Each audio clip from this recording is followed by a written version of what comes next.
Hello, we're back at the Wallace Collection. Well, in fact, we haven't left since last week. Such is our dedication to finding new artistic talent. In today's heat, we have an artist who's working on a door, which he found in a skip, and throwing a bit of concrete into the mix.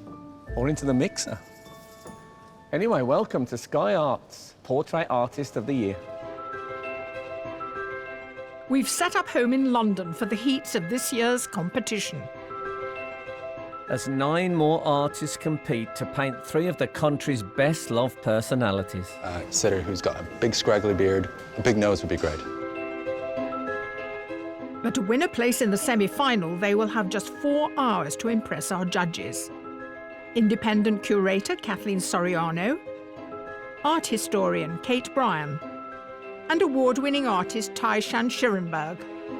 You're the only man, Frank, I've met who can multitask. Don't ask me to do anything else. Can you put the kettle on, please, Frank? This year's prize is a £10,000 commission to paint the portrait of broadcaster Graham Norton for the permanent collection of the National Gallery of Ireland. So, as our artists showcase their skills, you love painting eyes. Love painting eyes, love painting faces. Which of the 9 will claim the next place in the semi-final? It'll look pants for a long time, and then all of a sudden, something beautiful will happen. I look forward to seeing it post pants.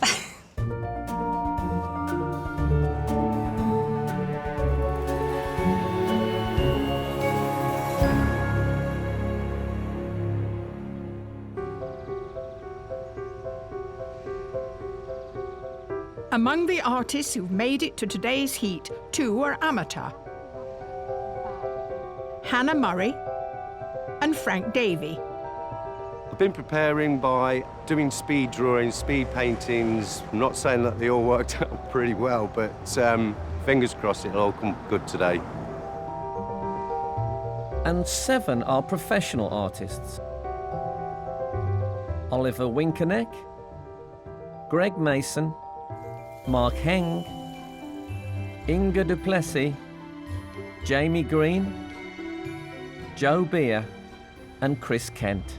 I'm feeling a little bit of tingly feelings, really quite excited about getting some paint tubes open and getting some brushes out.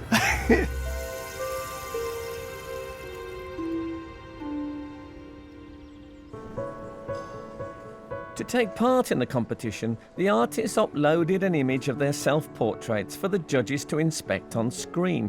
So for the first time today, they get to see the originals. And first is a submission chosen by only one of the judges, Kathleen. You know, I'm always looking for something that's just a little bit different. You only have the eye, but what a fantastic eye. I'm hoping today they'll do a little bit more than the eye. But it's very unusual. I think I probably would like it more without the eye. I think I love the treatment of the wood, and I love the other eye. I don't like your eye. I never thought a criticism of this would be I don't like the eye. Yeah. That's all we've got to hold on to. I know, here. exactly. But anyway, it's going to be brilliant to see what they do today.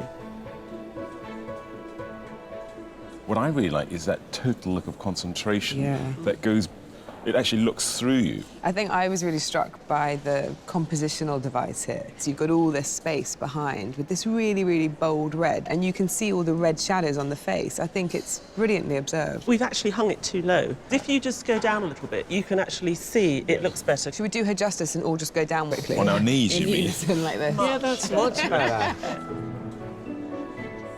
We love this one, partly because of the composition, the way in which she's filling the frame, and that fantastic reflection in the glasses. Yeah. What I really like is that the check shirt is not just what he's wearing, but it informs the rest of the painting. He's got checked eyebrows. Yes. It's in his hair as well. What's nice to see is that it's monumentality on the screen. Of course, we've seen all these things at the same size. Now we see that it really is monumental. For me, the real star of this is that look. I find it really draws me in. Yeah.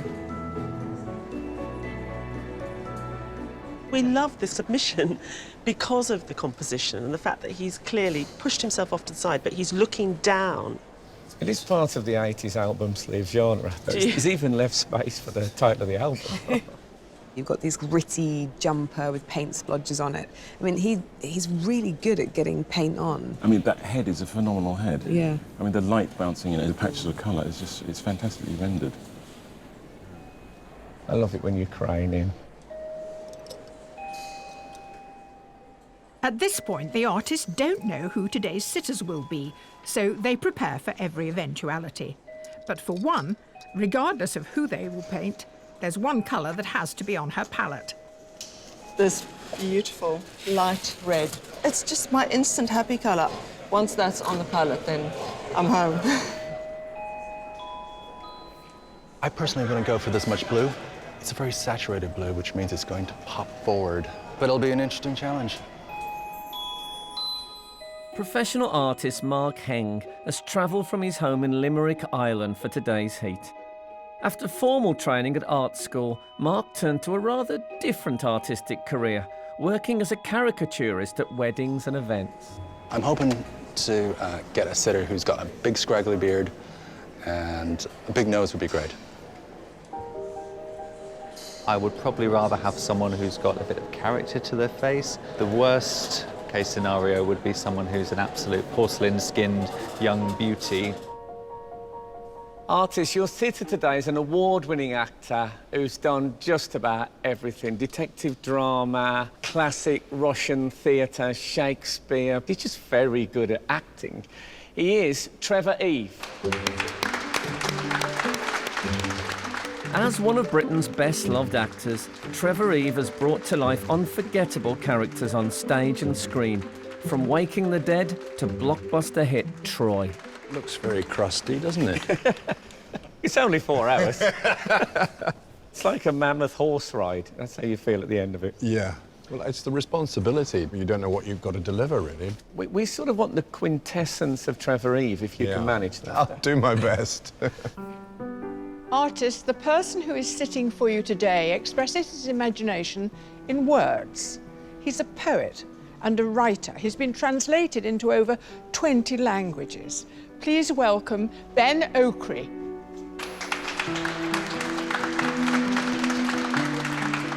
Nigerian-born Ben Okri has won countless awards for his writing, including the Booker Prize for his novel The Famished Road, and an OBE for his services to literature. You're a writer, so you sit at work every day? Nowadays, I prefer to stand. Oh, you stand at your desk? The thought has to go down, so you may as well stand up. What will you be thinking about today? Will you empty your head, or...? I think I'll go for stillness and emptiness of mind. When your mind is empty is when you tend to have your best ideas. So we may be the source of some... I hope so. Of some surprising inspiration. Artist, your sitter today is an actress who can bend it like Beckham. She also has had a painting in the National Portrait Gallery. No pressure. Please welcome Parminder Nagra. Parminder Nagra's roles have seen her as a doctor in ER, an FBI agent in the Blacklist, and even travelling to the Arctic for Sky Atlantic's Fortitude.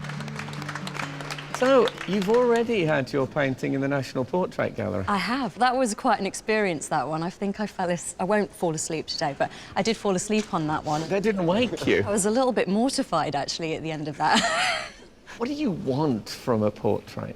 People think I get very stern-looking, so I would hope that my eyes don't sort of glaze over. So I'd like for... I'll just be glad if they're open.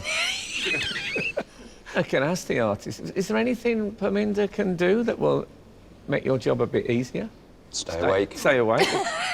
What would you like? And I don't mind where you place your head as long as I can have your eyes towards me at some point during I'll try and arrange for 4 eyes, then.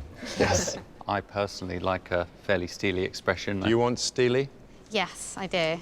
Do you want steely? I'll go with steel. Yeah, that sounds great. Okay.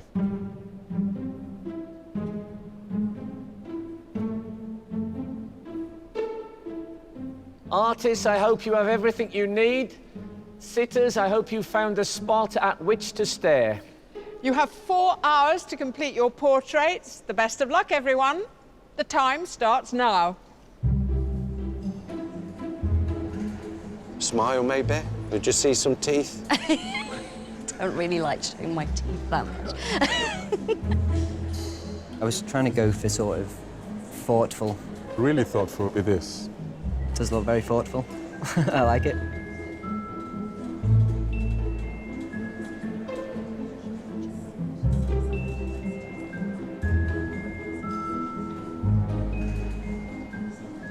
We're used to seeing portraits emerge in a range of mediums from paints to pastels. But one artist is using a material more suited to work on a building site. So now I'm just mixing my concrete. It's probably going to take about half an hour to dry, so I want to get it on fairly quickly. I'll mix things up quite a bit with my painting. When I've got a canvas, I tend to cover it in this concrete stuff, make it all just this one big textured kind of piece. Originally from Liverpool, Jamie Green moved to study fine art in Manchester, where he now lives and works as a professional artist. His self-portrait was the first he had ever attempted and is a mix of concrete and paint on a piece of wood he found in a scrapyard. What sort of degree of paint are we actually going to see on the surface of what is this, a kitchen cupboard board or? Found in a skip, actually. It's going to be much more refined than my So there'll be more... Yeah, it's hopefully going to look a lot like him. And given that your concrete is white, is the blue background sort of totally irrelevant to you here? It's a tough decision because I don't normally go too bright. I'm Pale much more and- neutral. Yeah, no, I can see that. Yeah. Each artist has a different way of approaching today's 4-hour challenge. And for one, time doesn't seem to be a constraint. What I like to do is like have an hour to sort of look and mess about and think about it, because it's easy just to jump in and make a heck of a mess. Chris Kent is a professional artist who lives in Roxburghshire in the Scottish borders. When he's not teaching art, working as an illustrator, or publishing his own graphic novels, Chris finds time to paint in his studio at the bottom of the garden. You're sort of exploring Parminder's face at the moment with the sketches. Yes, so I'm not getting onto the paint just yet. It's fabulously laid back of you. So how many more sketches do you think you'll do? 2 or 3, I suppose, yeah. You're like those blokes. When I worked in a factory, blokes used to get in the morning, they'd have a read of the paper, have a cup of tea. Well, yeah, I would be doing that at this moment, I think. Yes. Otherwise. I just have this feeling I might come back in 4 hours. You'll be going, oh, God, what did I say? I know.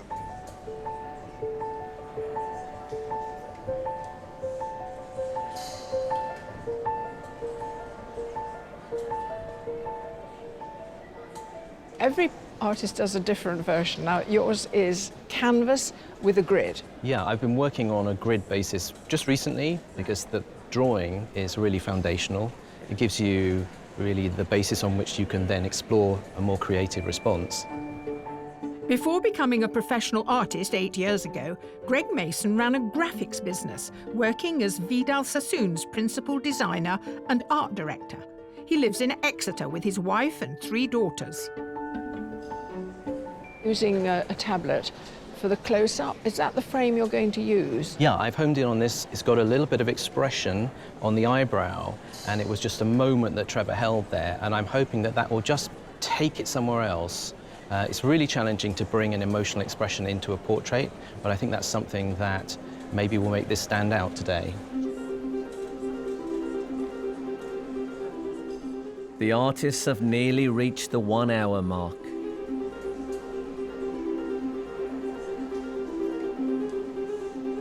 I think I'm sneaking up on the likeness, but I think it needs to be refined and the expression needs to be brought out more.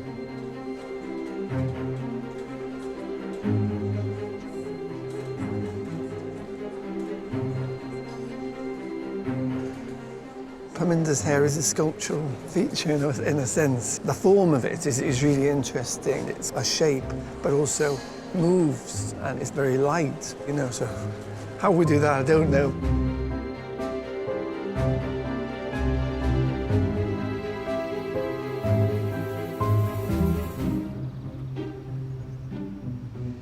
Here at the Wallace Collection in London, our 9 artists have been painting actors, Trevor Eve and Parminder Nagra, and poet Ben Okri for almost an hour. And one artist in particular isn't wasting any time. Inga, you are quick. But I do feel like I need to slow down a bit now.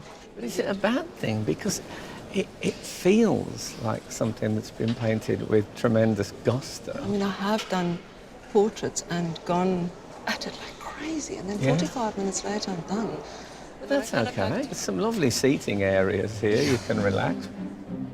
Originally from South Africa, Inga du Plessis studied fine art in Cape Town before starting her own furniture design business. Now a professional artist, her studio is an old derelict building in Maidenhead. How was the beret for you? Were you pleased to see a hat? Or The colours on it is so dramatically different. I mean, more time on this on that. angle, you don't quite get the... I don't know the technical term for that thing in the centre of a beret. I think if it was a nodule... The nodule. I'd be so tempted. Just for slight suggestion of nodule would make that beret. I was just so happy to use the phrase suggestion of nodule.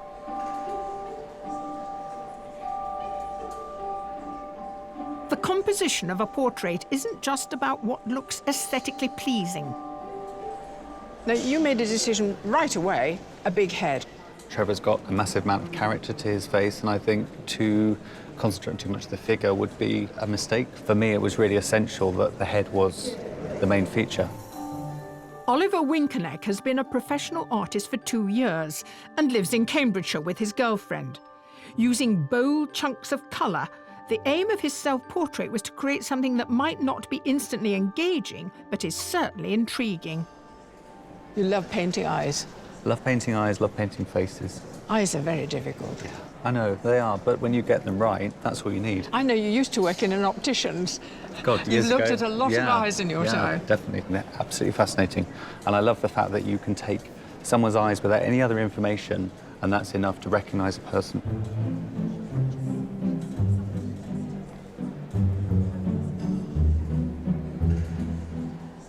I can see the drawings coming in, but also some colour. What's this, pastel? Yeah, it's just soft pastels and a mixture of pencil crayons, if I get round to doing it. The hair is a lot of work. Are you going to do both sides? And Yes, then... with the graphites, I can work that in when I add some colour too. Yeah. So it'll give it a bit of natural shade. Born and growing up in Leicester, amateur artist Frank Davey worked for an engineering company for 25 years. Since retirement, he has taken up his love of drawing photorealistic portraits and drew his first ever self-portrait for this competition. How are you feeling about the time? I'm wondering how long that very meticulous self-portrait took.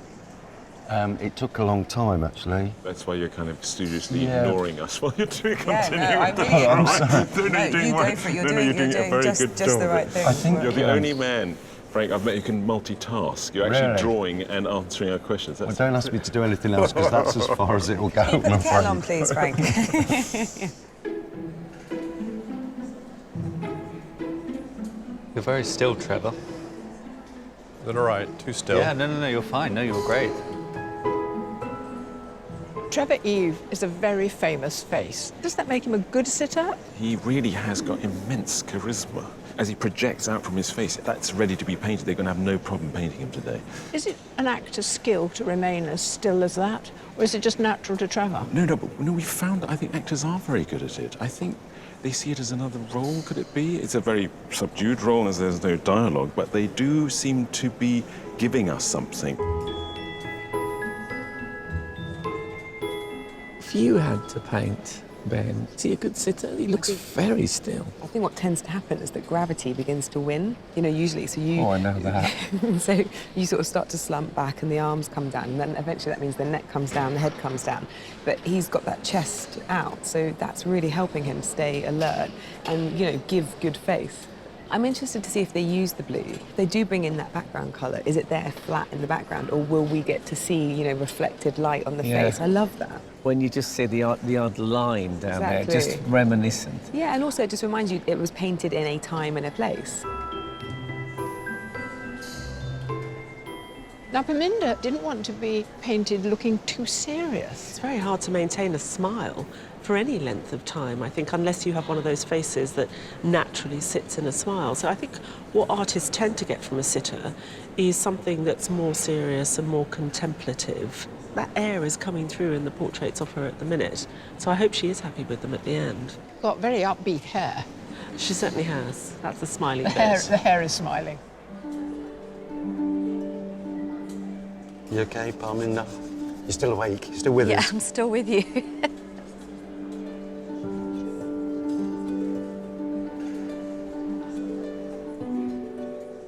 Having a sitter in front of them is a luxury for some of our artists who are more used to working from photos than real life. So here's the photograph here on the screen, but how much are you looking at our real life magnetic human being? I've got a slightly different angle on my photograph. I feel sorry for Hannah because she didn't want to do profile. So every now and then I feel I owe her one over here. Okay. No, it's okay. Send some face our way, please. Yeah, lovely. There's a bit of face coming your way. After completing her fine art degree at Leeds Metropolitan University, amateur artist Hannah Murray moved back home to London, where she paints part-time and assists at a gallery. Her self-portrait took 3 weeks to paint and blends the traditional with a more contemporary style. The colours that you're seeing on the screen here, they don't have any of what I can see here. So what will you do? Will you mediate between the two? I think I make up a lot of colour as well. Okay, yeah. So I see it brown and I make it purple. Technically, if that wasn't on that drawing, I might not know that that was skin. When I start painting, the forehead always looks like a rainbow. Once you've done the rest of it, you don't notice all the different colours so much. Yeah. They kind of all blend in.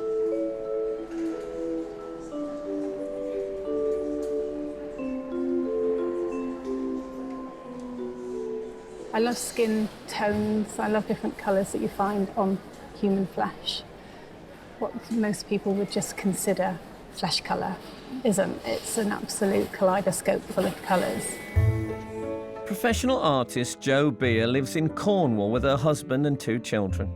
She works part-time at a GP surgery and spends much of her time painting at her kitchen table. Her self-portrait is called Flesh and took over 30 hours to paint. What do you think are the hardest things about her as a sitter? I can see you've stylised the hair slightly. Yeah, she's got beautiful ringlets, which have sort of lost themselves, so I'm going to have to pull them out of the bag somehow. But I'm not very happy with her nose at all. Her nose herself is lovely, but So how would you correct something like that? I have no idea. Well, I'll let you have a go at that nose. Thank you. Yes, it needs some work, doesn't it? Okay, good luck.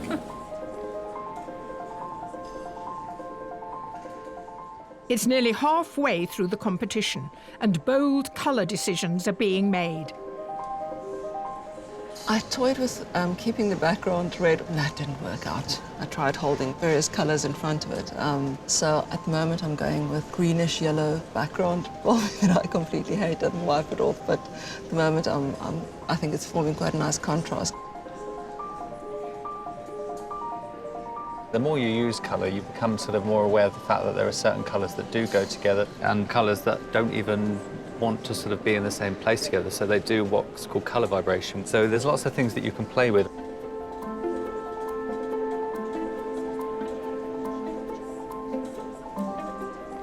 I've done the whole face, but I don't know about how much we're going to do with the jacket and the hat. I might just leave them as almost like quite ghostly.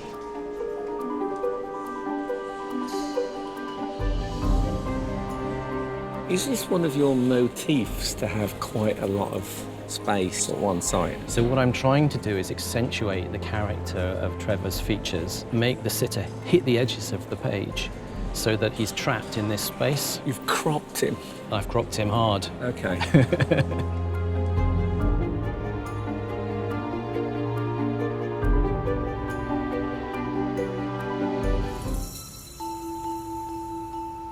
We're halfway through today's painting challenge here at the Wallace Collection, where our artists are painting poet Ben Okri and actors Trevor Eve and Parminder Nagra. Only one can go through to the semi-final, so the judges have been observing their progress carefully. Now, I think Inga lost out when she covered the red background. Interesting, I think the red, although it was the wrong colour, had the same vibrancy as the blue vibe, and it was a good simile for it. He has this extraordinary rich skin tone, and if you're going to use the background colour in the painting, then you've got to let it inform the face, otherwise it won't really hang together that well. Well, let's move on to Jamie. What you see is not just a sort of a throwaway thing, let's lose some concrete, let's make something that's cool. It's actually about a material that means something to him. It's fantastic. Out of this concrete mist, a beautiful evocative image of Ben that suggests a long history and story. I also like what Gareth's doing. His drawing was beautiful. I wanted to just take a photo of it before it was painted. It's not just that he captured him so well, but he chose just the right image to work from. You know, the head's at just an angle, he's slightly crumpled into the corner. What we're seeing here is a very honest representation of an older man. Now, Oliver roared ahead from the very word go. He's got the groundwork laid out and it's very strong. Trevor, being an actor, is exuding great charisma, and the painting is matching that sort of strange sort of saturnine power. After lunch is the worst bit of the day for me. You think they're doing an amazing job, and it's that sort of this crucial moment of like, can they see what is good there and ensure that they keep that? I don't think I've ever kept my mouth this shut for all this time. I've not got a script in front of me. I'm not playing any character. I guess I'm playing the character of a sitter. I think I thought that this is how a sitter would sit. But now I'm stuck staring at the urn. Feels a bit like a sort of managerial position with a team. I want my boys and girls to do well. You're kind of on the touchline here, and you're just willing them on. So there's nothing remotely boring about the sitting. It's very meditative, but there's a little passion that whirs inside you all the time going, come on. Well, I come from a culture in which we are a little bit suspicious of being looked at for too long in that sort of way. And artists, they look at you in a very strange way. It's very analytical. So you have to surrender, actually, and be receptive. So it's been a very profound experience.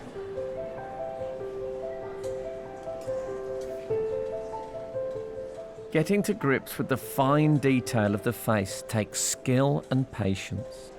I had been struggling with the skin tone. I'm getting the gist of it now. I always expect a painting to happen in front of me immediately. Just got to relax and realise that it'll get there. Skin tones can be an awful lot more buttery than what we sometimes realise. What I sometimes call ice cream colours, because you get those really interesting vanilla-y colours that the skin is quite often made up of.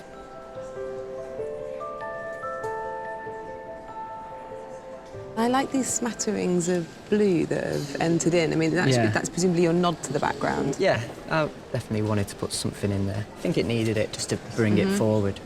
So I'm getting the sense that you're quite an intuitive artist. Yeah, this is very different for me. I've almost made oil paint into watercolours here. I kind of liked how it was going, so yeah, I just went with it. Yeah, went with it. Graham, you're Jamie's dad. Yes. So where does he get his artistic talent from? Well, it's not me. His mother was an art teacher, but... Oh, well, there you go. No, because really she's not that good at drawing. She was kind of like Hello, if you're watching. Yeah. She's on the golf course. Oh, she's on the golf course, okay. What I find astonishing is there's everything different, and I've watched him for years, how he just puts a few marks on the page, and then a head appears, and it's proportional, whether it's bigger, larger, you know, whatever. I love proud dads. Now, Godwin, you've been here all day, not surprisingly, because you're Okri's brother. Indeed. And Daisy, you're his goddaughter. Yeah. And what do you think of the painting so far? I'm looking at Ben through the eyes of the artist, as it is. And there are different styles and different shapes, and that I find that very amazing. And they're all capturing different parts of Ben in different ways, so I'll be interested to see what he thinks of them, because he's used to observing it's all being turned on its head, and he's the one that's the source of the attention. Do you have a favourite? I'd rather not say. But you do? I do, yes.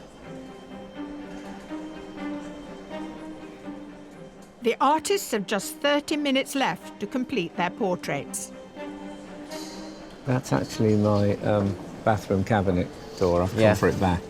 You can't have it. Now I'm just kind of grunging it up a bit, I guess. Yeah, okay. Make it belong in this door that's obviously been around for years and years and years. Everything's going to plan. I've just hopefully not over-egg the pudding, as they say. I was surprised when the green went on because I thought that was very purposeful that you wanted the red to be the background. I really didn't know what colour the background was going to be, and I actually toyed with the red for a bit, and I made it deeper, and I put a little bit of red, and it was just, no, it didn't work. And it might seem like a silly question, but blue didn't cross your mind then? Mm-mm. No. No, it just didn't.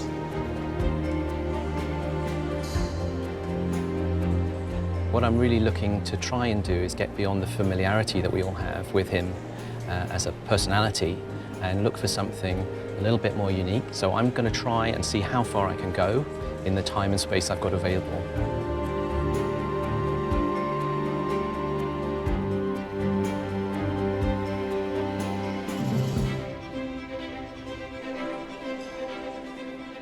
Actors Trevor Eve and Parminder Nagra and poet Ben Okri have been sitting for our 9 artists at the Wallace Collection in London for nearly 4 hours.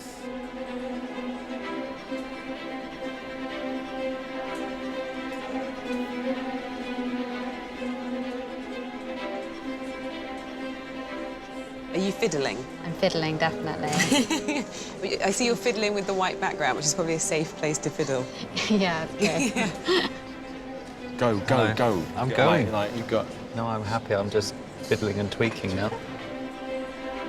Artists, there are 5 minutes to go.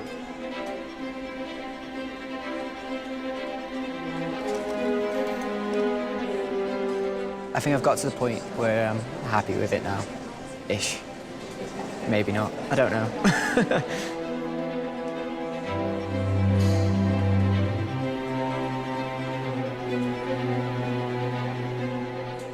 It was kind of touch and go for a while, and then I think I got a second wind. I'm liking it.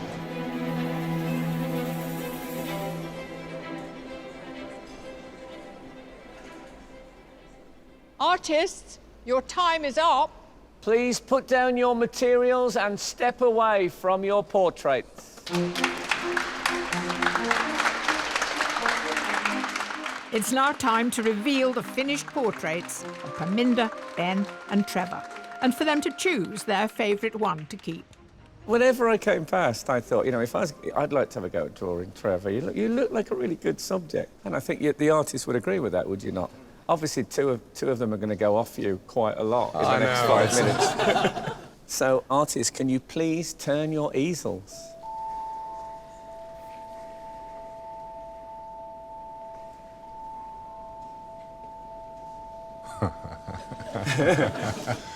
Wow.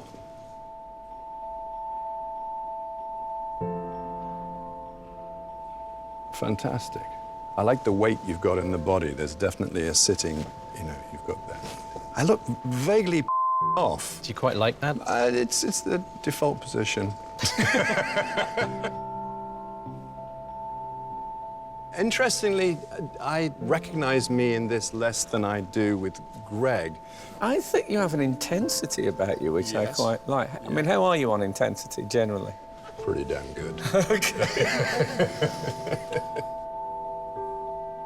The detail and the fineness of stroke is extraordinary. I look a little vacant, which is another aspect of my personality I'm perfectly prepared to accept. You're just versatile, that's what you are. What have we got? Vacant, intense, and fed up. Yeah, well, that's 40 years of a career. This is the moment, to paraphrase the Spice Girls, when 3 become 1. Right. I have to go with Greg. Thank you. You're welcome. Hope you enjoy it. So, artists, will you please turn your easels round? Wow. Wow. Very different visions.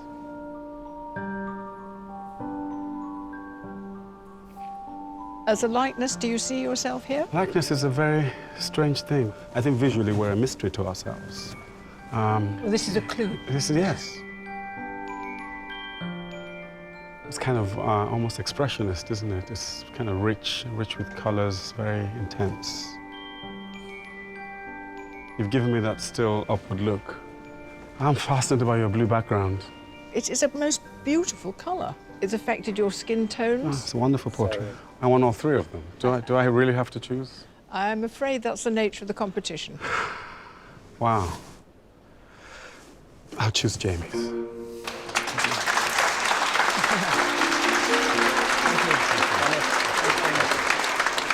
So shall we do that special Let's do moment? it. So, artists, would you please turn your easels?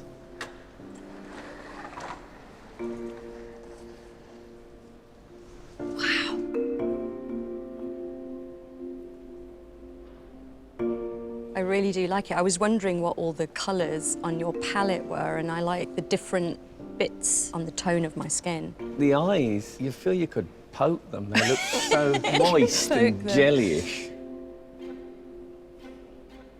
Your pose today was very sturdy.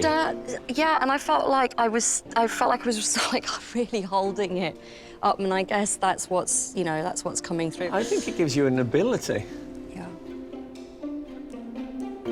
Got my smile, my half smile. It's a fabulous explosion of Van Gogh-like colour. I love all the texture. So, you now must choose the one that you'd like on your wall. I think this one. It's Joe's. Congratulations.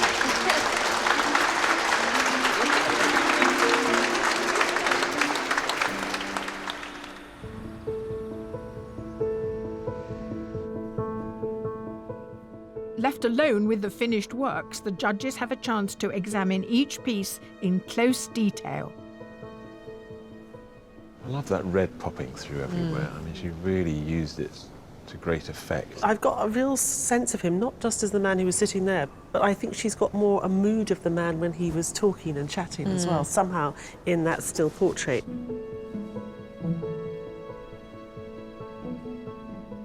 I loved watching him work into the board with all his tools and chisels. It's such a sensitive piece of work. He's not using watercolour, but it looks like watercolour. I don't know where this has come from. It's quite a mysterious thing to have found. It feels from a different era. I think I definitely took a risk with the pose that I chose. I was trying to get him to look thoughtful because he's a poet. At times I think he looked a bit drowsy.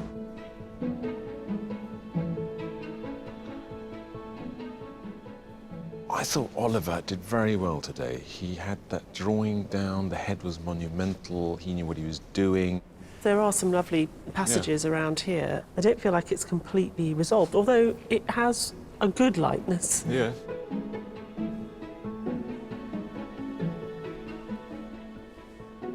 We were blown away by Jo's rendering of flesh in her very complex self-portrait, and I can see those things appearing here. I do like the lusciousness of the paint. It's sort of slightly fantastical, slightly comic-like in its graphic qualities, and this is the style that she adapted from the submitted painting. She can do much faster.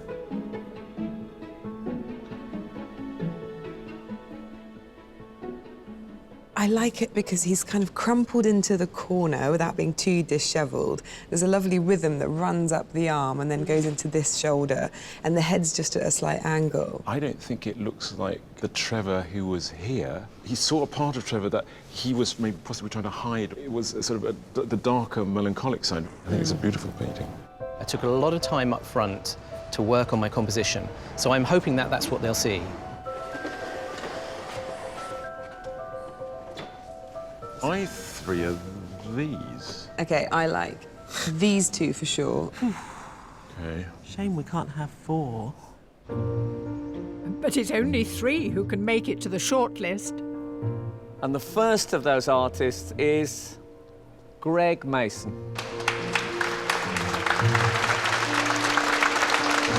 The second artist is Inga de Plessis. And the third artist to be shortlisted is Jamie Green. You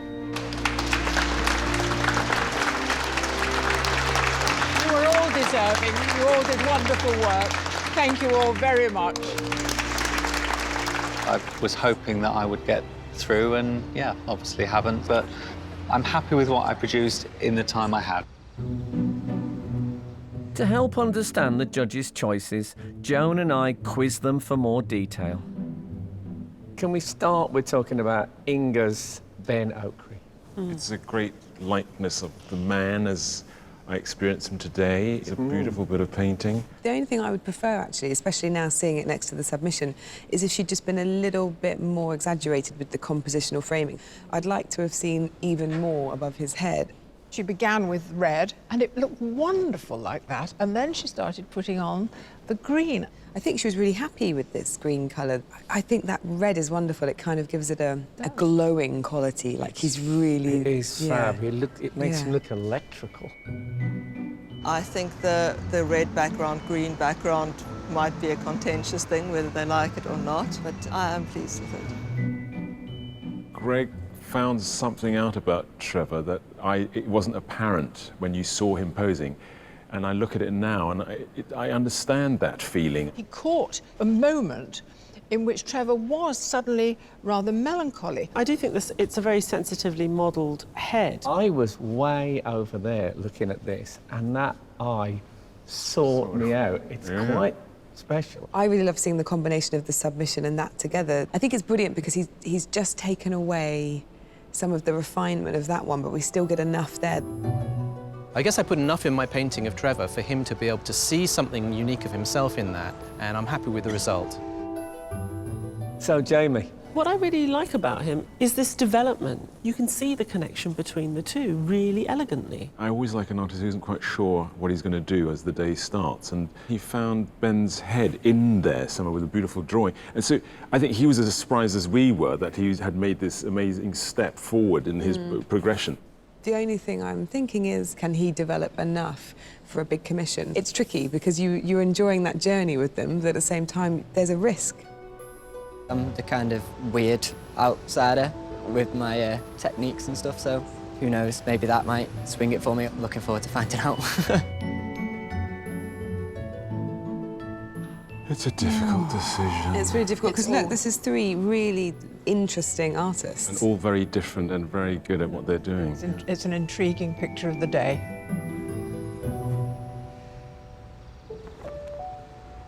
Inga, Greg, Jamie, we've had such pleasure watching each of you work today, but as you know, only one can go forward into the semi-final. Yes, and the judges have decided that that place goes to an artist whose combination of self-portrait and the way they adapted their techniques today gives the judges real confidence going forward. And that artist is...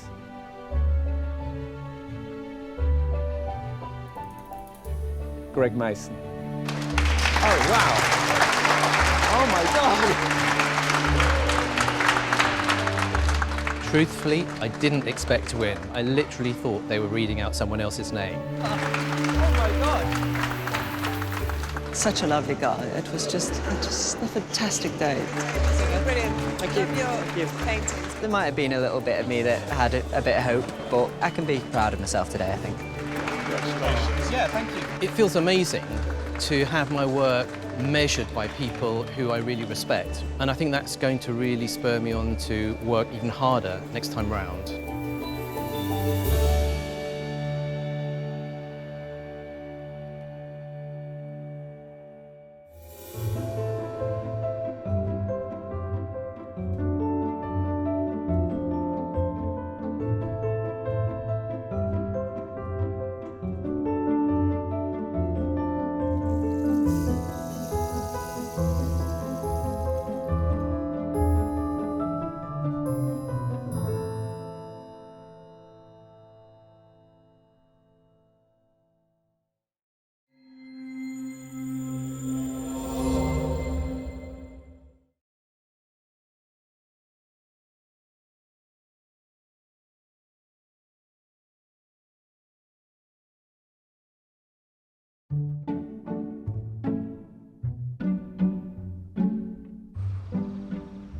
Hello and welcome to Joan Bakewell's garden. No, we're actually in the Wallace Collection again, and we're preparing for the next challenge our artists have to face. And because it's the semi-final, our judges, as you would expect, have decided to make it a little bit more difficult. Yes. Do you remember those things men used to do when they used to yawn and then their arm used to land like this? Oh, right, yes. Anyway. I've seen those movies. Welcome to the semi-final of Sky Arts Portrait Artist of the Year.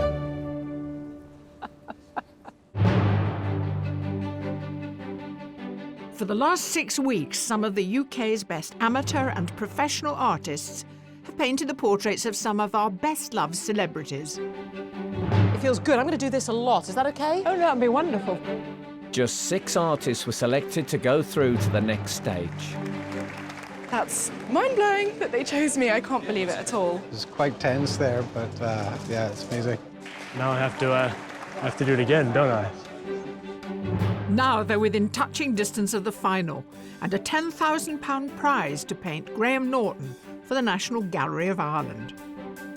But there's a different celebrity they have to paint first.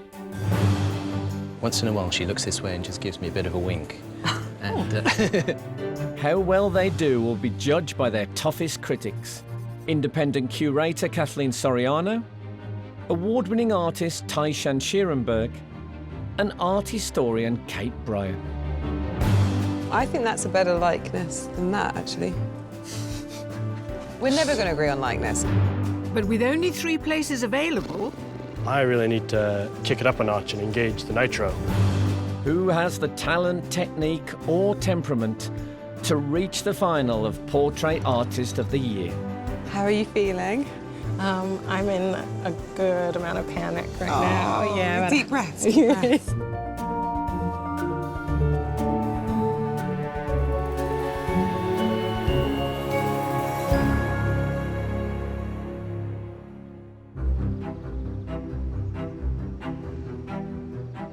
In today's semi-final, 5 of the artists are professional. Tara Qureshi, Phoebe Cripps, Greg Mason, Gareth Reed, and Kimberly Klaus. I'm trying to put my surprisingly competitive nature to the side. I didn't realize I was this competitive, and just enjoy painting, because in the end, that's why I'm doing it. I do love painting. And there is one amateur artist, Ross Macaulay. I'm nervous to see what all the other artists are going to make because they are really good, especially at this stage. It's good company. I'm definitely in good company. But our 6 heat winners are not alone. Looking back after the final heat, the judges felt something wasn't quite resolved. I just keep thinking that there are other artists who are really noisy in my mind still. Sometimes you just have a really, really strong heat and someone goes home, and if they'd come another day, they might have won. It's really difficult. There are a number of people that have got away, and that's the thing about a competition. And one artist in particular made such an impression that the judges decided to create an extra place at the semi-final for Liam Dickinson. It was only when we got a bit of space from the competition, had a short discussion, that we realised that Liam was one we didn't want to let get away, and it was really important to have him on board. I'm back. Here I am, and yeah, I'm buzzing. I'm looking forward to it. I'm the lucky number 7. It's good.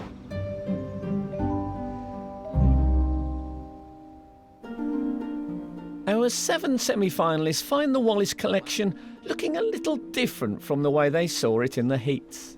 Okay. Oh, that is beautiful. My God. Wow, it looks amazing. They brought in natural grass. Fantastic. That's good. I like it.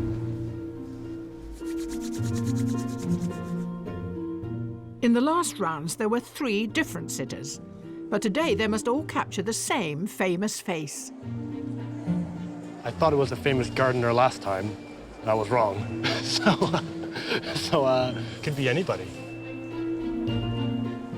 It could be somebody quite flamboyant. Judging by the flowers and the chair, it would be quite odd to put like a rugby player in that setting. I don't think it's going to be a rugby player.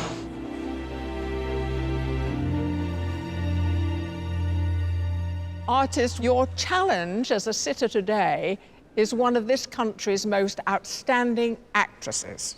Yes, she's famous for stage roles like Sweeney Todd and Gypsy, or on the big screen in the Harry Potter movies and Vera Drake. You probably guessed, she's the amazing Imelda Staunton.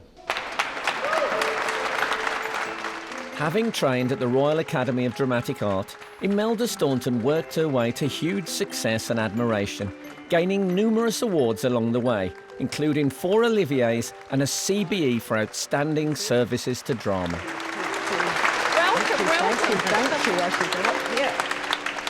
You're looking gorgeous. Yeah, but this is why I'm here.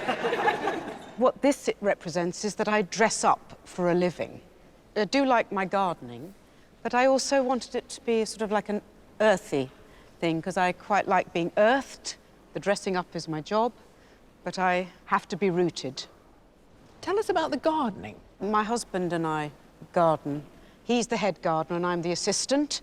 We absolutely have to do it together, so... So is this reminiscent of your... where you well, this is normally just work? home from home, quite frankly, with the scale as well, of course. Can I just ask you, is there anything that you'd really want from Imelda that's physically bearable? So, obviously, because us two are on the outside, I'd probably like to see either facing as straight on as possible. So are you saying it's better to be... If possible, yes. Of course, yeah. absolutely. If you're happy with absolutely, that. Absolutely, whatever you need. I think it's fantastic to see your footwear. Thank you.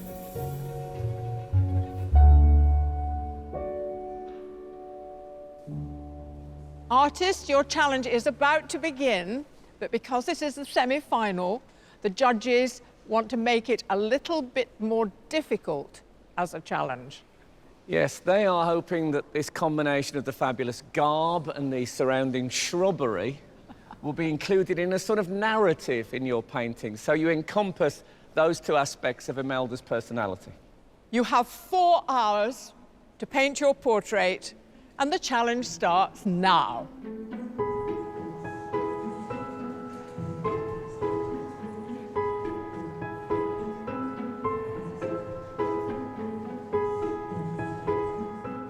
Painting under the gaze of watchful onlookers is a complete contrast to the way most of our artists usually work. Some artists only ever get to work from photographs. But even for those used to having a real sitter, the chance to paint a world-famous actress is a rare treat. Hello. Hello. One of the first years has been sick in the gym. Could you come straight away? Sorry, it's the coat.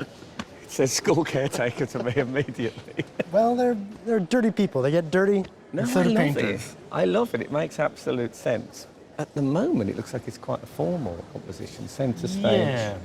I think you don't get much time to sit and think about composition. And if Yeah. you make that rushed and slightly dodgy mistake early on, you have to live with it for 4 hours. And in some ways, Well, exactly. the rest of your life. On my by deathbed. regret. Yeah, exactly. You'll think, God, if only I'd should have moved included slightly those to the... wellies. Exactly. Oh.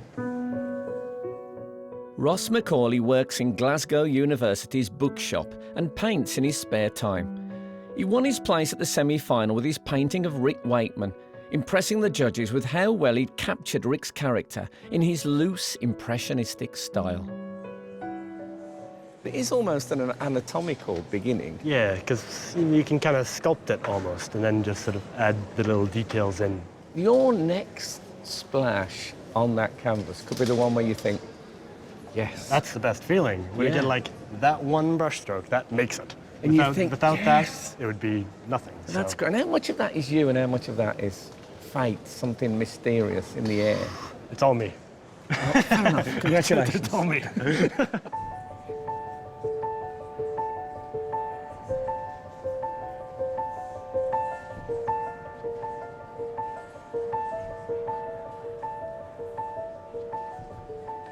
What a fantastic sitter, a face full of character. That was really what I was hoping for, someone with real story around her. So I'm looking forward to try and capture some of that. After selling his design business, Greg Mason moved to Exeter to become a full-time artist. Both his submission and his heat portrait of Trevor Eve impressed the judges with their composition, and they were curious as to what he would do next.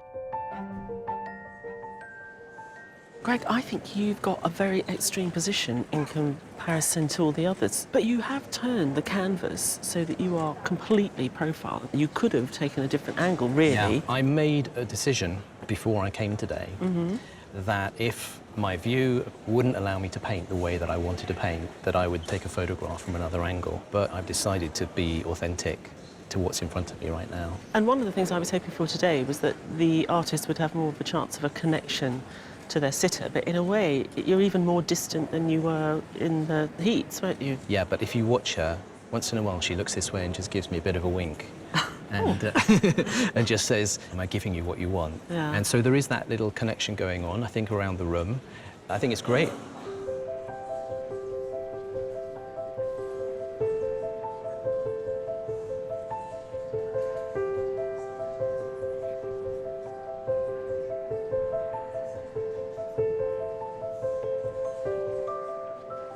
I've tried at some point to clock them all, just to have some sort of human contact.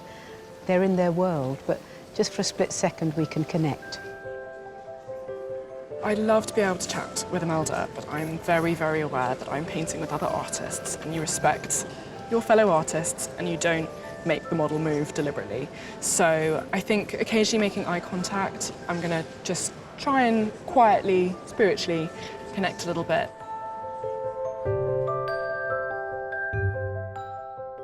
Phoebe Cripps is a professional artist from New Romney in Kent. In the heat, she had good rapport with her sitter Sue Perkins, but for the judges, it was her attention to detail that got her through to this semi-final. We can see the background coming in, so you're not shying away from it. No, it's a wonderful idea to kind of bring the outdoors indoors. I hear a big but, yes, but. No. And It's a wonderful idea. No, I hate you. No, but I like it. I mean, after looking at her for a bit, I felt having her a bit off-centre was a bit nicer, because then the garden can feel like it's taking its place in the picture, and it isn't, you know, because she was making that clear that it's very important to her to be grounded. Absolutely. And it's like her time when she's off centre stage, and so I felt like having her off centre, it's like off duty in a way.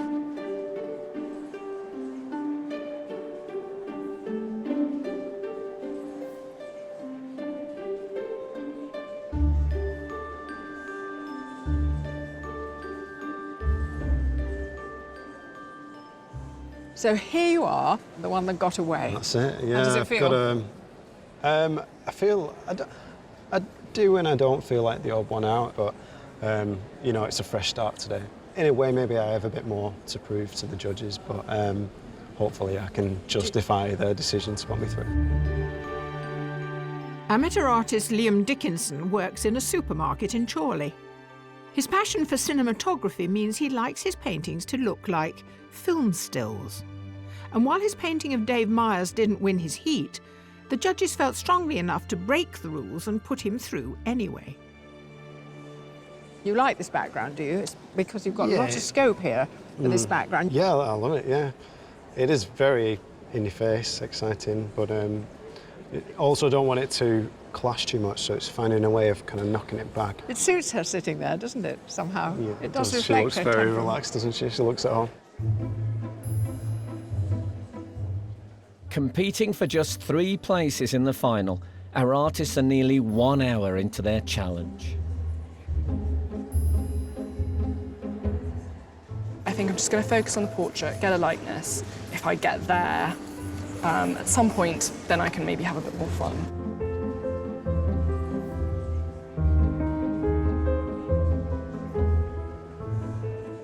Painting is always a process of looking and thinking and making decisions. And without those 3 elements in the right combination, in the right order, your painting can go badly wrong quite quickly.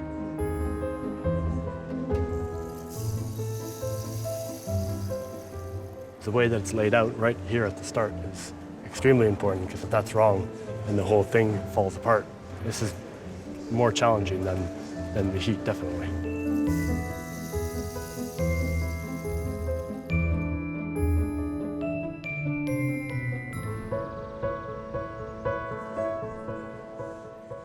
Here at the Wallace Collection, our 7 semi-final artists have been painting award-winning actress Imelda Staunton for just over an hour. With so little time, it's natural for our artists to focus on the face. But their sitter cuts such an impressive figure that one is inspired to be more ambitious.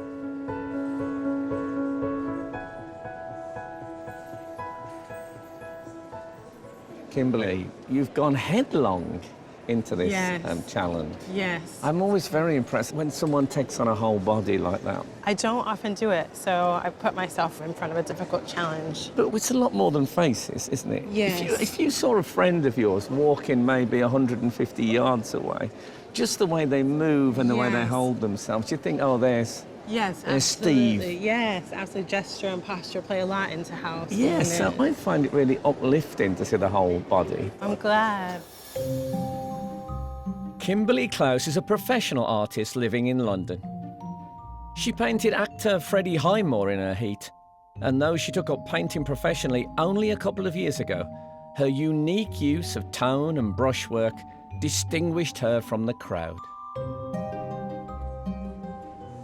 One thing I wanted to ask you today, Yes. how much colour are we going to see? I'm going to try and keep it in this sort of rose and dusky purple. Okay. I didn't want to add too much green to the painting. It might need another color just to have it sit. So I'll wait for that towards the end and see And the if great that thing works. is, of course, you don't have to make all your decisions now, do you? Yeah. I like the idea that you set off with the route not totally planned.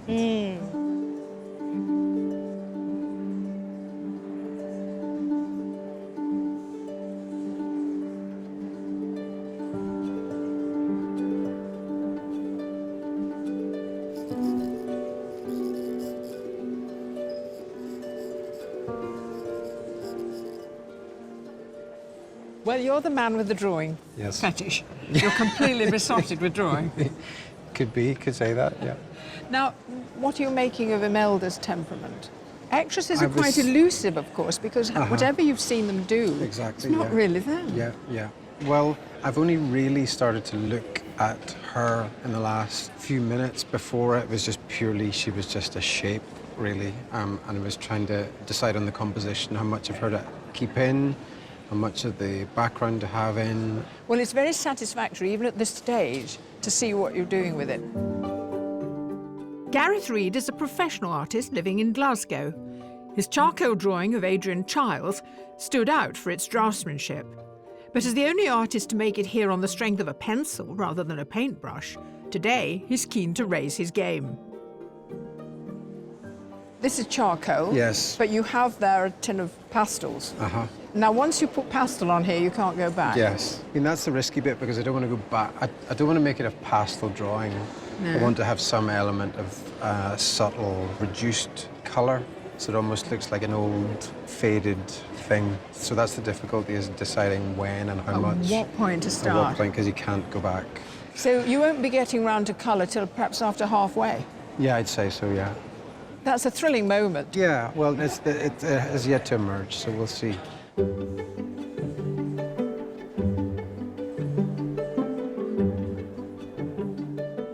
Taking a strategic approach to the competition may or may not pay off, but for one artist, that's just not his style.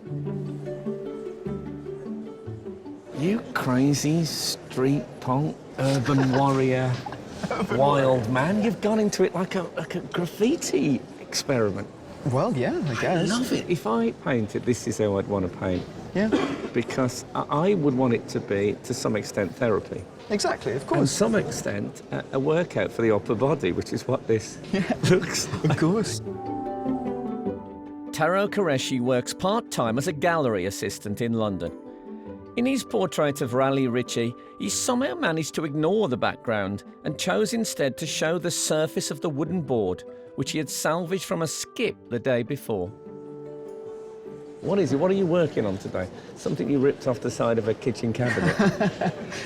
No, this is another bounty from a skip that I... Something else from a I skip? sourced, yeah. I like that it's got the screw marks around the Yeah, side it's as well. nice. It's like a kind of frame almost, isn't it? Yeah, but if somebody at some point down the line, say if Imelda chose that today, I mean, she doesn't have to worry about cords and that. She can just get the old electric screwdriver and put it straight into the wall.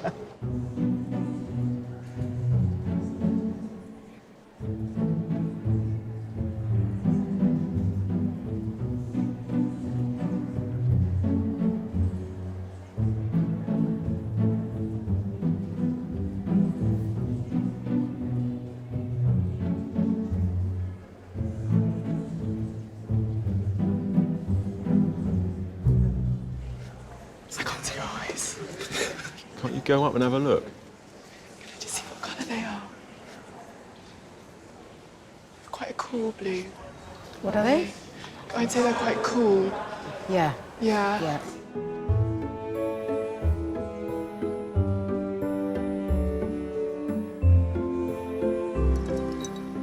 Painting in their own studios, some artists leave their work and return the next day to see it with fresh eyes. Well, that's not possible today. Regular breaks at least offer a chance to catch up with the progress of the other artists. I'm going to be eating a lot of biscuits today. She's brilliant as a model. I mean, she's got character in her face. She's holding herself beautifully. And she's always got the same expression. She's always Because slightly smiling. Yeah. I don't know. I'm so Smiling 4 hours at a time.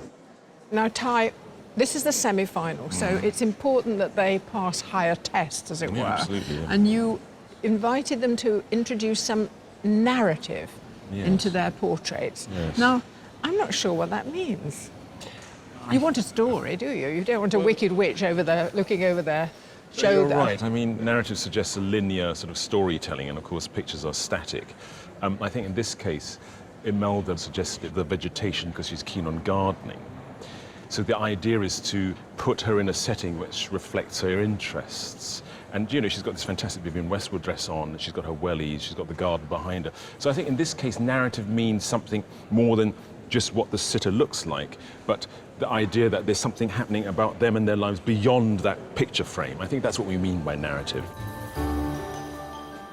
And capturing a narrative isn't just down to the artist. The sitter has a key part to play too.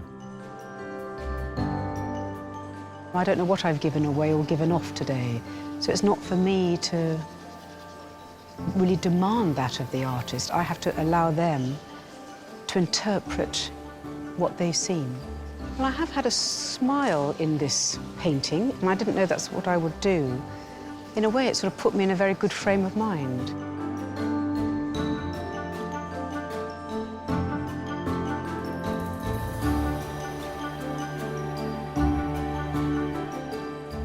Every artist brings their particular approach and techniques to their work, but some artists spend more time thinking about their method of working than others.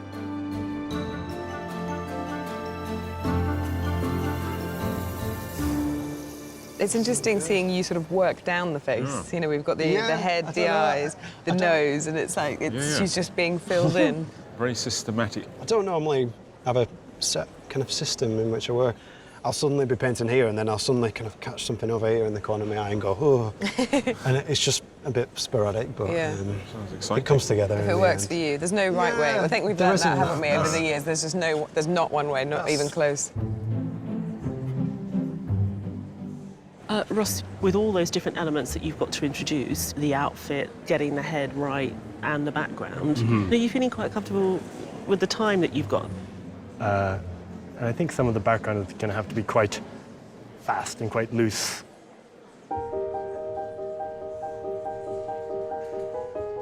There are just 2 hours of the challenge left before 3 of our artists will be chosen to go through to the final.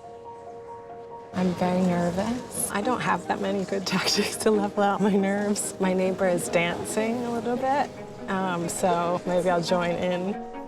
Gotta keep loose, keep limber.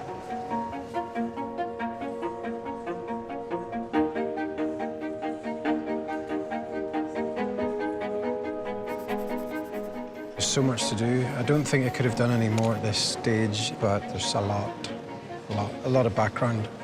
This could take a while.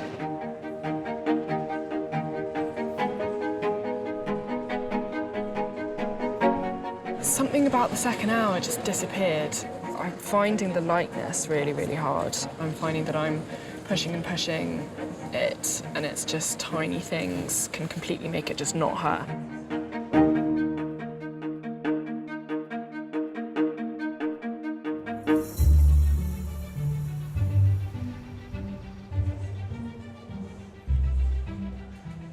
Here at the Wallace Collection, our artists are halfway through their semi-final challenge to paint a narrative portrait of Imelda Staunton.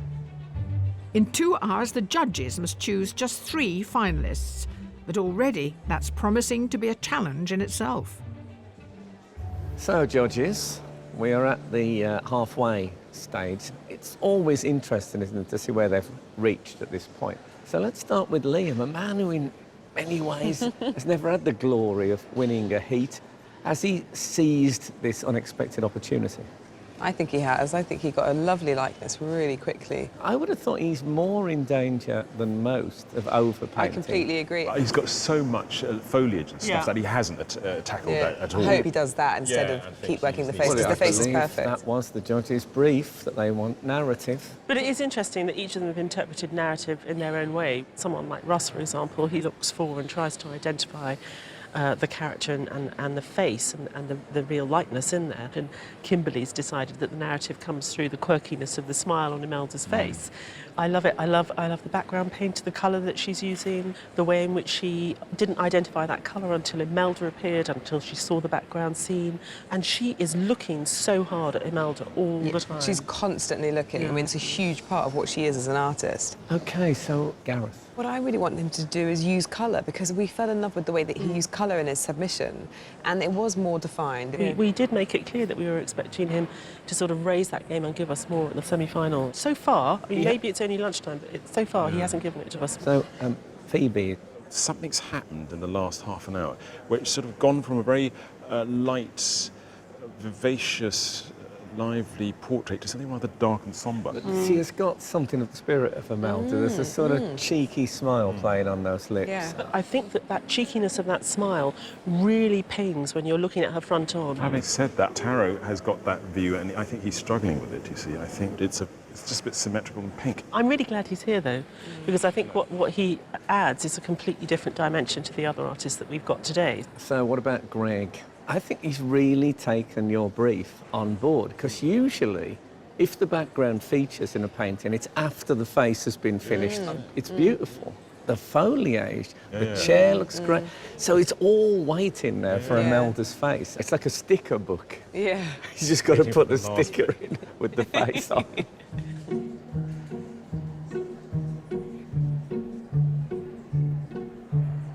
All day, I haven't looked. I don't want anyone watching me rehearse. And I think, you know, they're trying to get it.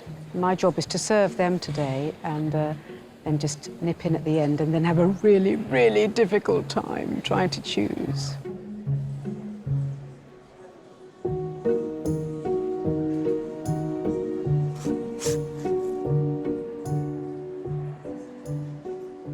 Look at those gorgeous, juicy brushstrokes. Thank you. There's a lot of foliage which you put there, and Yes. you kept the background pink. Will it stay like that? I'm not sure. Okay. I think adding the green did help the rest of the painting so that it's not just one color. But I don't know if I'm going to put it in that last bit in the background. When will you decide? I'm going to have to decide soon. Having promised to incorporate colour into his portrait, Gareth did say it would be subtle, and sure enough, he's remained true to his word. This is me going for it, colour-wise. It's just, she could get swamped by the background. I kind of want her to dissolve a little bit into the background, but not too much.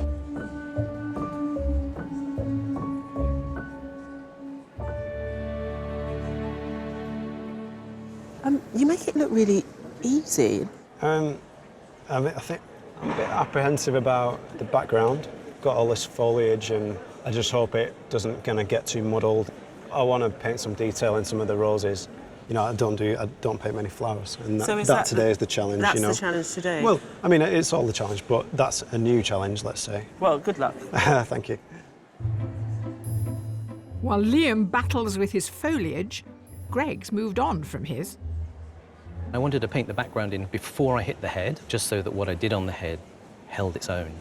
This was my base layer on the face, and now really to get the subtlety and richness of what I'm after, I'm going to swap to oil paints, which are more luminous, got more colour, and particularly good for skin tones. Most people only ever see finished paintings when they visit galleries, so watching a portrait evolve offers a completely new perspective. And Imelda's husband, actor Jim Carter, has more of an insight than most into how well these paintings capture her character. You can definitely see Imelda in all of them.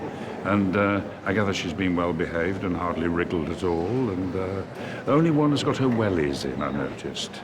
So she's gone to all that trouble to wear her wellies on a hot day like this, and only one has painted them in. I'm deliberately not picking because I think I want Imelda to pick without any influence at all from me. Not that she would pay a blind bit of notice.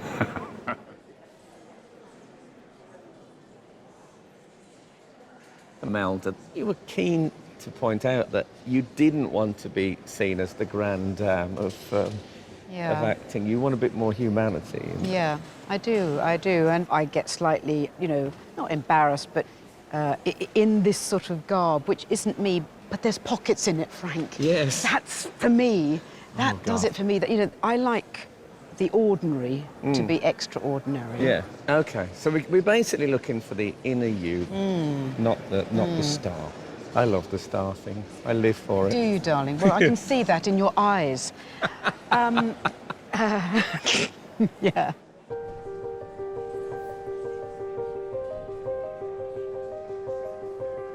Our semi-finalists have just half an hour left to complete their portraits before they find out which three will be going through to the final. I think the eyes are proving the hardest. Luckily with oars you can push it around a lot, but at the same time finding this one quite hard.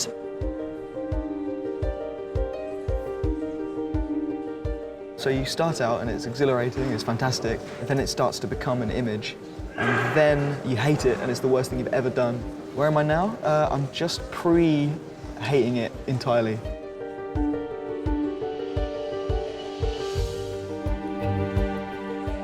How are you feeling? I'm in a good amount of panic right now. Yeah. Deep breaths. Deep breaths. You can do it. You're nearly there. Yeah.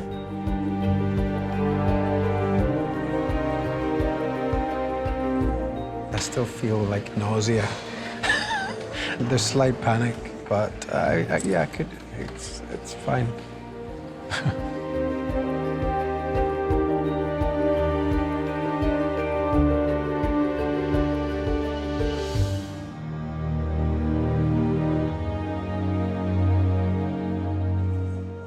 Here at the Wallace Collection, our 7 semi-finalists are in the closing moments of their challenge to paint award-winning actress Imelda Staunton. Something just feels a bit out, and it can take literally the tiniest brush mark, and then she can be back. I have to calm down and just not panic. That's the thing, because I'm slightly panicking. Artists, there are 5 minutes to go. I really need to kick it up a notch and engage the nitro and really go nuts on this sucker.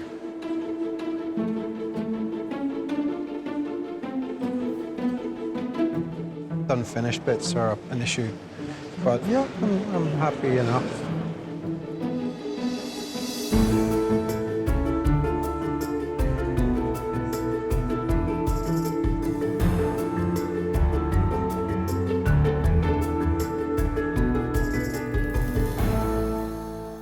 Artists, your time is up. Put down your materials and step away from your easels.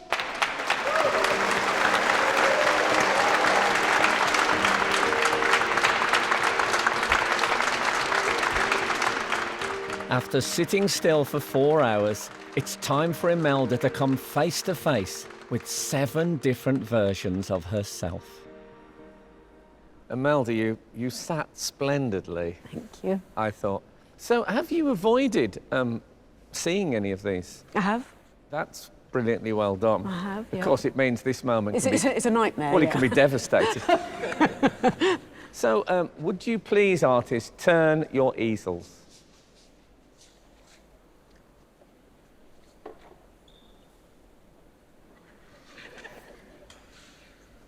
Oh, God. It's going to be a little bit tough, this. Oh. Shall we go and have a closer look? Yes, please. Golly. Oh, look at me. I do like those eyes. I think there's a bit of anger in there, or something. I like the sort of... It's not soft. I like that.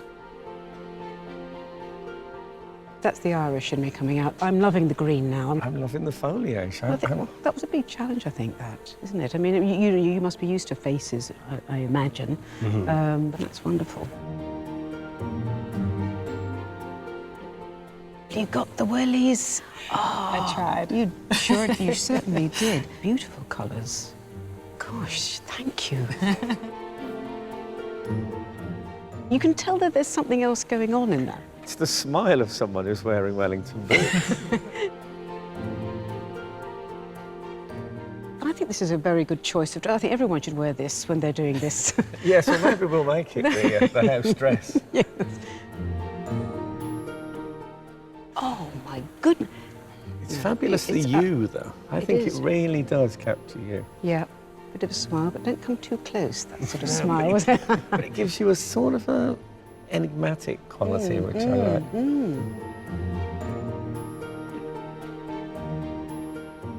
Oh, that's me and no mistake, isn't it? And you seem to be slightly emanating light. Well, that's very kind of you. I think they had about 100 watt on me most of the time. Yes. Yes, it does have a lot of light. You've seen what we've got on offer, Imelda. Which one of these paintings would you like to share your life with? I'm going to go with this painting.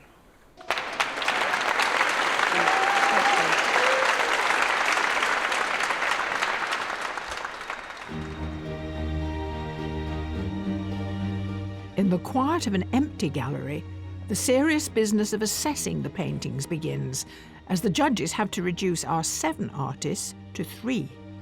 So, judges, 7 portraits of Imelda Staunton.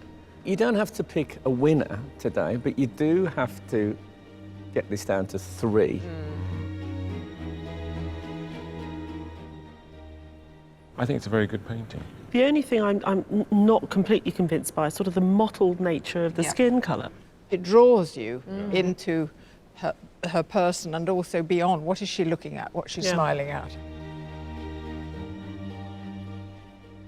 It's a really different way of painting. It's really exciting for me to see something like this where I think, I haven't seen anything like this before, and why the hell not? This is a really great style. It's got Imelda's, the arms crossed, it's got that presence, it's got a physical presence. Right now, I feel an extreme amount of relief.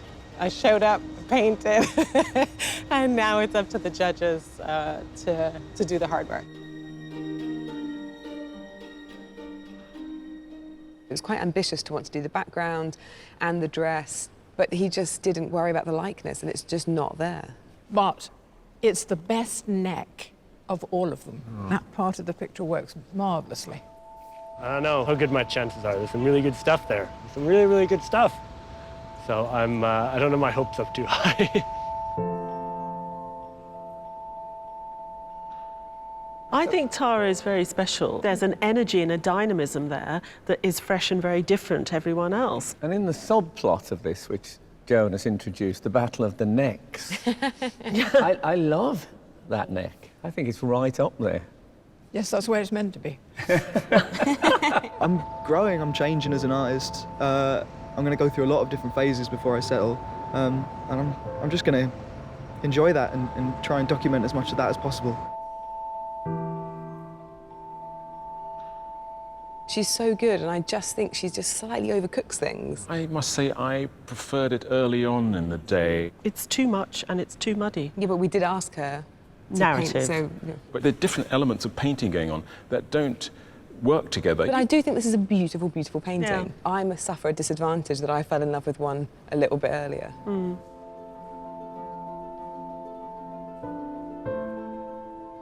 It was a masterclass watching him create this. And he caught a sense of her expression, but he did it in absolutely his own way. I love the fact that he's prepared to be brave enough to argue that pencil and charcoal should be pushed up in the hierarchy of media.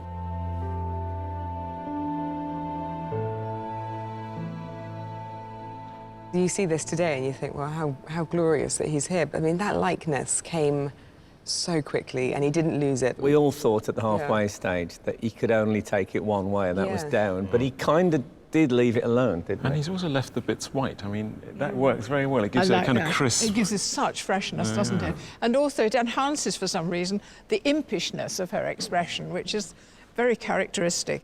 I'm a lot happier with how today went than how the heat went, so hopefully that'll be a reflection of how the result goes as well.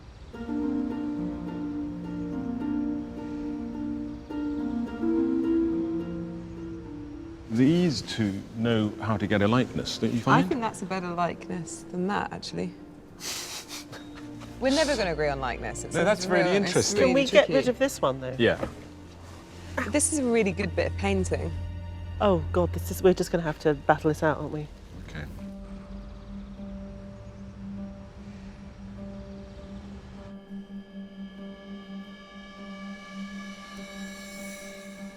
Artists, thank you again.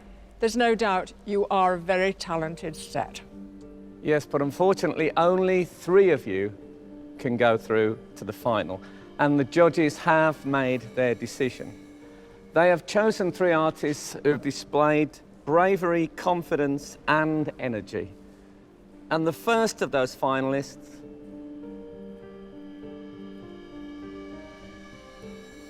is Gareth Reed.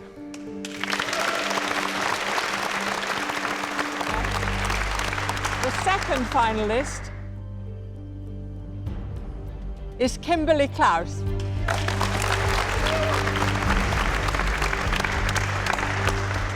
And the third finalist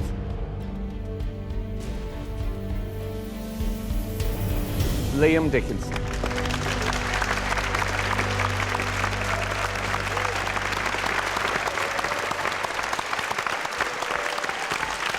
The sympathies of all of us, our commiserations for those who didn't quite make it. But you've worked hard and we have enjoyed watching your work. Congratulations. Very much to you. so. Fantastic.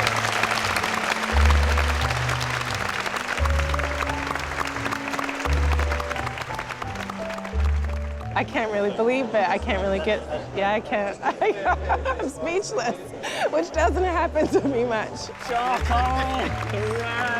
I'm slightly dazed and confused because I kind of thought I'd blown it a little bit there, so yeah, I'm over the moon, yeah, I'm really happy.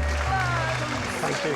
Cheers. I am buzzing. I'm thrilled, yeah. I was happy with how everything went today, so I've got the result to top it off. Dead happy. Feels so good to know that it's a worthwhile endeavor to not work and starve and paint.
Hello and welcome to the National Portrait Gallery in London, where, after 7 weeks of etching, sketching and some retching, we've finally arrived at the grand final.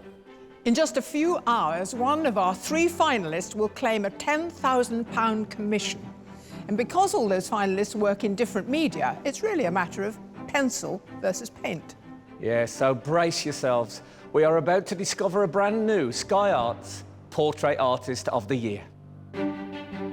It's taken 54 artists, 19 sitters, and nearly 300 tubes of paint to get us to the final. Oh my God! You could continue painting until you die. And 3 artists are still standing strong. I can't really believe it. I can't really get, yeah, I can't. I'm speechless. Today they go canvas to canvas one more time. You promised me more colour. There's tons of colour in there. You just look. all for the chance of a £10,000 commission to paint the portrait of multi-award-winning broadcaster Graham Norton for the permanent collection of the National Gallery of Ireland. But to claim it, they've got to win over our discerning judges. Art historian Kate Bryan, independent curator Kathleen Soriano, and award-winning artist Tai-Shani Schierenberg. Nice watching you paint. Thank you. And breathing down your neck as well. With 3 distinct styles, I think I've got a good likeness of Donald Trump so far. Who will take the title? The Sky Arts Portrait Artist of the Year is...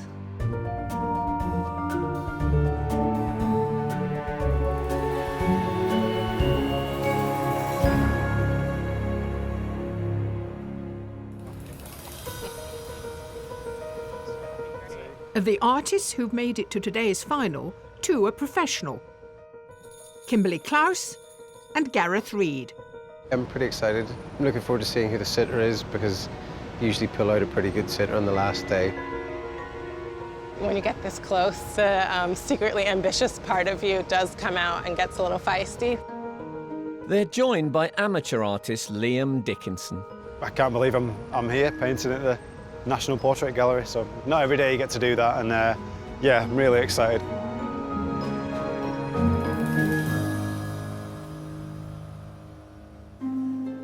Before the gallery opens to the public, the artists have a chance to prepare and set up. But today they have the daunting task of painting amid some of the world's most celebrated works. There's a bit of a buzz about the place. You know, there's a nice, interesting backdrop, and I hope I can introduce maybe a cinematic quality to it. I might start off with a bit of colour. I'm not going to be too overambitious. There's going to be no unleashing of any beast. Today I brought my usual gear, got my big brushes close because I usually start with those, and this time I managed to keep my brushes sort of organized because it will get chaotic over the time. It's the artist's last chance to impress the judges, so their final surprise sitter could be the key to clinching the title. Kimberly, Gareth, Liam, welcome to the final challenge. Your sitter today is an actor whose career has spanned 5 decades. On stage and on screen, he's been nominated twice for Academy Awards, he's won several BAFTAs. Please welcome the absolutely marvellous Tom Courtenay.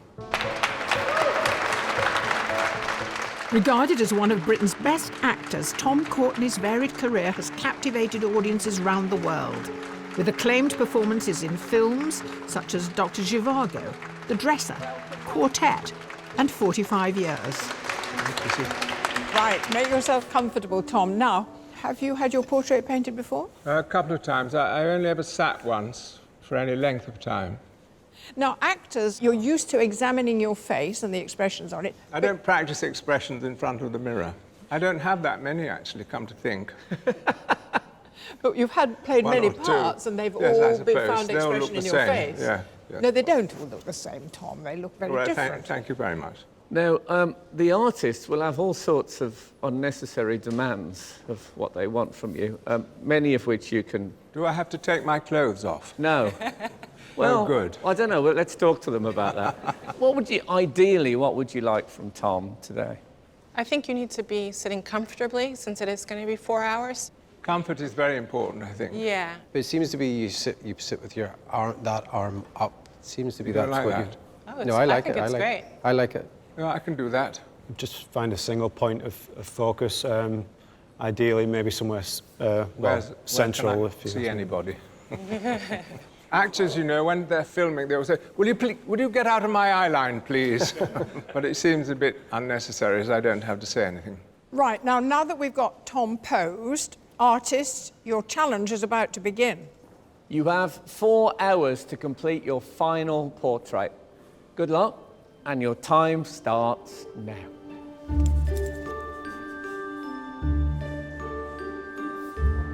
I'm going to take some photographs if you don't mind. When faced with a sitter, Kimberly and Gareth worked from life. Okay, Tom, could you maybe look here? Yeah. I can be there. Kimberly, Yes. is that okay? Is that okay? That's great. Yeah? But Liam relies on technology to compose his portraits. I've taken a few pictures of Tom and I'm just going to put them in my computer, play around with them, put a grid over the top. It helps me envisage what the finished portrait's going to look like before I begin. Amateur artist Liam Dickinson is from Chorley, Lancashire, and works part-time at a supermarket. His ability to capture lightness was evident with his painting of Dave Myers, but he didn't win his heat. Worried they had let a talent slip through their hands, the judges invited Liam to the semi-final in an unprecedented move.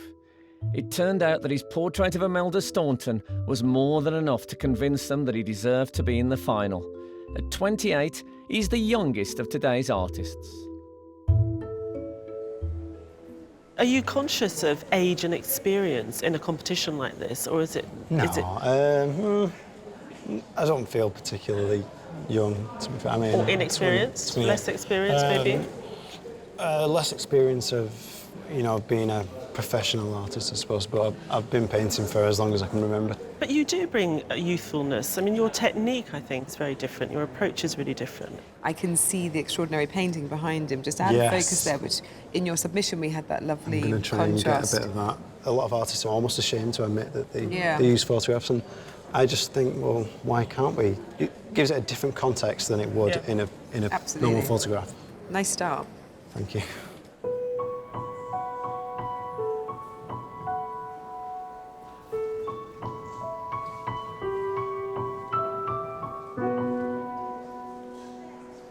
I'm going to do monochrome. I think that way I can focus on likeness and really focus on the face. I'm looking at a base color and I'm looking at what happens when you mix white to it. I'm just trying to figure out what's the right mix of colors to get a good range.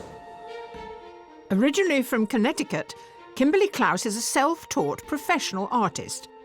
Her bold and suggestive brushstrokes for her heat painting of Freddie Highmore captivated the judges. And her ambitious composition of Imelda Staunton in the semi-final cemented her place in today's final.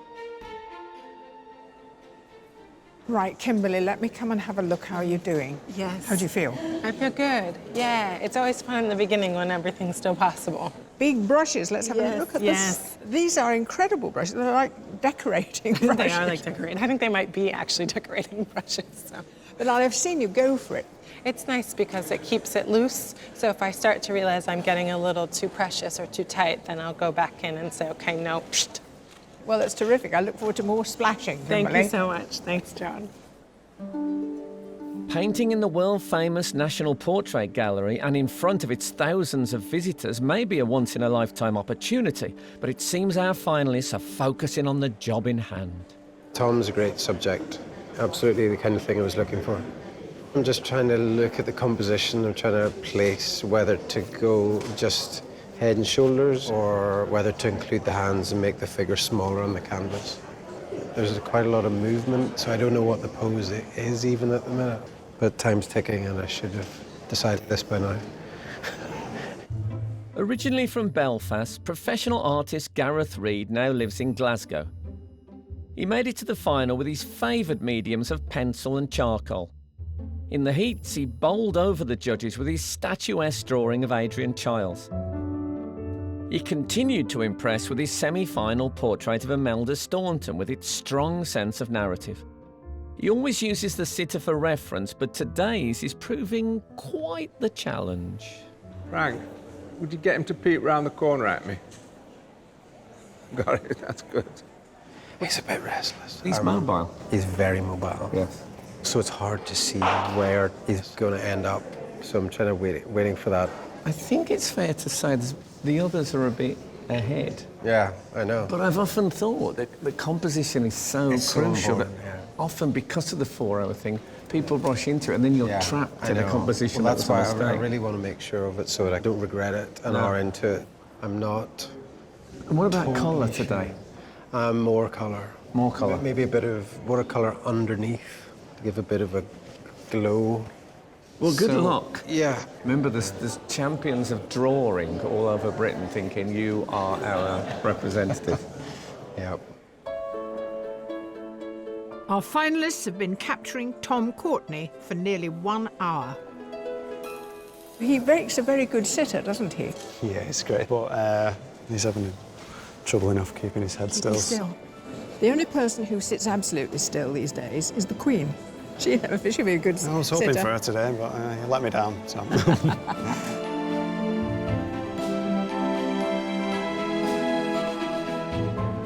Okay, positions. Thank you.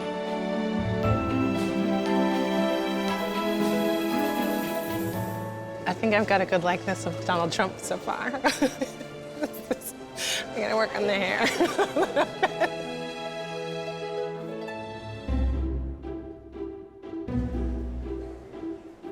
Here at London's National Portrait Gallery, our 3 finalists have just over 3 hours to finish portraits of their very restless sitter, multi-award-winning actor Tom Courtney. Kimberly? Yes, sir. Gotcha. Kimberly and Liam are sticking to their tried and tested medium of oil. But as it's the final, Gareth has decided not to restrict himself to his usual area of expertise. I've come here because you're the pencil and charcoal man, and here we've got paint. Are you familiar with paint? Yeah, I mean, it's not a main part of my work, but last year I tried a little bit of watercolour on the canvas and it worked really well as the first stage of the painting. Quite loose, not confined to the edges. No, and this is loose too, isn't it? Yeah, a little bit loose, just a little bit of, give it a bit of a glow, and then you work over it. You're used to doing this. Not really. It's all quite new, actually. You mean you were experimenting in the course of a competition? No, only a little bit.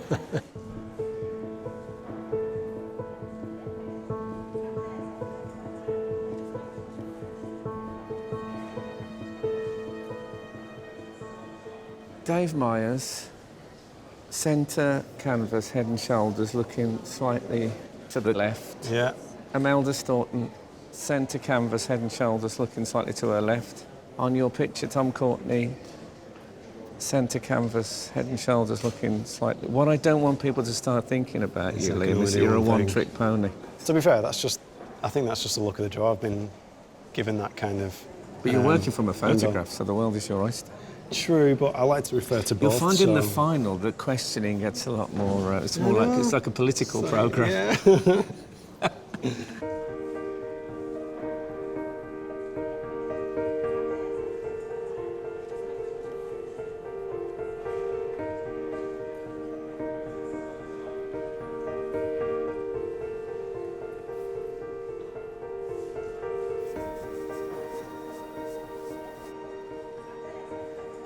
I find it curious that there's so little there, but I can really see Tom Courtney already. It's almost the essence of the way he holds his head as well. So, but how do you do that? I mean, yeah, are you doing magic?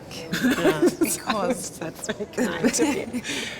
I think I tried, without sounding too highbrow, but really to have like a sensory experience of the person, so that I'm really like, what does it feel like if I'm Tom's cheek, and what does the slope really look like, and why does it catch the light? Method painting. Method painting. Tai. So we've got great actor sits on chair. He doesn't sit well in the chair. No, he's a movable feast. I think when they saw him this morning, they thought, yes, there's fantastic. He's got lines. He's very strangely like a very old boy, a little boy. That sort of boyish haircut, isn't it? He has a youth about him. But I mean, a schoolboy sort of impishness. He's sort of settled down now. He's got this fantastic face. But what is interesting, when he does settle into the zone, it becomes very hangdog. But I'd love, if anyone can capture both of those in a portrait today, they've done a brilliant job.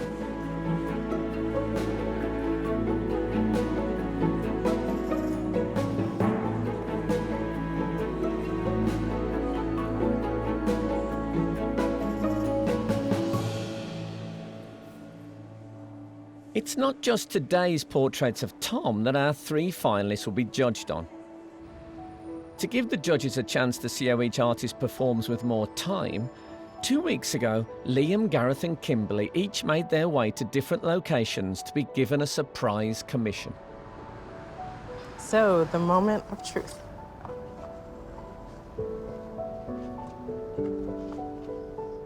Oh, wow. Your commission is to paint the portrait of the critically acclaimed musician, Dame Evelyn Glennie. This is fantastic. This is going to be a lot of fun. Your commission is to paint the portrait of the distinguished and much respected High Court Judge, the Honourable Mrs. Justice Chima Grubb. Well, that's amazing. Your commission is to paint the portrait of the popular classical singer and forces sweetheart, Catherine Jenkins. Wow. That's not scary at all, is it? Each artist met up with their commissioners to find out what exactly they were expecting from the portraits. Liam went to the Cavalry and Guards Club in Piccadilly to meet the director of the British Forces Foundation, Mark Cann. We, as a charity, exist to boost the morale of the men and women serving on the front line. Catherine's been to Afghanistan, Iraq, more than once as well. Are there any particular themes or elements that you want me to incorporate into the portrait? I'd like to see a little bit of the connection with the armed forces and the serving armed forces, you know, the young men and women who are on the front line. Great. At the Old Bailey, Gareth met its most senior judge, the Recorder of London, Nicholas Hilliard QC, along with the Sheriff of the City of London, Charles Bowman. What we're anxious to have is a picture very much of a 2016 judge. Yeah, it's the modern face of UK judiciary, but respecting the sort of heritage and history of this wonderful institution. Okay. Kimberly went to the Academy of Music in London to meet up with Neil Percy, principal percussionist with the London Symphony Orchestra. Evelyn is such a role model for not only percussion players, but for musicians across the world. We have some new percussion facilities that are going to be opening, which we're really excited about. So we thought, what better place to hang your wonderful portrait, but in the new facilities, with Evelyn being one of our most celebrated alumni. Is there a particular style that you have in mind? We're really open to all sorts of suggestions as to whether it should be an action shot or a portrait. I'm going to be absolutely fascinated to see what you come up with and very excited. Thank you so much. Thank you. Armed with her brief, Kimberly went to visit Evelyn at her studio for a 1-hour sitting to help formulate her ideas. Hi, Kimberly. Hi, Evelyn. It's fantastic to meet you. Thank you very much. I'm very excited by all of this. I'm very excited myself. What is it about sort of the chemistry between you and percussion that made that the arena as opposed to another instrument? I don't actually know. I think it's just, you know, being given that opportunity to try something at a young age, and that's what happened at school. Yeah. And I think it starts from the enjoyment, you know. Yes. Gareth got the opportunity to sit with the Honourable Mrs. Justice Chima Grubb, the UK's first female Asian High Court judge. I am excited to see what this artist comes up with. Anything except a cubist interpretation will be more than satisfactory. When you're getting dressed in the robes, do you feel like it's an essential part of the process of changing into a judge? Yes. You do feel a weight of responsibility just by the weight on your shoulders. Liam was able to spend an hour with Catherine to take photos and do his preliminary sketch. Do you have a standout moment from your career? So many. The one that's like the surprising one for me was, it was the first time I sang to the troops in Iraq, and I sang Over the Rainbow. It was just a really emotional show. When I got to the chorus, they all started singing along with me. It was just really unexpected, but it had a big impact on me.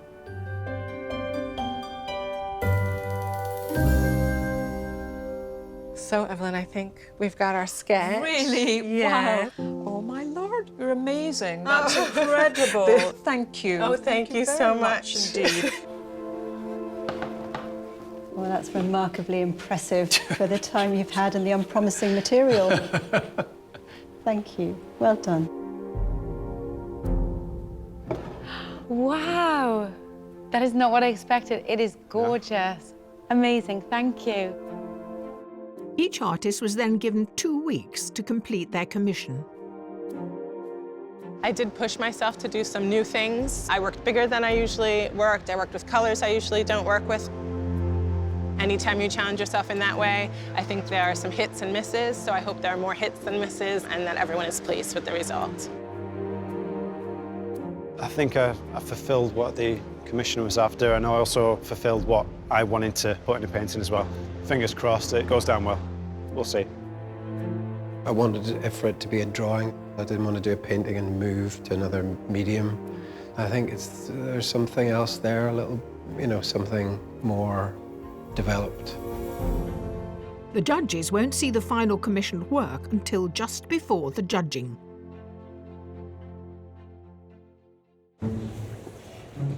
Meanwhile, at the National Portrait Gallery, the finalists have just over 2 hours to finish today's depictions of Tom Courtenay, before one of them will become Portrait Artist of the Year. Hopefully, get this face done in the next hour and then focus on having a good background as well. Has it got my sense of fun? He has, he's got all that. You look like a man who's thinking about the past in a painful way.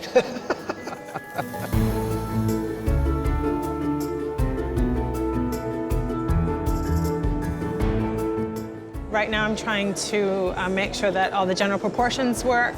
I'm trying to hold back from doing something too risky, so I'm having to be very thoughtful about the marks that I make, and that always stresses me out a little bit.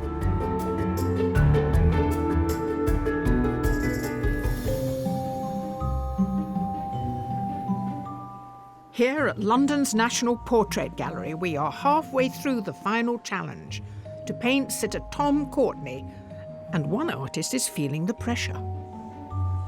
Name's really far on. It's looking really well. It's really solid. Pretty much done. Feeling worried? Not at all.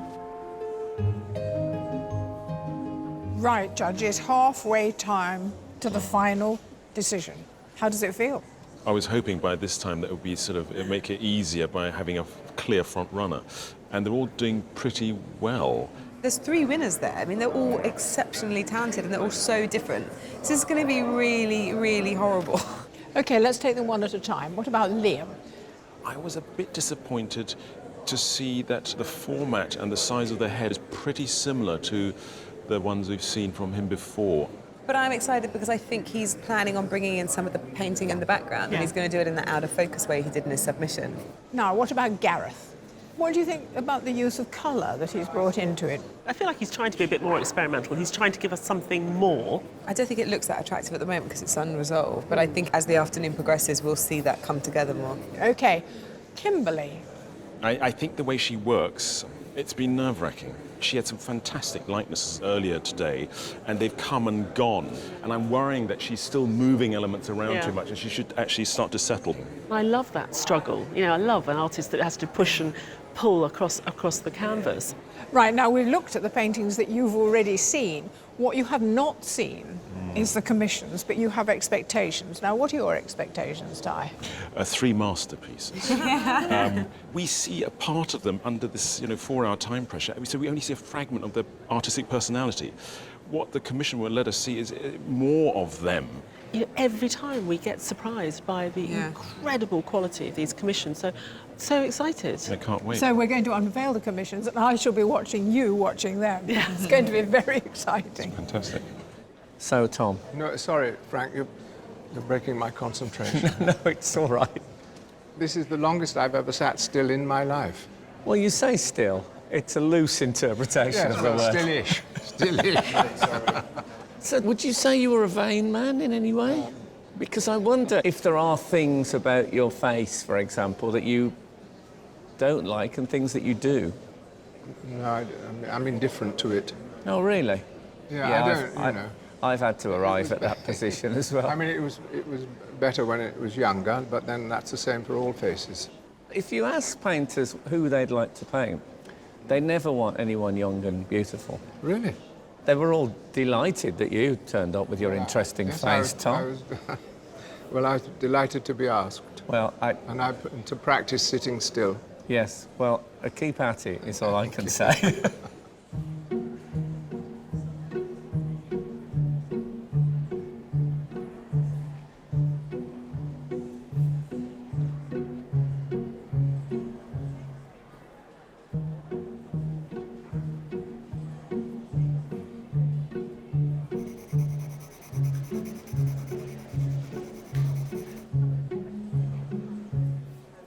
Every artist has their own method of producing a portrait, and every method has its own series of stages. Up until this point is always my favorite part, and then when you really have to say, okay, I'm going to put the eye right there, and it's not just blocks of areas, but more details, that's when I start getting a little fidgety and a little worried.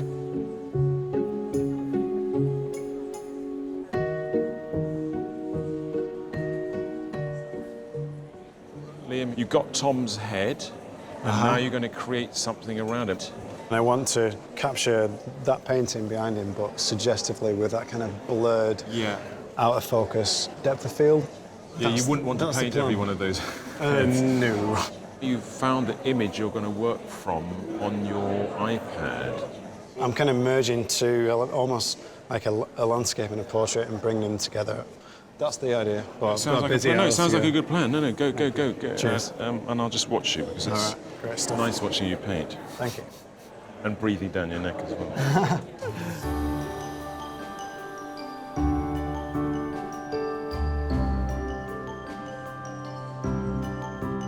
One of London's most celebrated art institutions, the National Portrait Gallery was the first of its type in the world when it opened in 1856. And its current director is Nicholas Cullinan. Nicholas, thanks for having us in your workplace. It's a pleasure. When I imagine your job, I imagine what you're doing is looking after what's here. What is the ongoing element of it? Where are the new portraits coming from? Well, actually, we're quite unique in that we still commission portraits of sitters, and so most galleries acquire, but they don't commission. And we both acquire historic portraits or even contemporary portraits, but crucially, we also commission. So something like we're doing here today, you see the finished works. You don't see the process. Yeah, this is a particularly vivid example of giving people an insight into that. 3 different artists making portraits of the same sitter at the same time. I couldn't possibly say which is my favourite, but I think they're all shaping up rather well. Very different approaches. Yeah, it's very exciting.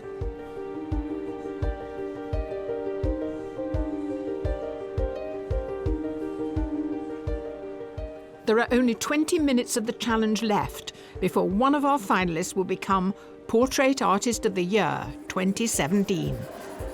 Do you feel like you had to wrestle to find the likeness? It always seems to me that everyone just finds it, but was it hard for you? No, it's just like sort of struggling for 2 hours.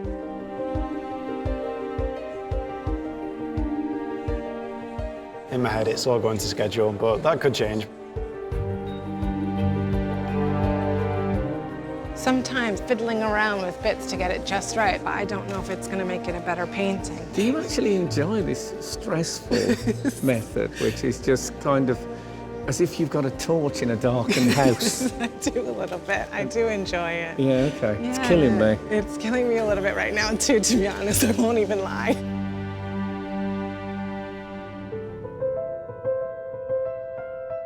At London's National Portrait Gallery, the final challenge for Portrait Artist of the Year is coming to an end. But there's something I need to clarify.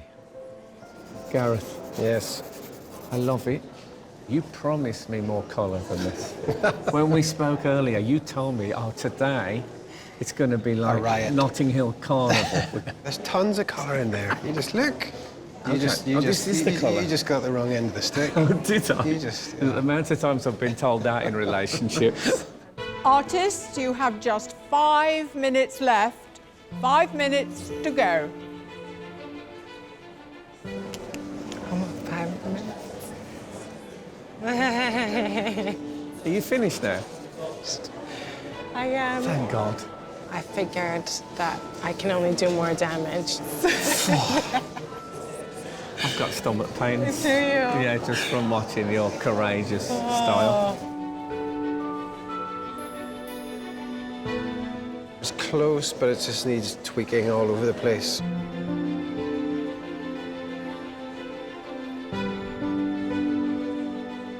I personally feel like a good background gives portrait more context. I quite like that's there now, so I'm not gonna play around with it too much.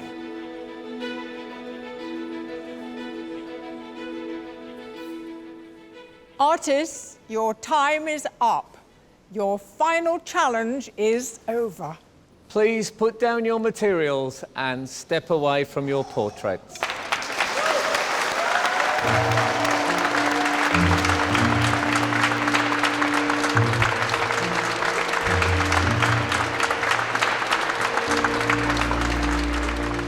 Having sat for 4 hours, Tom's patience is rewarded and he gets to choose his favourite portrait to take home.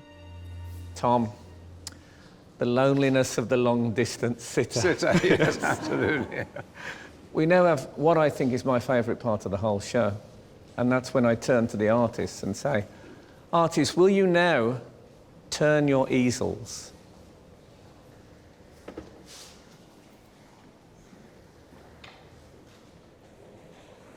Gosh.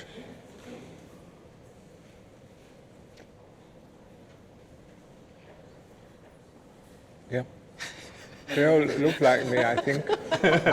Yeah, don't overdo it with the response to that. You know, I don't like looking at myself that much. No?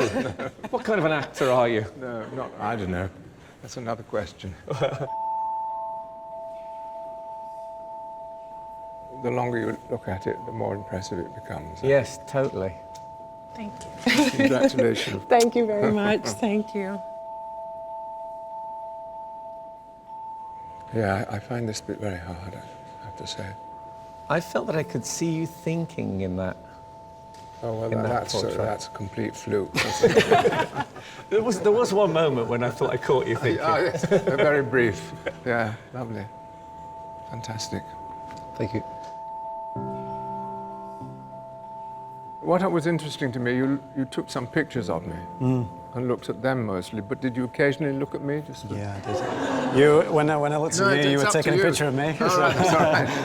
I just hate having to pick one.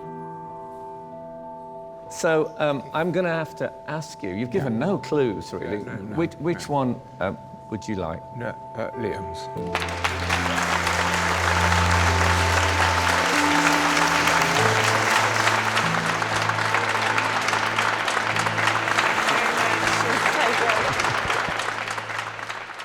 But Tom's choice has no bearing on who will be today's winner. That's down to the judges.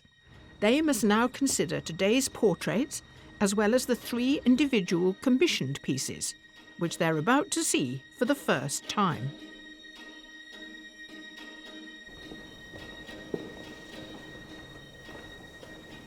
Incredible. Wow. That's amazing.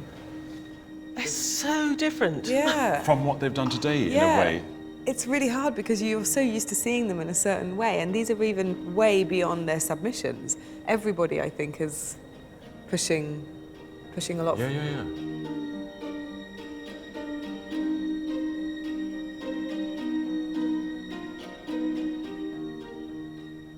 One of the things I really love is the monochrome palette, the choice of a single colour or slightly related colours.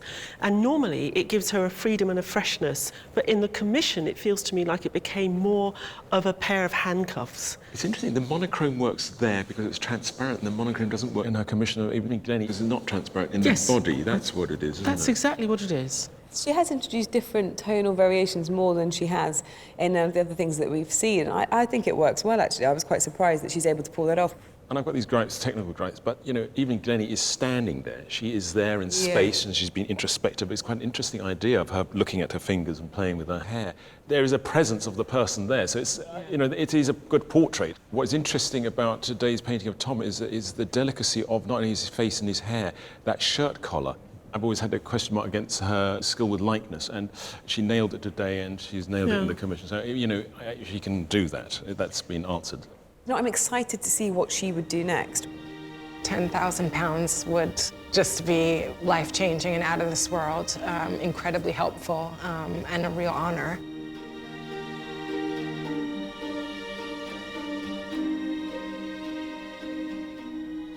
I love the background, actually. I really like the context. I love the piano. It's beautifully painted. What I have a problem with, ironically, is the portrait. I think the portrait itself borders on the caricature. A lot of that is to do with the expression of the sitter. It is notoriously difficult to paint people smiling or laughing or with any kind of expression, and I think this kind of shows you why, because you do end up tipping into something which doesn't seem serious. I really love what he did today, and I like it a lot more than the commission, I have to be honest. I agree. I think the portrait today is really fabulous, and it's still got elements of that filmic quality that we love so much from his original submission. So, you know, tick, tick, tick there. That last hour seemed to just kind of go like that. This time I probably attempted to maybe do a bit more than I've done in previous rounds. I just hope that the judges will see some potential. It depends what they're looking for, but I can hope for the best.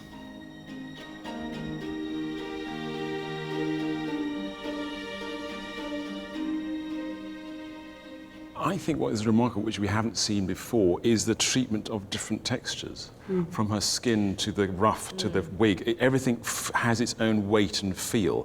I've never seen anything like this before. No. And also, actually, the second thing that's happening here is that this medium, which is not painting, is showing that it is absolutely categorically serious and should be treated on the same level as painting. There's too quick to denigrate working with pencil as saying it's not serious. Are you kidding me? This is an absolutely exquisite finished piece of art. I honestly can't find a fault with it. And how marvellous to see a woman taking on the swagger, you know, confident pose that we normally see a man dressed in robes of office. I think it's fantastic to apply those masculine principles to a female model. I find it's overstated. No. It needs to be overstated, You wouldn't be saying maybe. that if it was a man. We're going to totally gang up on you now. No.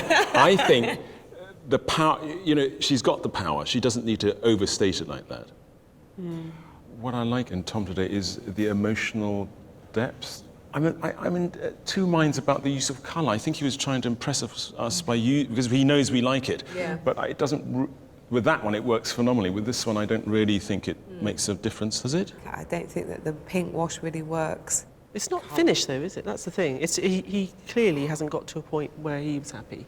What he obviously has is a nobility that he manages to extract from his characters. Yeah. And, you know, Tom, I know it's maybe slightly inward-looking, but there is still a strength and a nobility there. I didn't get anything done in the first hour, really. So my work had to be accelerated, 4 hours compressed into 3 hours. If I won, I don't know what I would do. It's been such a long day, I would start weeping or something, I don't know.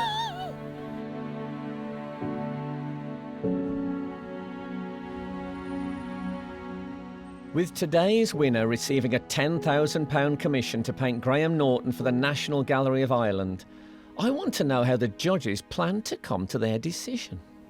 These commissions are game changers, aren't they? I mean, in my own personal opinion, these commissions have really changed my view on quite a lot that's gone on thus far. You're right, Frank. You know, all the way through the competition, we're looking for potential. And what the commissions do is they show us what that potential is delivered. Personally, I want to pick someone who is really on a journey and is doing something which excites me. So you have much more in your mind than the two portraits that you see here. You have all the things that have gone before. Yeah, And and what we're hoping will come next as well. Because I'm thinking, well, what happens if you give each of these people the prize? You know, what are we likely to see? But I also want it to be something which is innovative and pioneering. It's the quality of the artist, it's the freshness, the newness, and it's all the work that came before. They're going on to win a commission which will hang in a public gallery. That's quite a responsibility. They've made it very difficult for us.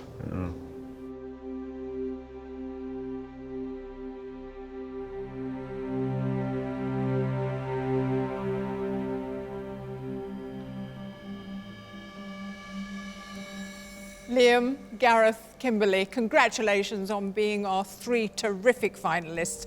We've so enjoyed watching you over the weeks and indeed getting to know you and how you work. It's been terrific. Yes, but the judges have made a decision. I can tell you now, and this is, I know people always say this on shows, I can never remember the judges having a more difficult decision than this. They have been sweating droplets of blood in order to arrive at this, but they have chosen a winner. The Sky Arts Portrait Artist of the Year is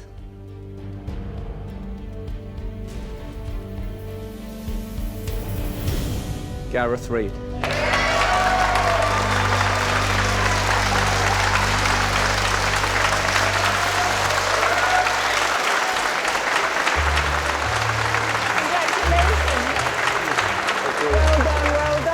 can't quite believe it. Absolutely delighted. I'm dazed, I'm over the moon. When to get the cash?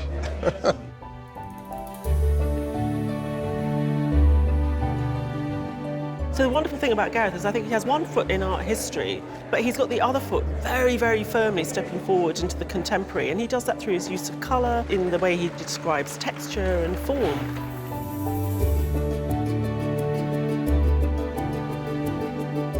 He's been consistent in his cleaving to drawing. And actually, when I thought it came to the commission, I know he paints as well, I thought he's going to go and do some painting. And no, he stuck to drawing.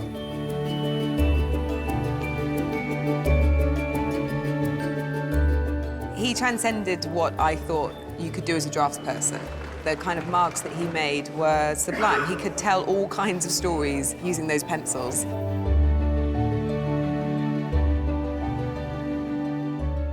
I'm really happy for Gareth. It has been amazing. I'm quite emotional. I can't feel a negative feeling right now about the results at all, because it's just been really good for me in general. We've got plenty of time. We've got plenty of time. Do you know what? I think Gareth more than deserved to win, so no complaints. I'm happy just to get back to normal, back to the supermarket. I'm not happy about that, really. Obviously the money's awesome, but the fact that it's in the collection of the National Gallery of Ireland is even better. The potential that might come from it is the main thing, I think. I couldn't be happier.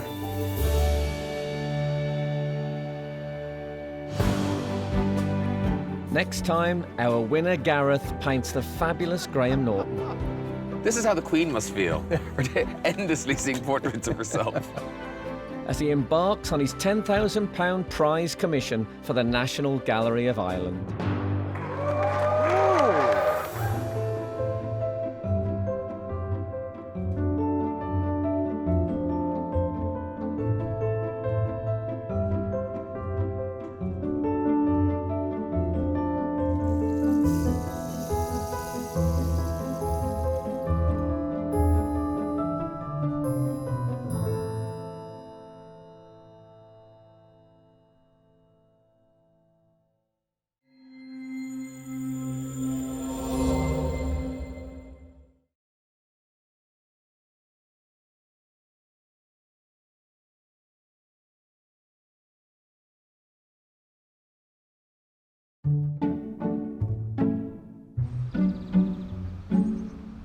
Welcome, art lovers, and those of you who just generally like to watch people struggle. Of today's artists, one will be working in gold leaf, one will be working with electrical tape, and another has been salvaging stuff from a skip.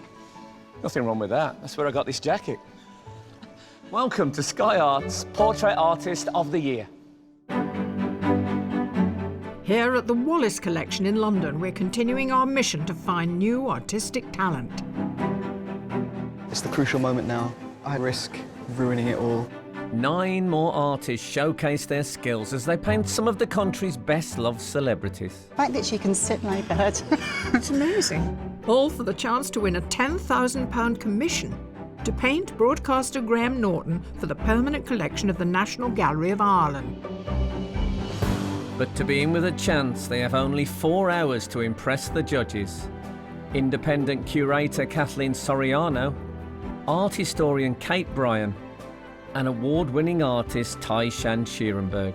In this mess of grey, he's slowly appearing, and it's a very exciting painting. So who can master their medium? Finding it difficult to mix the right colours at the moment. Bring life to their canvas. It might be a bit of a challenge, this. And earn a place in the semi-final. Electrical tape as an art material. Were you just mending a plug and thought, you know what? This looks like a picture. Yeah. If I'd have been doing this today, I'd have spent the first half hour trying to find the end.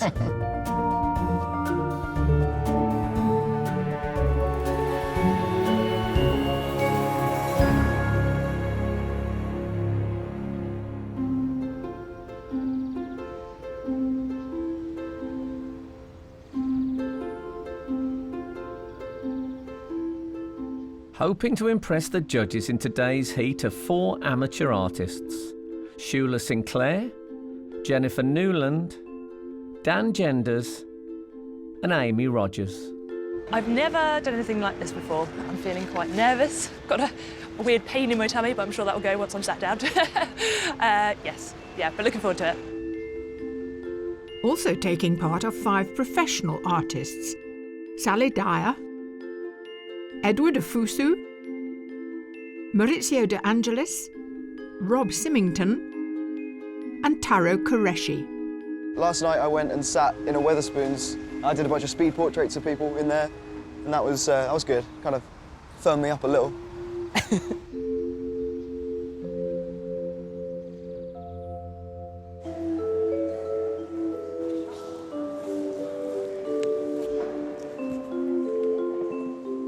The judges have only seen the artist's self-portraits as digital submissions, so it's time to get up close and personal.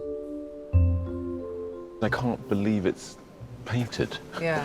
It's only when you get deep Really? into the Yeah. hair you Yeah. can see the paint, really. This is a really outstanding piece of work for me. Yeah, it's full of story as well, isn't it? I understand that she has somewhat changed her style since she painted this. So it'll be very interesting to see. Wow. I hope we keep the Gothic, though. I like it. I like a good Gothic It's very wife in the painting. attic, isn't it?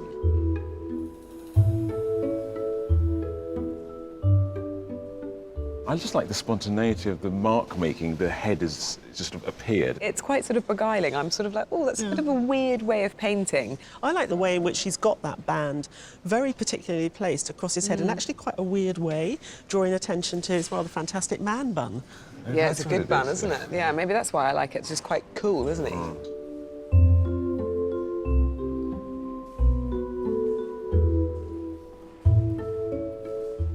If we stopped a passerby and said, what is this medium, I don't think many of them would guess that it's electrical tape. No. No, we didn't guess either. No.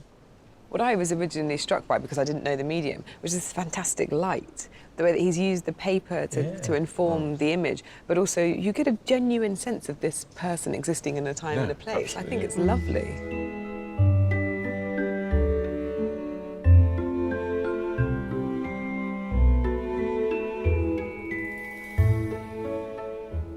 Very intense self-portrait. I mean, there's no vanity here, I think. What I really like about it is the handling of the watercolour. It's kind of blocky and it's heavy, even though it's actually really fluid paint on a really flimsy bit of paper. It's such a strong artwork.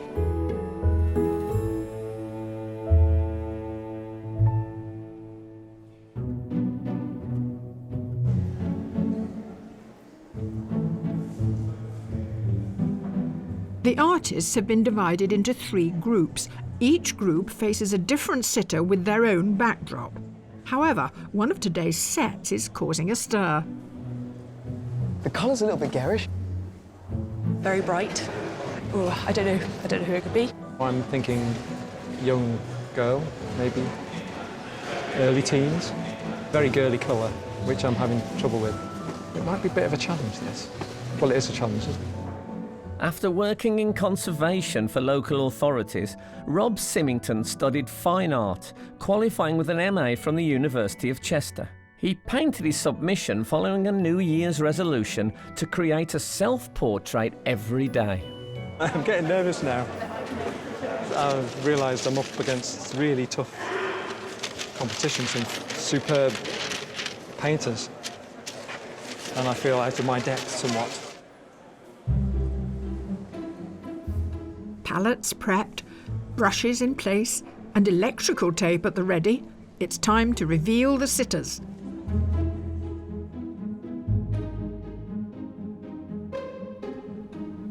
Artists, your sitter today's a brilliant actor. He's hot in almost every meaning of the word. Please welcome James Norton. After playing a psychopathic villain in Happy Valley, James endeared himself to audiences as a sleuthing vicar in Grantchester and a lovesick prince in War and Peace. Please. I don't know to do my prop. You've got a prop jacket. I don't know why. It's pretty warm, isn't it? Should I come down? No, I'm sitting. do sit there. Oh, that's comfortable. This is going to annoy you, isn't it? I think I should get rid of my prop. Do you want me to take the jacket away? Go on, take it away. I don't normally do wardrobe, but... Sorry. No, really, I'm happy. Have you an idea of what you're hoping for? Do you want to look noble, interesting, quirky? I mean, yeah, you all taking notes on those that would be fantastic. I'm intrigued. I'm never had my portrait taken. I'm sat for a portrait, so yeah, it's a new experience for me. Very excited. Artist, the sitter you're challenged to paint today is an actress with a very distinguished career in television, stage, and screen. Please welcome Leslie Manville. From playing the central character in bittersweet comedy Mum to Margaret Thatcher in The Queen, Leslie's become one of our most diverse and best-loved actors. Come and sit down here. Thank you. Well, now, this is not something you're used to doing. Never done it You've done before. everything in television, stage and screen, but you've not sat still for 4 hours. No, I haven't. How do you think you'll occupy your mind? Just to sort of be calm will be quite nice. I've got scripts to think about, what I'm going to eat for dinner tonight. Artist, your sitter today is a very versatile actor. He's also one of the UK's rising musical stars. He's the fabulous Raleigh Ritchie. Acclaimed for his roles in gangster film Adulthood, TV series Broadchurch and Game of Thrones, Raleigh has also recently released his debut music album. Sorry. Please. Thank you. I hope you like pink. I do, yeah. I wasn't sure that they'd take it this literally. Oh, you said so. It's your fault. Did, yeah, it's my fault. Sorry, guys. We've been passing paracetamol around for the artists. I should tell you that some of the sitters like to just keep an eye on how they're growing. I think I quite like to wait. Kind of feel like it would be unfair on these guys to sort of keep an eye and be like, are you making me look good? But there's a little subliminal hint, make me look good. No. OK. Well, what I'm going to ask the artists is what sort of thing you're looking for from Raleigh? A little glimmer in the eyes. That's what we're after. No, that was a wink. You need my eyes open, yeah, I assume, yeah? Yeah. OK. And you need to have your arms the same place so your shoulders don't change. Yes. Comfortable. Yeah. I'm tempted to sit deep, cross-legged. isn't it? Are you able to hold that? I feel quite relaxed like that, yeah. Good. Artists and sitters, your challenge is about to begin. You have 4 hours to complete your portraits, and the time starts now.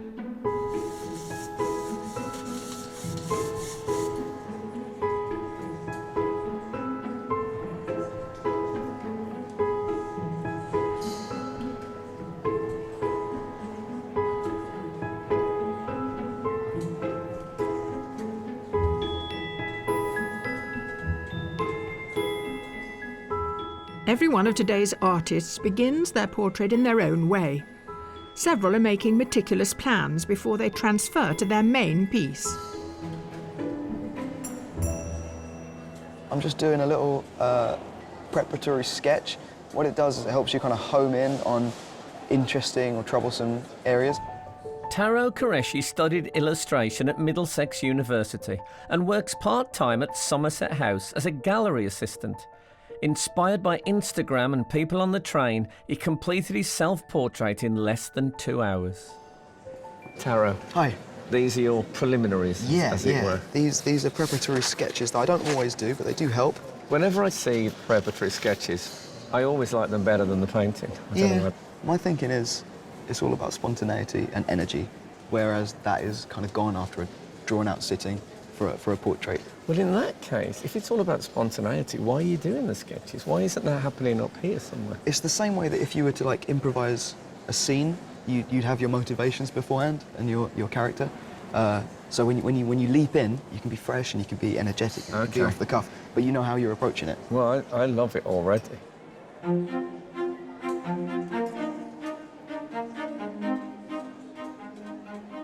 A crucial element of any portrait is, of course, to capture a likeness. So our artists are closely examining the details of their sitters' faces. She has very refined features. Her eyes are not very sort of sunk back, for example. So there aren't any very strong contrasts on her face, which means I have to be subtle, and I'm not subtle. Advertising executive and amateur artist Shula Sinclair learned to draw on the beaches in Tel Aviv by secretly sketching sunbathers. She painted her own self-portrait after a difficult year dealing with illness and says she wanted to capture her own imperfections. Now, she's decided to sit cross-legged, which is quite daring, and you're including that. Yes, I think if you were to end at the waist, it would be quite standard. You'd miss something about her, wouldn't you? Yes, exactly. And the fact that she can sit like that, I can't do it for 5 minutes, so... It's amazing. You know, at least she deserves that it's captured.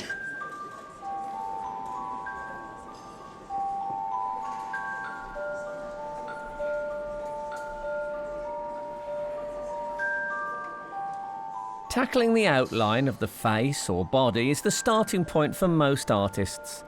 But that's not always the case.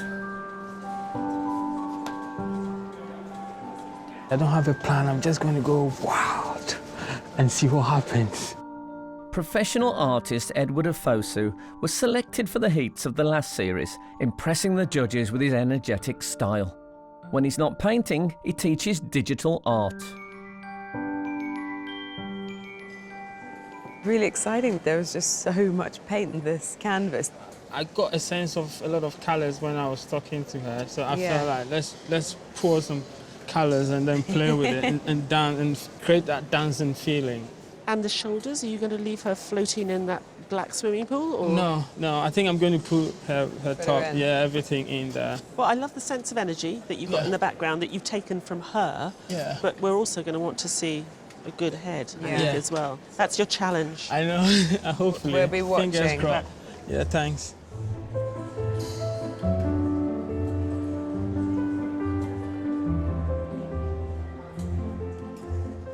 Our artists are nearly 1 hour into their 4-hour challenge.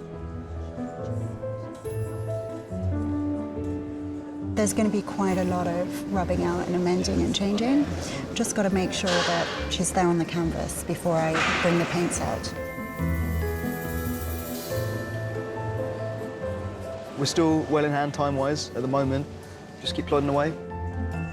I think I can't fight the pink. I'm going to have to go with the pink and do something in the background with pink.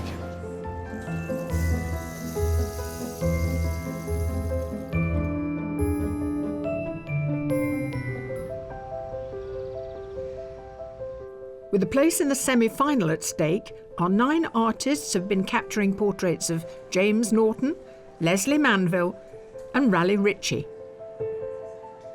With 3 hours of the challenge to go, a mix of colours are finding their way onto the canvases, but one artist has chosen a very limited palette.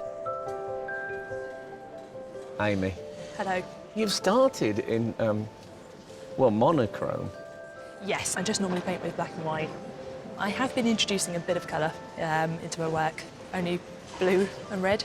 OK, so that's... are you going to acknowledge the pink, do you think, today? I don't think I will. I'm too scared. I find it really difficult to work with colour for some reason.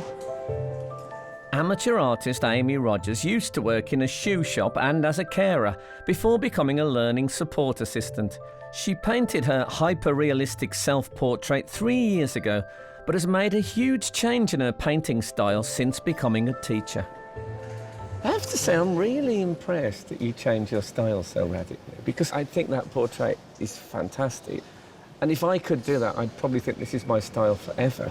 Thank you. I think the stuff that I'd been doing up until a couple of years ago was just so systematic and so kind of regimented in a way. I knew what the photo was, I knew what the beginning, middle and end was going to look like, and I wanted to break free. I think it's probably good for the soul, that freer, wilder. Yeah, it certainly does feel kind of... How is your soul better? I think it is, yeah.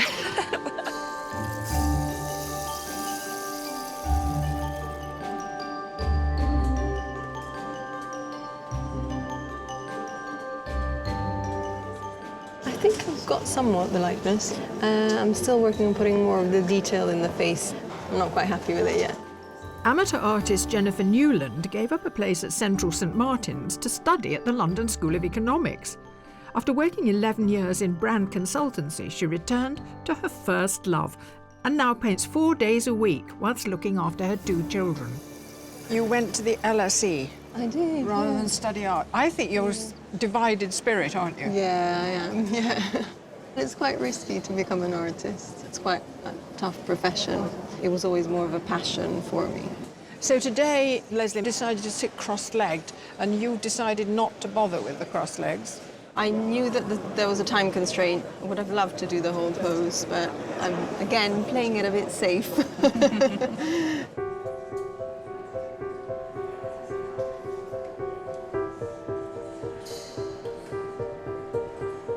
The whole reason that we kind of went for hot pink for my logo and everything is because it has that natural, like...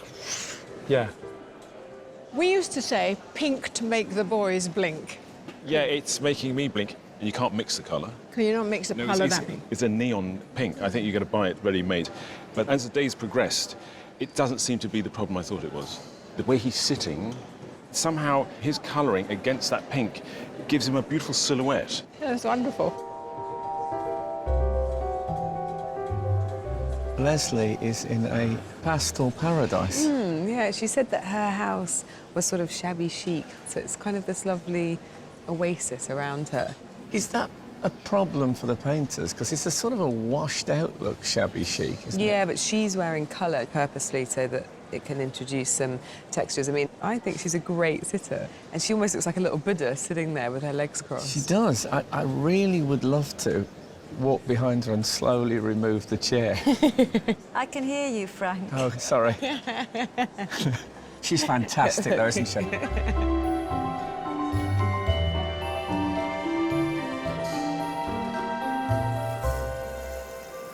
We've got very little set, but that makes what's there all the more eloquent, doesn't it? I think so. The sets are subliminal in setting their context. So, for example, here, there's a reference to the fact that he likes to go swimming. But if you look very carefully, you'll see that that blue is having a really big impact on the tones of his skin and is actually giving him a lovely warmth. Actually, it's the perfect colour for him. On the first impression, maybe people may assume that I'm a bit colder and more standoffish than I am. So I'm wondering whether or not the portrait will capture that warmer side. I hope so. We'll see.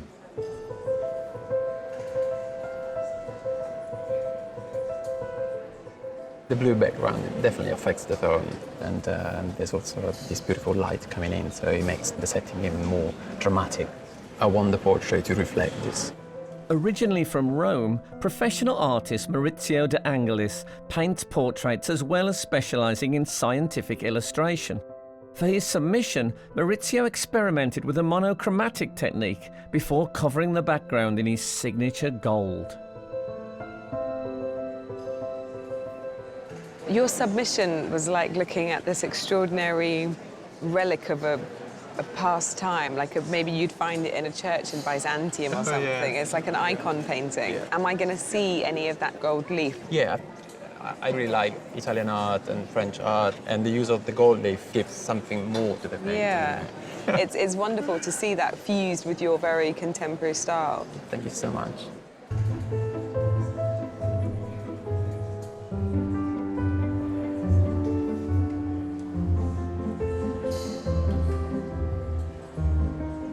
Acrylics and oils are amongst the mediums being used today, but one artist doesn't have a paintbrush in sight. I use electrical tape, so I cut it with scissors and fine bits just to kind of build up the face, really. So yeah, electrical tape, coloured electrical tape. Primary school teacher and amateur artist Dan Genders makes most of his art during half-term breaks. His submission was his first ever self-portrait and took him 24 hours to produce. I've transferred my felt tips sketch over to here. Now I'm starting to snip and cut pieces, and then they kind of gather on the scissors. So I take them off the scissors with a tweezer and place them on. Dan. Hello. Were you just mending a plug and thought, you know what? This looks like a picture. Yeah. No, well, I'm a teacher, so it was getting the kids to slow down. Rather than doing quick marks with pencil, it was getting them to cut the tape to make marks. So to slow them down, you thought, I'll give them a difficult, meticulous medium to work. Didn't have much planned that day, so... Okay. If I'd have been doing this today, I'd have spent the first half hour trying to find the end.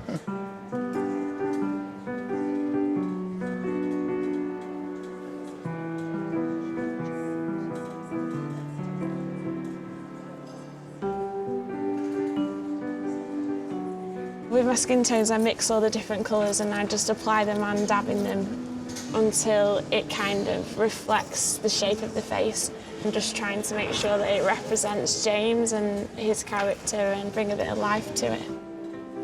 Professional artist Sally Dyer made it through to the semi-final of the last series of Portrait Artists of the Year with her painting of actor Daniel Roche. Since then, she has quit her job at a cafe and opened an art workshop with her mum in Preston. Sally. Hello. It seems like only yesterday we were speaking over your palette.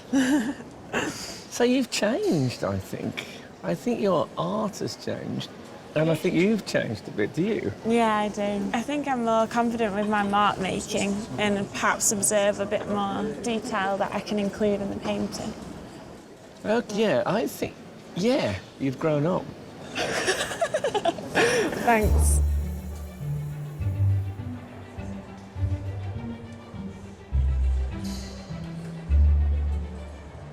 While most of the artists are well into the painting stage, one board is rather bare. You've started with just a bit of drawing to guide you.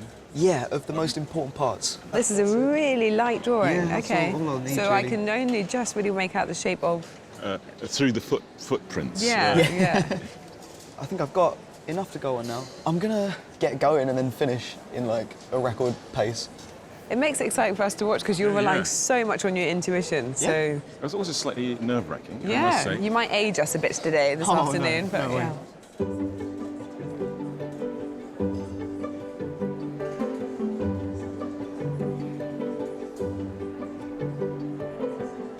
I don't want to see any. I don't want to see any of it. It's probably best not to, actually.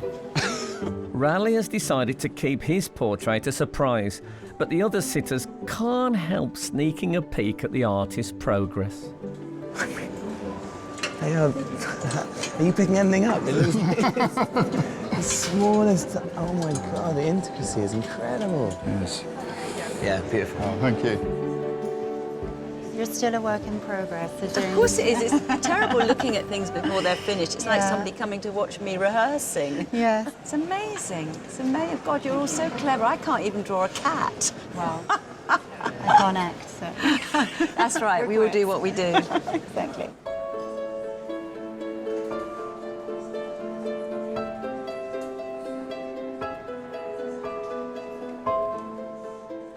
It's nearly halfway through the competition. I'm finding this stage unusually hard. Her skin is quite pale and the background's quite pale, so I'm finding it difficult to mix the right colours at the moment.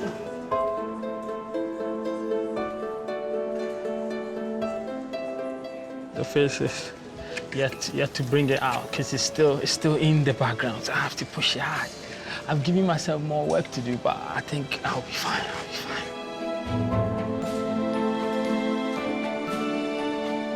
2 hours left. I don't have a particular plan. I'm just going to hone in on the eyes and the nose and the mouth and kind of bring more detail into it. Yeah.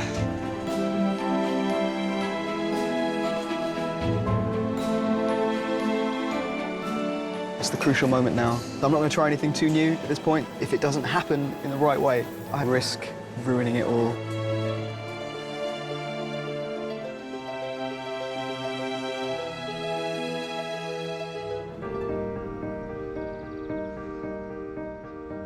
Here at the Wallace Collection in London, our 9 artists have already completed 2 hours of their challenge to paint actors Raleigh Ritchie, Leslie Manville and James Norton, giving our judges plenty of time to reflect.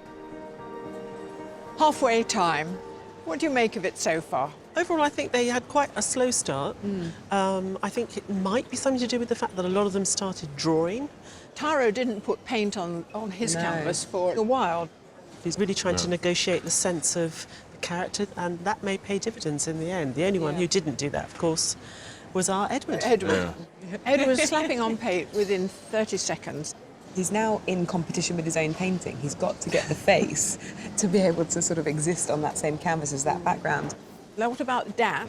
Dan's using the tape, and we were rather taken with his self-portrait, with the number of colours that he used within it. But I'm curious to see whether he can get that range of tones in the skin, whether he can get that light and dark with only one colour. For me, at the moment, it's a bit flat. I'm waiting for it to come to life. We were looking at Amy's painting this morning, think, how the hell is she going? We knew she'd change her style, but you know, how's she going to get that quality? And she stayed monochrome, but in this sort of mess of grey, he's slowly appearing. It's a very exciting painting. I don't think we've ever had such an extreme before, where someone has submitted something so exquisitely rendered and then turns up on the day with this very loose style. It's really interesting to watch her. Our sitters have been patiently posing for more than 2 hours, and I think James has forgotten I'm looking after his wardrobe. James. Looking good, don't you think? Hey, you are looking good. Yeah, not everyone can carry off a tweed. You look great, mate. I think you're just going to hang it up. Maybe give it a press. I've been through the pockets. Yeah. I've actually, honestly, I could feel something heavy in the pocket. I thought, oh my God, he's arrived with a firearm. And then this is actually in the pocket. How's it actually going? Has it been good? It's been lovely. I mean, you know, it's the dream job for a lazy actor. You get to sit, you have an audience, you don't have to do anything. You just sit. Well, you've done a great job. Thanks very much. I'm just going to go and brush against some easels. See you later. See you in a bit. I'm really enjoying it, and the whole notion of being painted, it has gravitas, doesn't it? They're looking not just at the physical, they're considering how they think I look, as well as what I actually look like. You know, all of that's really fascinating. It seems a little bit vain to say, I'd recommend that anybody has their portrait painted, but just sitting, being a sitter is really, it's really nice.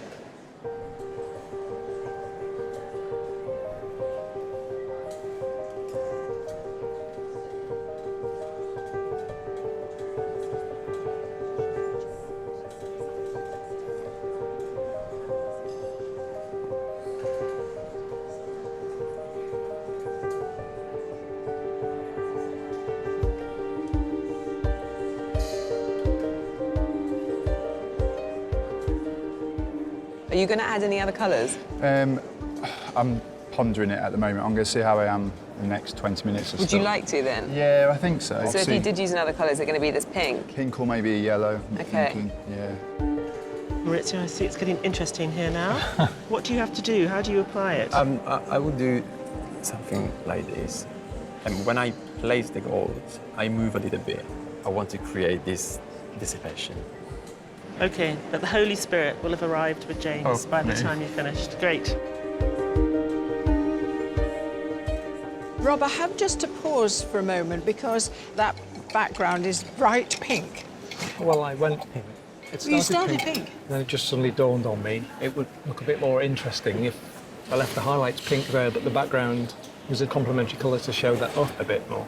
A wise choice. Oh, I don't know. A bit late in the day? It might be a bit late in the day, maybe, but yeah.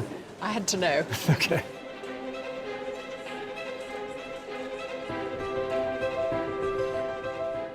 The artists have only 1 hour left.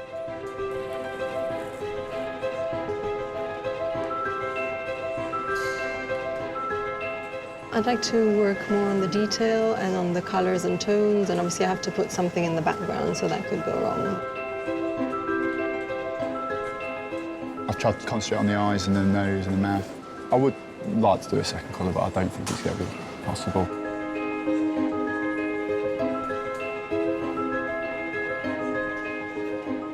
There can be one mark that's missing that's going to unify the whole thing, but that can be one mark too much. That's when the moment of adding too much and ruining it happens. I'm a little bit worried about the hairline. I don't know if that's in the right place.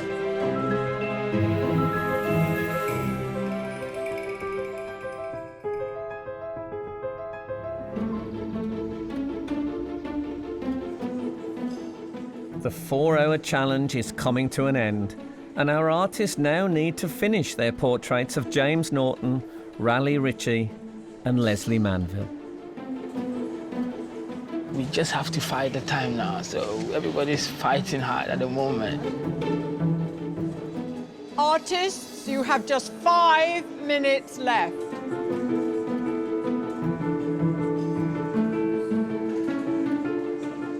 I'm just putting the last brush strokes down. I don't really know how it's gone, to be honest. I need to take a good step back.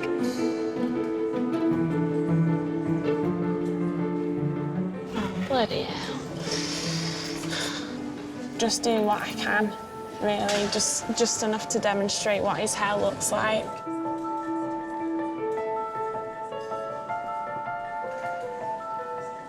I was overly optimistic. I assumed I'd be able to do a full-length portrait in a very short space of time. But it's fine, I'll keep working and it'll be good. I'm worried it's not enough detail. It just might be too basic.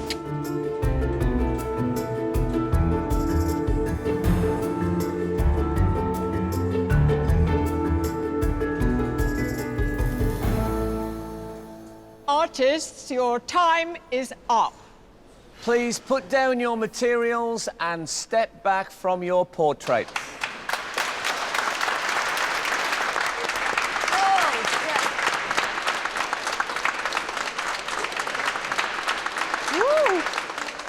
Having been sitting still for 4 hours, it's finally the moment that James, Raleigh and Leslie get to see the final portraits and choose one to keep. James, it's over. How was it for you? It's fascinating seeing bits of tape and different brushes and colours. I can't wait to see them. OK, so artists, can you please turn your easels? Wow, there's 3 Jameses. 3 of me.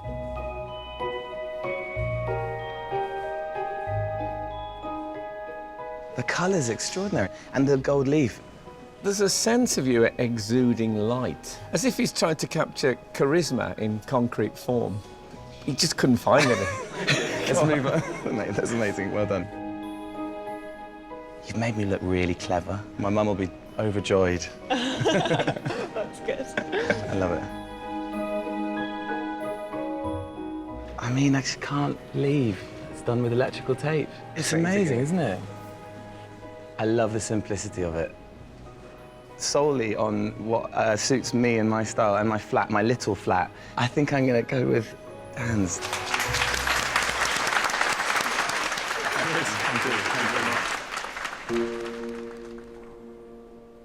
Oh, wow.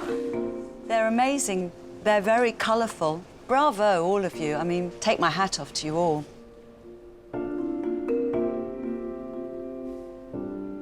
I think you've really caught me. I mean, the eyes are brilliant. I can see me, and it feels like me in a kind of relaxed mode. Oh, gosh. I bet you were a naughty boy at school. I mean, you just have disobeyed all the rules, haven't you, really? I mean, it's just extraordinary. This feels like the tough side of me. Something very regal about it. It's lovely. It's very tricky. I'm going to choose Edwards. Thank you.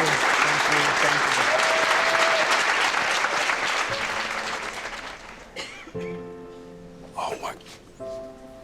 This is bizarre. You guys are amazing. Seriously.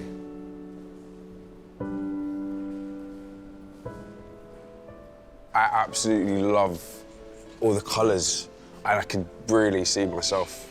This feels like a very emotional painting. I love the detail. The highlights, I think, actually work better than if you were to just paint the background pink. This, to me, gets better every time I look at it.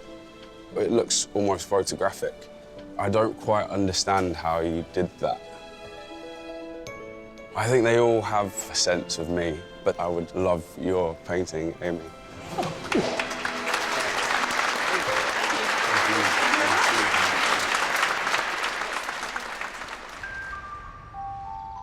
In the quiet of an empty gallery, the judges study the details of finished work. I really like the way this red line at the top of the chair sort of slices through the mouth. It's lovely. I think she definitely managed to catch that sort of sense of poise that Leslie had all day.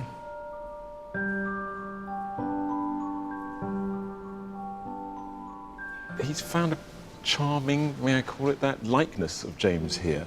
And the mark making that we talk about in oil paint is bizarre to see with chopped up bits of tape. I'm very conflicted on this piece, but you can't deny the fact that he's captured a real sense of him. Yeah.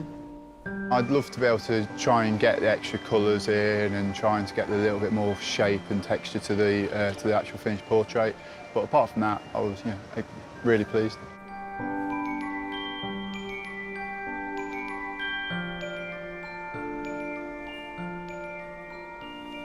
I think those small drawings there he was fiddling around with this morning obviously have informed him. It's got that vitality. I think it's a fantastic painting. I think he's caught more than the likeness. I think he's caught attitude.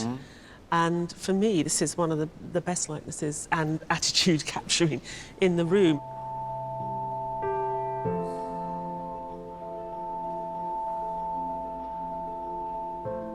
I thought it started out very promisingly, and as the day wore on, Amy seemed reluctant to make decisions about the mouth and the chin, so it gets very lost there. And in terms of mark making, it's a very beautiful bit of painting, isn't it, with the drips and the wristy marks, so it's beautiful. I would love to see that white-grey band there disappear and for him to have some definition. I don't think it would have hurt the painting at all. I thought the painting was going quite well in the middle, but at the end, and the form wasn't quite right, which the judges might pick up on. To help them decide who will go through to the semi-final, the judges first reduced the 9 artists to 3. I can't quite decide between the two. It's one or the other, isn't it? Yeah, yeah. But who have they chosen? The first artist is Amy Rogers. And the second artist is Taro Qureshi. And the third artist is Jennifer Newland. What can I say? Commiserations to all the rest of you, but thank you very much for having such a wonderful day with us and letting us watch your work. Well done.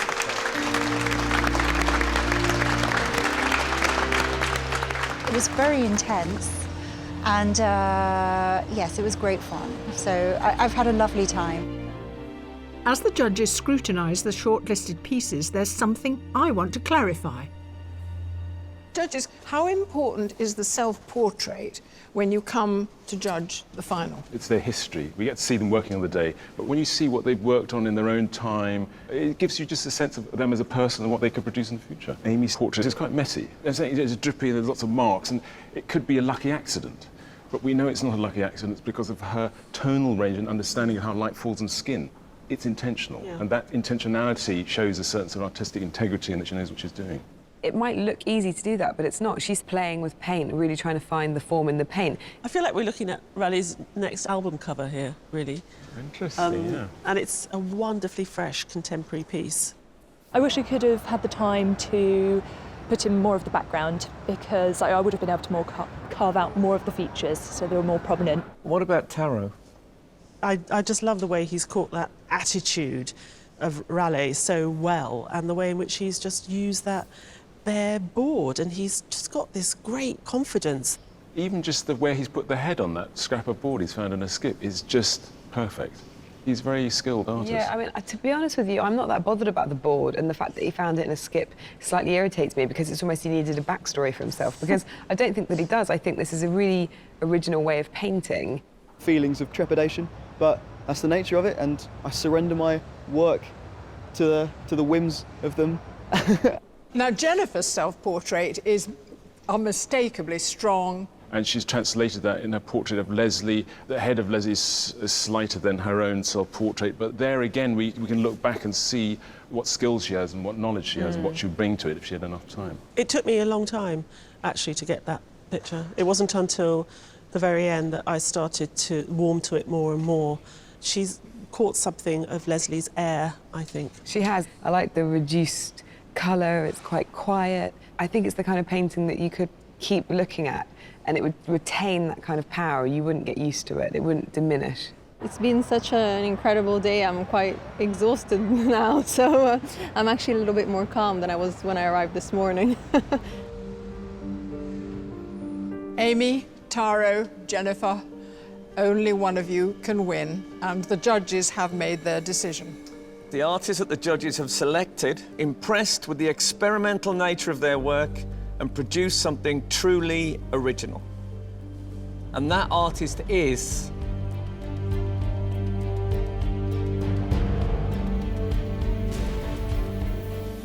Taro Koreshi.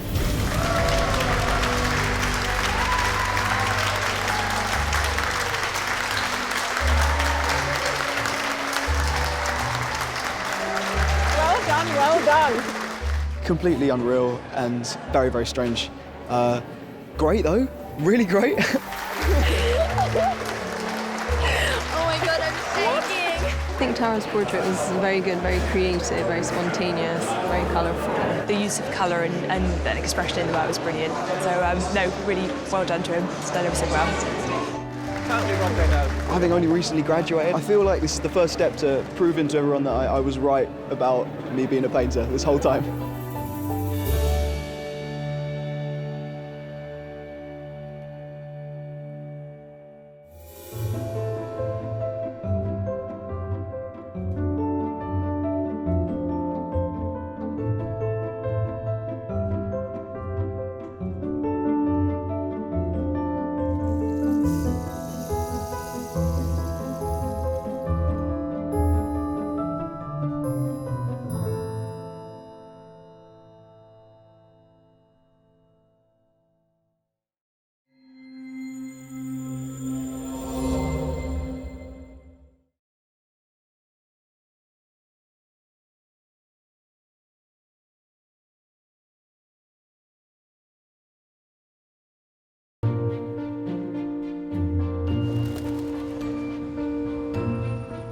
Hello, we're at the Wallace Collection in London, where 9 artists are about to paint 3 famous faces.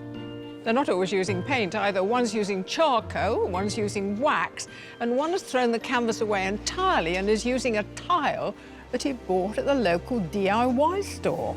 Joan, I love you. Get on with the programme. Welcome to Sky Arts Portrait Artist of the Year. This year, the Wallace Collection in London is home to the heats of the competition. And today, 9 new artists tackle the portraits of the great and the good, of the big and the small screen. She's got a really interesting face, really beautiful. Over 4 hours, they must showcase their talent to the judges.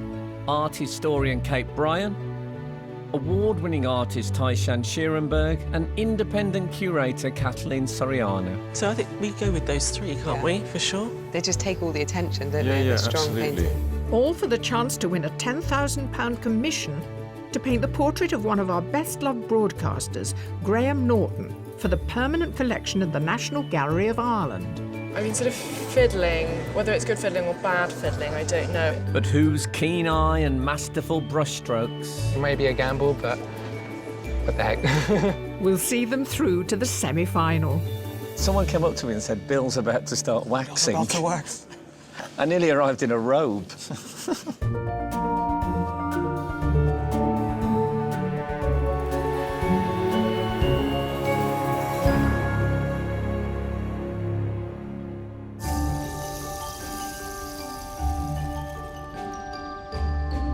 Among the artists who have made it to today's heat, 6 are amateur.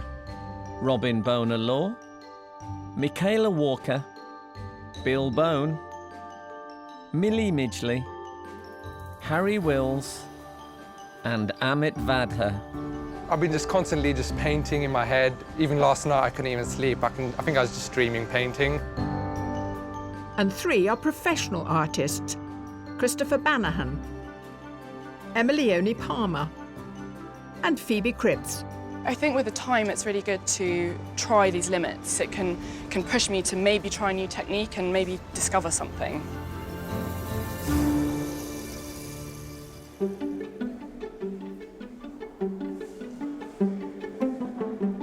As the artists set up, the judges take a look at the self-portraits they entered with. Having only seen a digital version, confronting the real thing can be a bit of a revelation. So, we begin. I find this a bit overwhelming, to be honest. Shall we stand back a bit? Yeah, that's what I want to do. Yeah. What was great about this, though, I think, is a lot of portraits submitted had artists standing at their easels with their brushes, but here she's taken actually the medium of the paint and is smearing it all over herself, because actually she's the portrait.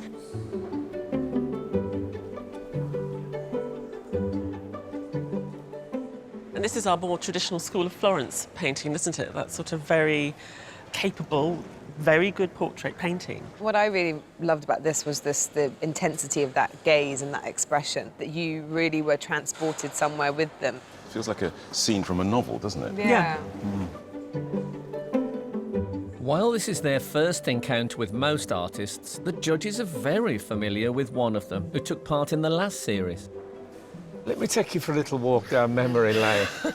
So this is Bill. We've got that same brilliant pointillism style he uses, but actually you can see he's progressed, hasn't he? You're absolutely right. It felt before like the portrait was imposed on the surface, whereas now it feels like the portrait is emerging from the surface. So there's maybe more of a subtlety in the way in which he's constructing the outline of the image. To me, it's like this idea that we're all composed of all these atoms. You know, we've all got stardust, and here we just happen to have gathered a few of them together to make this individual. Yeah. And finally, it's perfect selfie generation stuff, isn't it? It's got this sort of very youthful, fun, you know, dismissive attitude. As a sort of middle-aged painter, I look at this and I think, wow, that is cheeky. And using photography and not being ashamed of it, you're right. It's being very honest and saying, I'm doing this and I'm this generation. I don't care what you think. I hope they can bring some of that kind of cheeky spirit today. Well, we'll soon find out.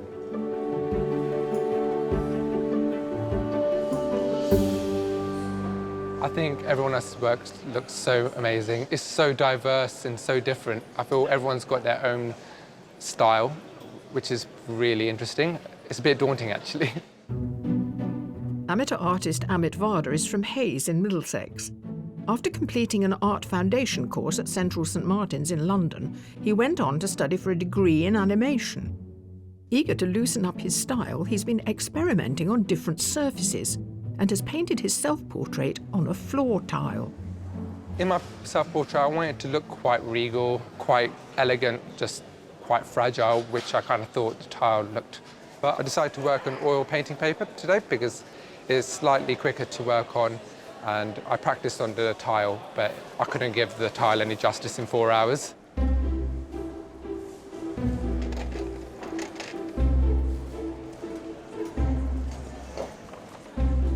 What am I doing? Okay, focus. Sorry, I've just seen your brushes. Actually, that's only about a third of my collection, Really? but... Oh, wow, you've got a feather as well. Yeah, you never know. The artists have almost everything they need. Paints, canvases, brushes, even wax. The only thing missing now is someone to paint.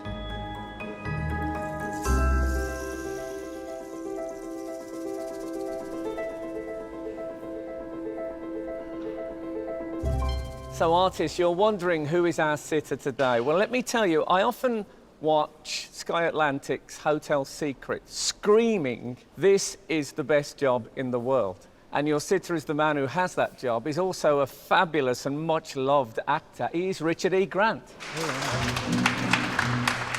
Richard's career has spanned over 30 years, and his more recent roles have seen him join the cast of some of television's most popular shows, from Downton Abbey to Girls to Game of Thrones. Hi, what's your name? Rob. How old are you? 22. Hi, I'm not 22. How old are you? 58. I'm 59. How old are you? I'm 59. I'm 59, snap. We both look great on it, don't you think? I do. That's the joy of not having a proper job.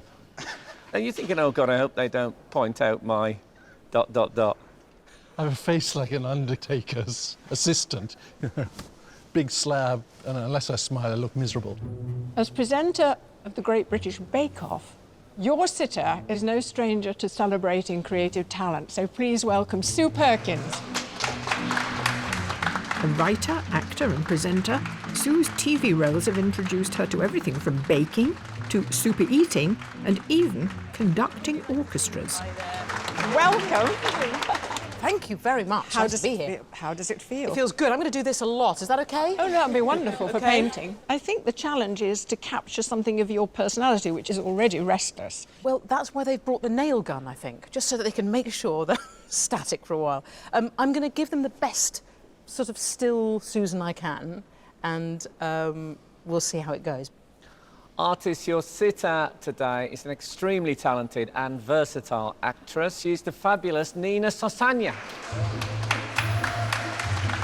Star of W1A and Last Tango in Halifax, Nina can tackle anything from Shakespearean drama to TV satire. Nina, welcome. Thank you. Please, your throne. Thank you. Is there a level of performance in sitting to be painted, do you I think? have no idea yet. I'll find out. This is your first time ever? Yeah. I posed for a sculptor once. But that was more to do with sort of torso twisting, and I was on a lazy Susan. Were you really? Yeah, No. like a piece of cheese. Right, we're going to hand you over to the artist as to how you might sit. So what do you think, guys? However you feel comfortable, really. All right. Yeah, it's 4 hours. I guess you're going to have to be comfortable. This might be it then. Yeah, you very naturally put an arm on the armchair. So I think if you have an arm up... And maybe pick a spot where you're just looking at, so... OK, I'm a face. If I face sort of there, then I'm sort of giving everyone sort of equal access to the full horror. Yeah. I'm just working on the face, so Yeah, over I'm to you just going to two. be working on the face too. Just the face? So Yeah, you've got to come up with a good expression that you can keep. OK. It'd be hard to keep up a smile, though, for 4 hours. See, that's That's nice. good, actually. That's Just very how good. you are Yeah. is really nice. Yeah.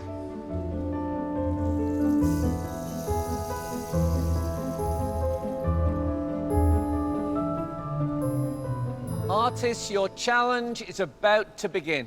You have 4 hours to complete your portraits, and the time starts now.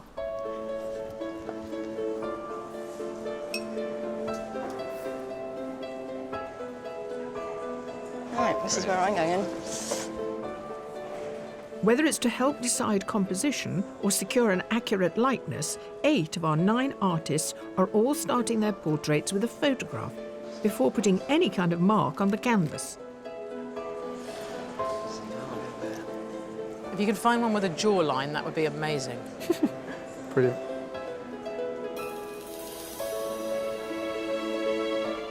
Just gotta wait for Photoshop to open up. Come on now. Since graduating in graphic design from Falmouth, Robin Bonar-Law works a 54-hour week in his local North Devon pub. With his photorealist style and not used to having a sitter, Robin's relying on his standard setup to help him today. This is actually Photoshop, isn't it? Yeah, well, I did graphic design at university, so Photoshop's my baby. It's like, the colours on the screen aren't necessarily what I'll put on the page. But for the drawing, it's what you need, yeah? Yeah, I need better reference points, so I got my dots just to... It's interesting, yeah, because you say that you've trained in graphic design, and there is definitely a kind of very design-like quality to what you've done so far. Yeah, I did fine art for university, and then went into graphic design. I always loved the problem-solving aspects of graphic design, but then, like, I just love painting. By placing a grid over a photograph and drawing an identical grid on the canvas, artists can plot their portrait to ensure everything's positioned correctly. But it won't work unless it's spot on. I've made one of the grid boxes too narrow, and so it's not a square. At just 17, Harry Wills is the youngest artist ever to take part in Portrait Artist of the Year, and he's preparing to take his AS levels a week after the competition. He mainly paints during art lessons at school, so he's considerably less experienced than the others here today. You're taking your time? Yeah, I've managed to mess up the grid a little bit, but I think it's fine. I just got to keep it in mind. Given that you're right at the beginning, I don't think you want to redo those sections. Because if you're going to use maths, Yeah, exactly. you want to get the No, I maths need right. to, yeah. It's like the school exams. The working out is really important. Yeah.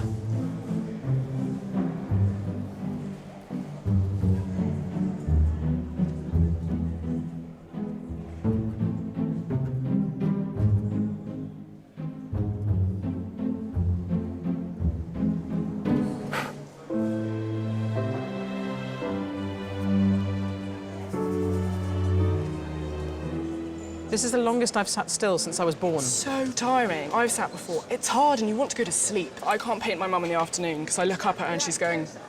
And she makes that face deliberately so that I'm going, OK, we can have a break. Professional artist Phoebe Cripps lives in New Romney in Kent. She developed her more traditional style of painting after studying in Florence. Today, she's the only artist not using a photograph. But her technique for capturing her sitter is a lot more interactive. I've seen that you've been chatting away. Do you find that actually helps the process and helps the way the paint comes on? Technically, no, in the sense that they're moving, but it would be what my process would naturally be. I would get more of a connection, and I think it translates, hopefully. Yeah. Which portrait artist from history do you love? Where we studied, Sargent was always the king, because he made it look so easy. But the Sargent lesson is very important. He makes it look so easy. And lesson one is, it's not easy. It's not.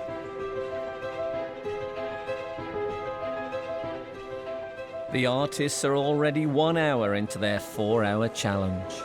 I definitely feel like I've got going a bit more, but I mean, I'm struggling. It's quite a challenge so far.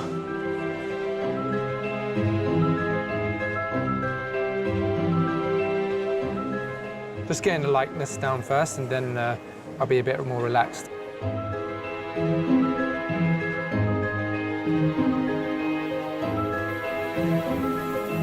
Just got to not try to get distracted and worry about other people, what other people are doing, and keep painting.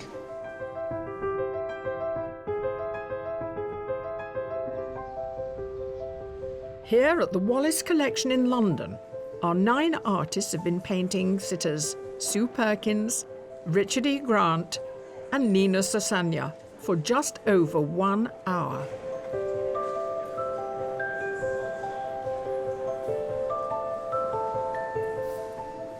And while most artists are content with paints and brushes, one is wielding some less conventional tools of the trade. Someone came up to me and said, Bill's about to start waxing. Bill's about to wax. I nearly arrived in a robe. Is this all about texture? Pretty much. You really kind of see it once you start to put the paint on. There's like little microscopic dots in there, and I want lots of those. I don't want too many big splats. Big splats, yeah. An amateur artist, Bill Bowen is a website designer for the Welsh Government. He made it to the semi-final of Portrait Artist of the Year 2014, impressing the judges with his unique use of wax and painted dots. But, eager to progress, Bill's been on a bit of a journey with his technique. I noticed, looking at your self-portrait for this, that your style it's changed, hasn't it? Yes, thank you for noticing, yes. No, it has changed, partly because of the show. Oh, really? Oh, that's good. Or is that good or bad? I think it's a good thing, yeah. So did you discard the dots? I did for a while. I went through a dark phase of no dots. What I like But I'm back to the dots again. Because now that it's like the dots have gone away and they've come back bigger and stronger. Yeah.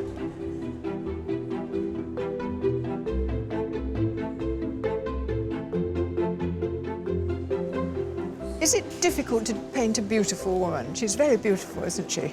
It kind of is, I suppose, because my painting style is quite patchy, and so I don't do blended skin tones. Michaela Walker is an amateur artist from Edinburgh. She chose to study for a PhD in biochemistry, but when her youngest son turned 4, she finally found time to indulge in her love of portraiture. And now you're putting on the blue. I'm just going to try and get some of the background in, because again, that'll help me choose my skin tones a wee bit, in terms of there will be a little bit of sort of bluish reflection. Now here, you've got your tablet. How are you using this? Well, I used that for the initial drawing. Right. And then after that, it's probably going to just get ignored. We don't worry about that Yeah, now. because the colours are so much more vibrant in real life. That's great. Well, on with the blue. Thank you.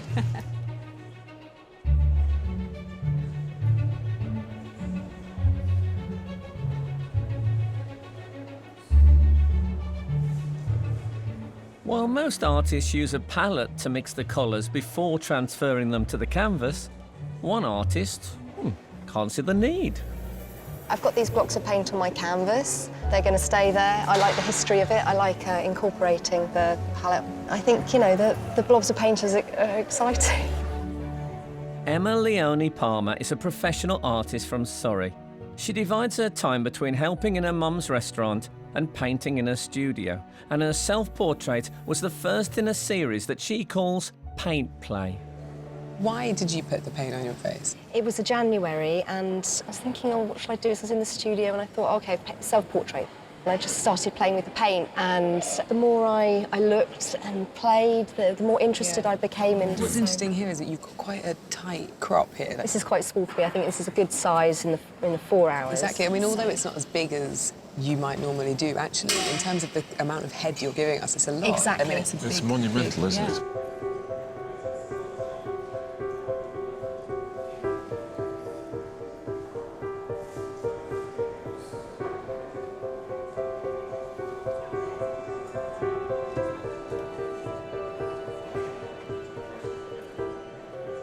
Is this annoying? Is this annoying? Is this annoying? That's really useful. Do you have a Susan and a Sue in you? If someone's calling me Susan, I've done something very wrong. Sue is a restless, moving person. She's very animated. She tried quite hard at the beginning to sit still, but now she's moving quite a lot, you know, drubbing her legs, and she's chatting. She's having a really good chat with Phoebe. It's interesting because Phoebe's painting directly her from life, no photograph, whereas the other two artists in the section... Using tablets. And they're not having that conversation with her. So it's actually weird. They're all in such close proximity, completely different approach. If you had to paint Richard, how would you view that as a subject? Would it be something you'd be eager to have a go at? I think of the three sitters, he possibly has the most craggy and interesting architecturally.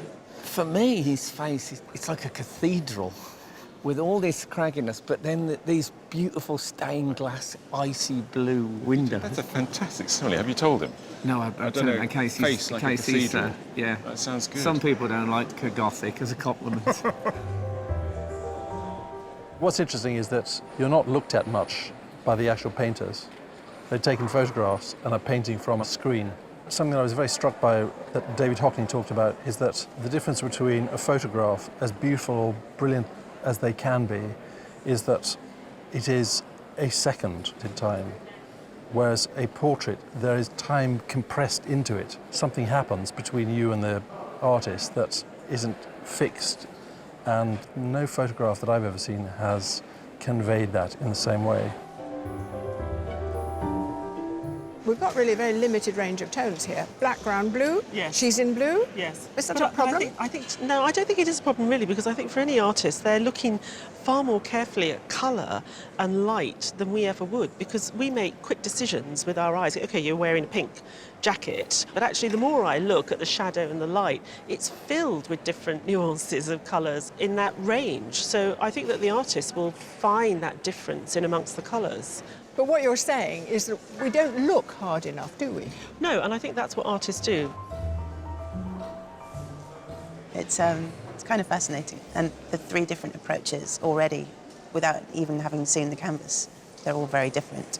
One of the artists is apparently using a green colour for my skin at the moment, but we'll see what colour I end up. But I don't mind, if she wants to paint me green, that's fine. She's got a really interesting face, really beautiful, so it'll be nice to see how that comes along, and it's nice how the light comes down her face in some different colours. A recent fine art graduate, Millie Midgley works as a teaching assistant at her local primary school and paints in her spare time. With its texture and fine detail, her self-portrait took 50 hours to complete. Do you know, I know that you know what you're doing. Do you know why I know? How? Because you're painting that green, and this is blue. So there must be a reason. Why is this green? I always use green when I do skin colours. It's always like a translucency you get through the skin. Well, I can see that it looks promising, but I can see that it's got a long way to go because she's not green. No.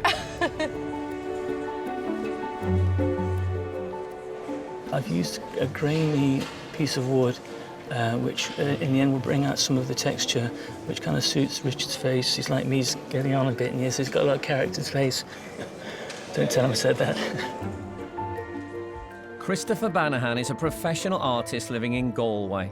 With an art degree and an MA from Goldsmiths, he won a scholarship to the British School at Rome, and a trip to Pompeii prompted him to explore ways of making his own paintings look similarly aged. In your self-portrait, the palette is quite reduced to blue, very beautiful sort of blues and greys. Yeah. Now, here it's quite contrasty with the red background. Yeah, I'm a blue painter and I'm facing a red background, so this is a real challenge. And of course, it's not just the colour of your submission that really struck us, it was the crackling. It's like something unearthed in Pompeii, it's gorgeous. Yeah, it's funny you say that. I spent a long time in Italy, and that's where a lot of the ideas came together. I can see already, though, the tilt of the head and the detail in the eyes. It's already getting that kind of classical approach, you know, like a figure from the past. Oh, thank you.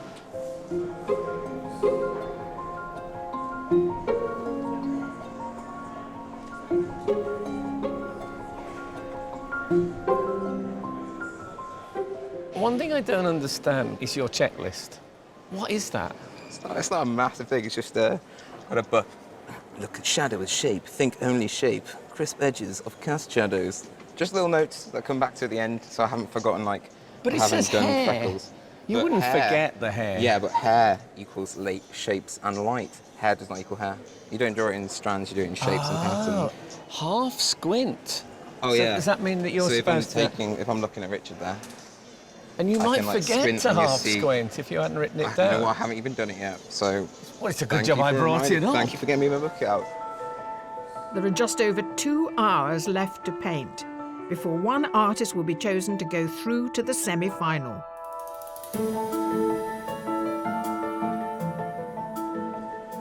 Going over the detail in the eyes, see if I can get them to come alive a bit more. What colour are your eyes? Brown?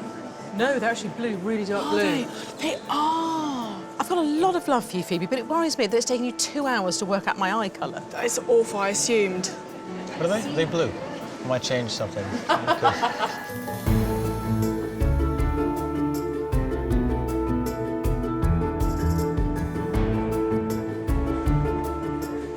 It's sort of like you tickle it and tickle it and tickle it. It never comes together at the beginning, it comes together further towards the end. So at the moment, we're just painting and hoping for the best.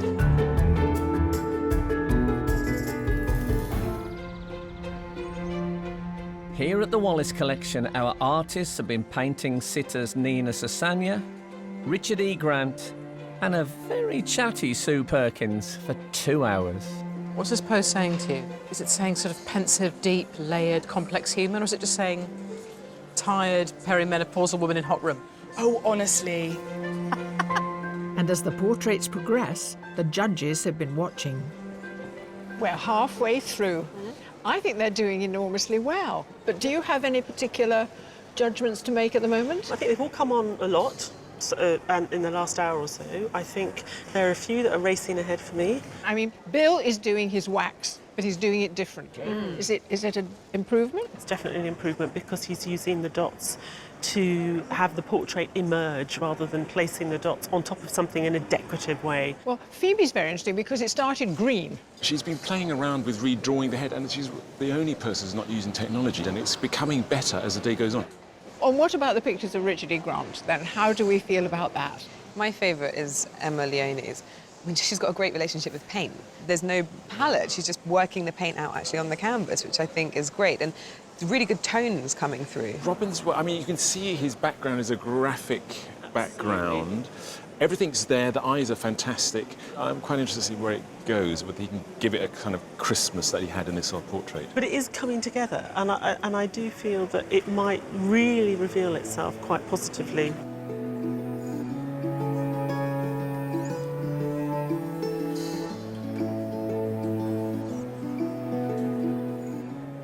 In a portrait, is there stuff that you're particularly good at and stuff that you think, oh no, I've got to do? Stuff that I'm good at, stuff that I can't do ears or something. I love an ear. I Oh, love you an do? ear. I can see that you're good I at don't ears. like a neck. Necks are a bit of an afterthought, really. You know, they're just holding your head up, really, aren't they? I suppose that is true.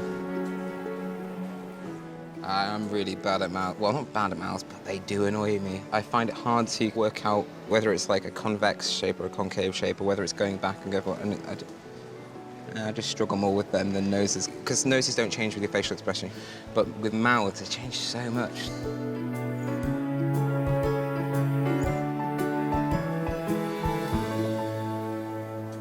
So you're starting to put the hair in. Yeah. Do you feel like you're there with the face, or? I'm not done with the face. I just want to like outline the other features Yeah. that I'm probably not going to get time to do today. But just sort of give a sense. Just of... give a sense that she does have hair, you know? Yeah, but she has a head. Yeah.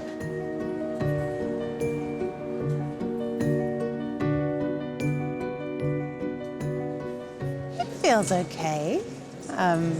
Fine. I'm just itching to see what they're doing. Yeah, I'm really trying not to. I need a little periscope that I could feed round and have a quick look, but I don't think it's allowed. So, Richard, how's the sitting experience been for you? It's very curious because I've not had any conversation with anybody. Is it the same for the other people sitting today? There is a lot of people working from tablets. I mean, you know, one could argue, like, you know, Vermeer used camera obscura and stuff like that. People have always used the easiest method. Okay. Do you think it might be the actor in you just screaming, "Look at me"? Well, there's already look at me just by sitting here and doing this. So. Well, I'm very thrilled to have you here. I'm likewise thrilled to meet you. Oh, well, there you go. So at least we have each other. We are two 59-year-old duffers. Don't mind me. Will you do this again if you're asked? Yeah. Yeah? Oh, just cut myself on it. I suppose because I'm a very verbal person. I don't... To be the object of such visual scrutiny is quite weird, but good and quite freeing in a way. I've got to that stage of my life where I just think, you know, this is who I am, you know, let's deal with it. Let's put it in oil. Let's hang it in a bog. 30 minutes to go. The thing is, with the painting, you can just keep going and keep going and keep going, and it comes a point where, you know, you just actually need to stop. The background's quite flat, so I wanted to add a bit of pattern to it, so it looks a bit more interesting. It may be a gamble, but what the heck.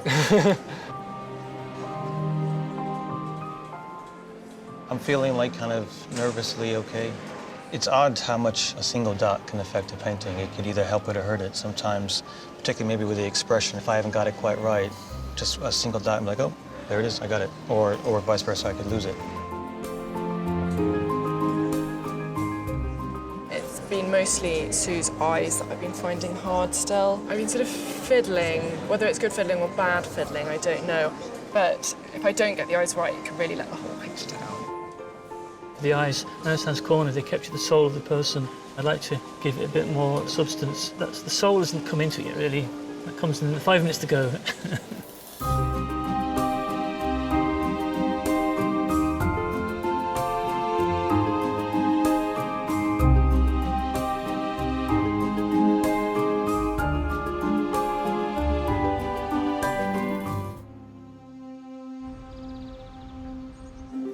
Earlier today, 9 artists set about painting the portraits of Nina Sasanya, Sue Perkins and Richard E. Grant. But their 4-hour time limit is nearly up. It's going all right. It's just I didn't get enough time to do certain effects I wanted to do. Please, somebody, put the clocks back. Artists, there are 5 minutes to go. Right. Come on. Come on, just draw the glasses on. Come on, just draw the glasses on.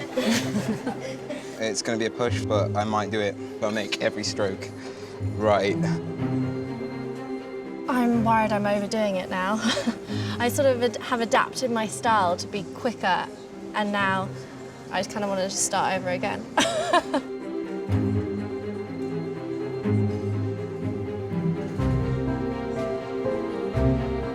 My mum in my ear just saying stop, stop, stop, and it's really bugging me now. Oh, I see something.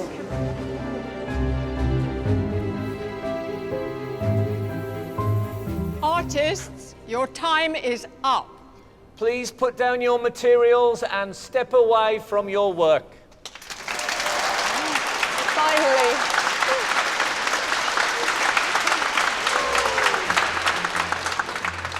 At last, the moment has arrived.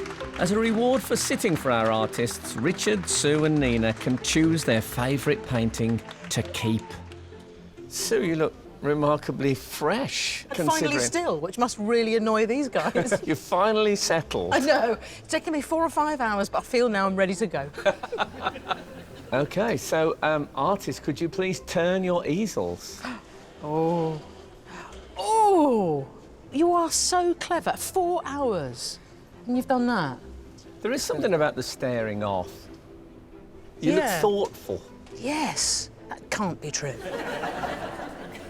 What's great about this is many people have said over the years you're no oil painting, and now I can say I beg to differ. It's just all dots, is it, or is there any line work? All dots, yeah. It's amazing. But, Sue, you have to make a decision, of course. You have to choose which one of these will be forever in your life. I'm just deeply impressed with all of them. It's very... Oh. I am going to... I'm going to go with Phoebe. Well done, Phoebe.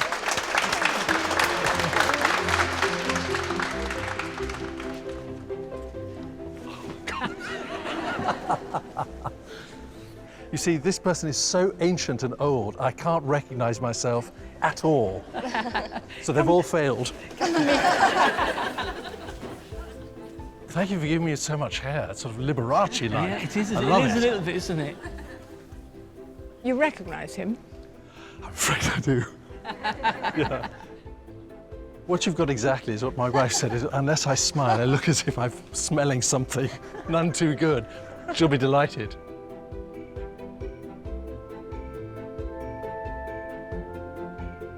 As that most approximates what my wife thinks of me, I'll have to choose yours, Em. Sorry, boys. Oh.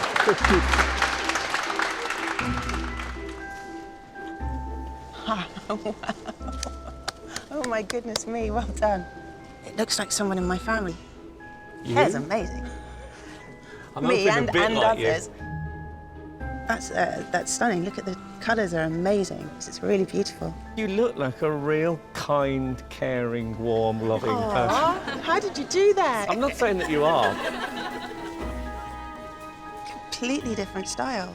And the light, the facets of the surface of the face. So now you choose your very, very favourite of the three. Okay. That's kind of tricky. It's this one.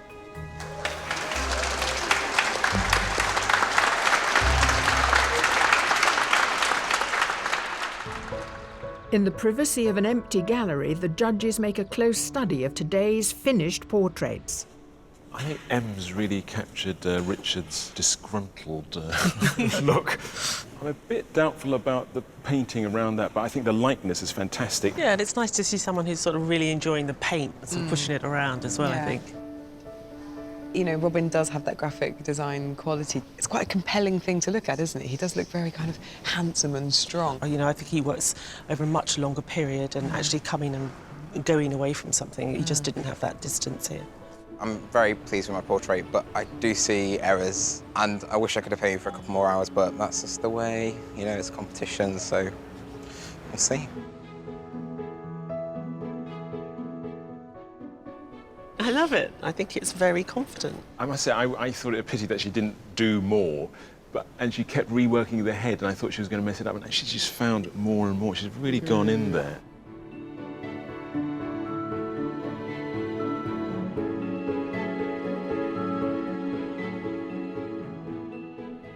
Funnily enough, I think he caught most of the character. Yeah. I think the passages of paint here in the cheeks, particularly around the mouth, are just absolutely exquisite. We didn't get that from him before. This is definitely a development. They've seen my work before, so it'd be interesting to see what they think of it now, because I think I've moved on, and it'd be cool to see if they feel the same.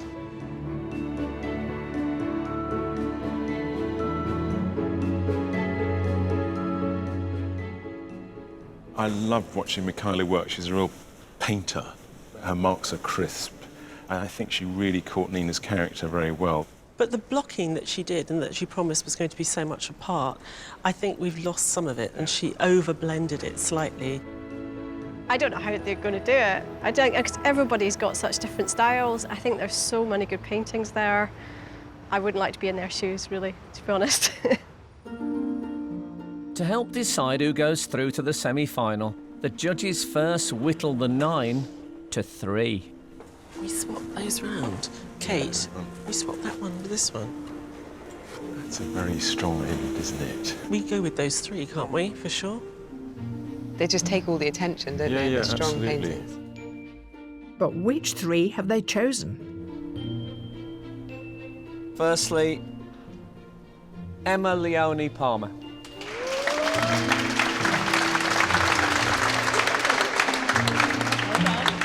And the second is Bill Bone.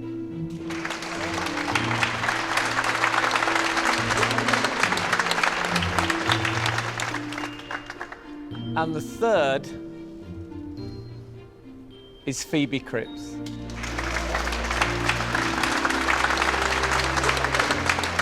Commiserations to all those who didn't win, but you have made tremendous efforts and wonderful work, and it's really appreciated. So thank you to you. That was a very crazy experience for me. And just working with such lovely people today, it's been a very enjoyable experience.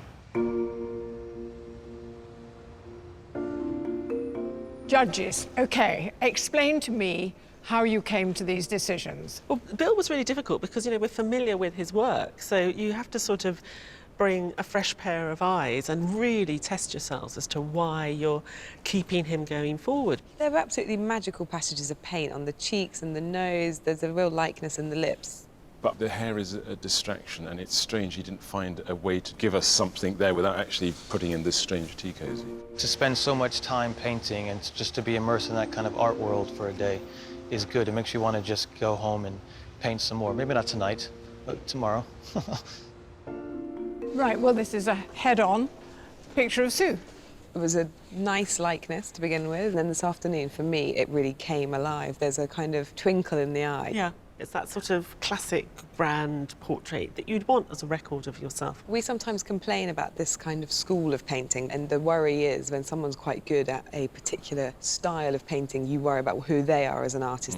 And when I saw her submission, I was thinking, well, she's kind of got that quality, but actually it was her take on it, and it was beautifully, beautifully done, and a bit more contemporary. Like, there's got one foot in history and one foot in now. I really like this, but there is an element of local councillor. It has a formality which the submission doesn't. I'm glad Sue isn't here, because I think maybe she has got that sort of inner councillor in her. Yeah, Alderman Perkins. I feel really tired and drained, but in a really nice way. I feel like it was an accomplished day, and it's wonderful to be picked with a 3. That's still an honour. The third. Emma Leone. She's an unusual artist for me because you've got this, like, absolute fascination with the stuff of paint, which you get here with this being the palette.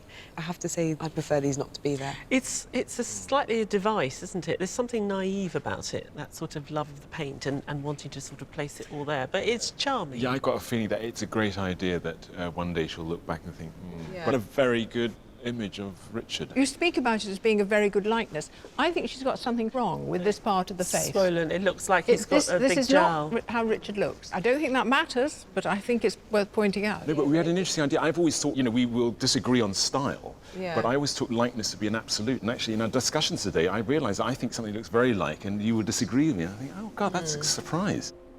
I feel very, very honoured. I can't believe it. I feel like my heart's going to jump out my mouth. A crazy day. I've learnt everything I know about art from you 3. Yeah. 4. You've said of artists before, yeah, they're really, really good, but I kind of know what they're going to give us for the rest of the competition. Do you think that we kind of know what Bill and Phoebe would give us? But there's a sense of Emma Leone of a sort of maverick streak that we don't quite know. I'd go with that. Yeah. I think you're right. I think actually all 3 of them are really, really good artists. Bill's developed his style, and with Phoebe, she's a really gifted, confident young artist. And definitely, you're right, with Emma Leone, you don't know what's coming next. And that's why they're our top 3, because they're all good, strong artists who are definitely going places. It's just really difficult to work out which one you want to follow in this particular instance. It's a great top 3, I think. Oh, thanks.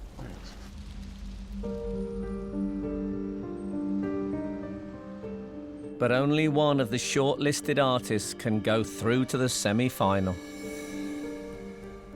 Congratulations to you all on getting this far, but as we all know, only one of you can go through. Yes, the artists that the judges have selected have, and I quote, produced more than a likeness. They captured a sense of vitality that will stand the test of time. And that artist is...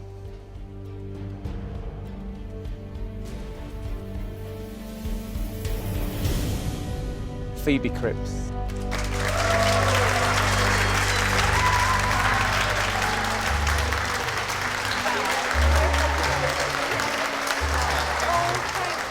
I feel quite strange. I thought maybe I was going to be a bit traditional, maybe a bit boring, I don't know. So that's mind-blowing that they chose me. I can't believe it at all. She's obviously very good at capturing a likeness. She's got that classical thing going on. It is timeless. Phoebe's portrait was amazing. I kind of had an inkling that she might do very well. I think the plan is tonight. I've got to get home with Mum. I think probably a bottle of something will get opened, but I think just slowly taking it in, keep pinching myself, that's going to be the best bit.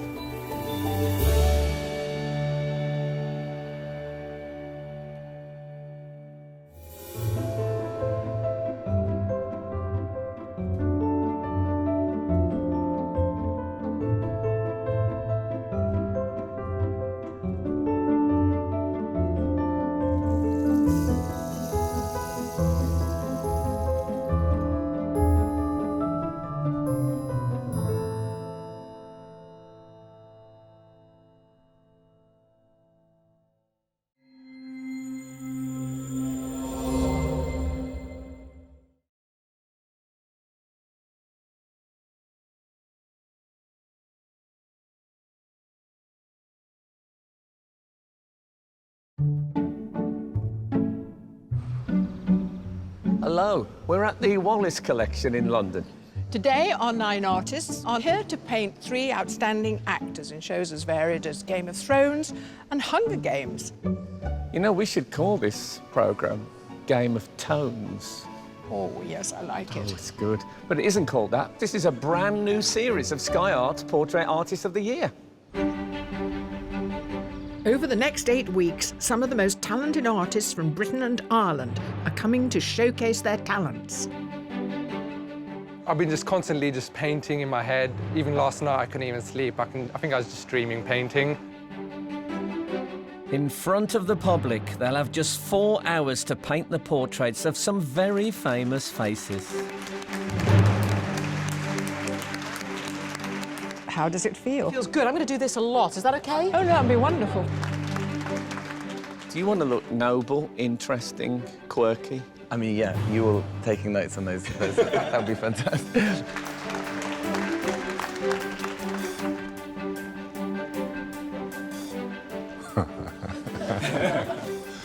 Wow. The reason they're putting themselves under such pressure?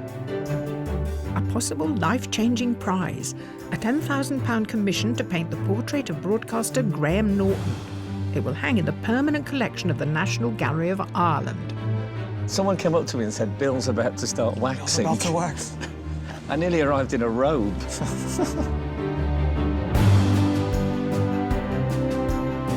But just who wins the prize is up to our judges. Award-winning artist Tai-Shani Sheerenberg, art historian Kate Bryan, and independent curator Kathleen Soriano. It's great. I think they're brilliant, actually. So, from today's 9 artists... Every brush I put down, I'm kind of excited, but also terrified at the same time. Who will be the first to make it to the semi-final? So your measurements are all instinctive? Which can go horribly wrong. But it'll be great television. Okay, perfect.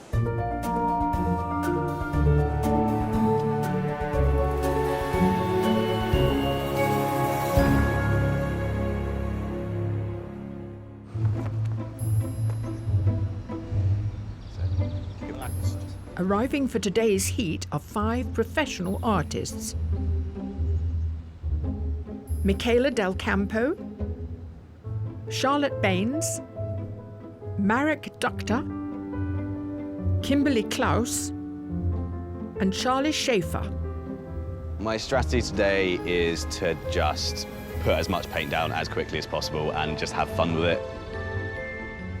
They are joined by 4 amateur artists. Charlie Collins, David Douglas, Kieran Meehan, and Michael Roberts. I've been practicing a lot, so I think I've got it pretty tight, hopefully.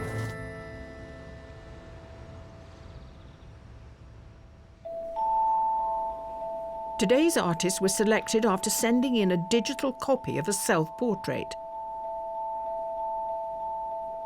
Now we have the originals, we've created our own exhibition for the judges to study.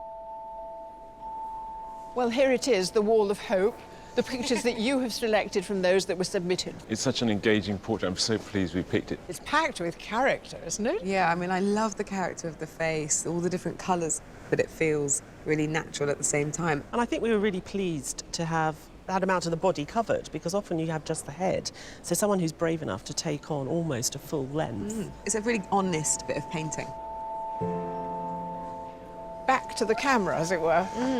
The figure's fantastically observed, and I love that composition where the head is sort of sliced across. Tricky to paint a portrait of your back. Yeah. What attracted me to it is the light. It is a real body in space and light outdoors, and as such, I would say it's a portrait. For me, it just wasn't qualifying enough for a portrait, but I like being proven wrong, so let's see what happens today. Look at those great squashy brushes. I love this, to capture so much, like a whole, half body, but doing so little. It seems so easy, and I know that it's not. I think the way in which she's constructed a sense of character with that economy of the paint is incredible. And what is interesting about it, we know other people who use brush marks, but not these sort of brush marks. So it's very original in the way it feels. Amongst the submissions in today's heat is a portrait chosen by just one of the judges, and today it's Kate's choice. I love it. I'm so pleased I chose it. The combination of all these different patterns and colours, the stripy fence, the kind of lawn going into the background. What's not to like? Seeing it in the flesh, it's much bigger and more monumental than I thought it was when I saw it on screen. I have to say, it's very nicely painted in a sort of dry, unflashy sort of way. Divided into 3 groups of 3, the artists will have just 4 hours to paint a portrait, striking enough to win them a place in the semi-final. And for some today, even more brushes. they've come extra prepared for the challenge ahead. I thought, better safe than sorry, you never know. So I brought the whole studio, the whole kit and caboodle. This box. It was my granddad's box. He made it himself. He was an artist as well. It's been a bit of a family heirloom, and I thought I'd bring it along for luck. Amateur artist Michael Roberts lives in Aberystwyth with his wife and 2 young children. After studying for a PhD in fine art, he now works as the university's IT manager. His self-portrait is in coloured pencil, which enables him to capture the fine detail of the skin. The 4 hours to me seems like a very short amount of time, because I normally spend 6 months to a year painting things. With canvases prepped and paintbrushes poised, the only thing the artists are waiting for is their sitters. I haven't painted any famous people at all, ever. I've just painted family and friends, and a few enemies. The ideal sitter is somebody that is very still and perhaps a very beautiful woman. So, artists, your sitter today is an amazing actor. He was in The Lovely Bones, he was in Hunger Games, he was in The Devil Wears Prada. You are very lucky because your sitter today is the brilliant Stanley Tucci.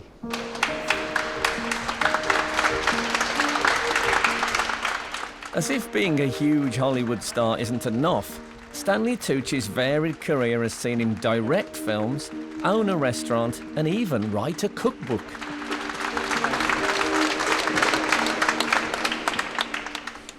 Stanley, it's fabulous to have you here. What are you looking for in this? Are you looking for some grand portrait that will be above your fireplace? Oh, without question. Yeah, yeah, because I just love images of me. Yes, me too. Yeah. I mean, Well, you have some. You have some in your house. I have a few. Don't I you? think you're on my screensaver. Yeah. I used to draw and studied drawing, and I'm just fascinated by the process always. There are 2 types of sitters on this show. There are ones who can't resist having a bit of a peep, and the ones who hold back for that special moment of revelation. Which one do you think you'll be? It'll be very difficult for me not to peek. Yeah. Try not to look really disappointed. Okay, yeah. All right, I'll act. You're so good at that, dear. Yeah. Artist, your sitter today doesn't shy away from drama on either stage or screen. Please welcome Indira Varma. Actress Indira Varma has gripped audiences as a murderer in What Remains, a victim in Luther, and out for revenge in Game of Thrones.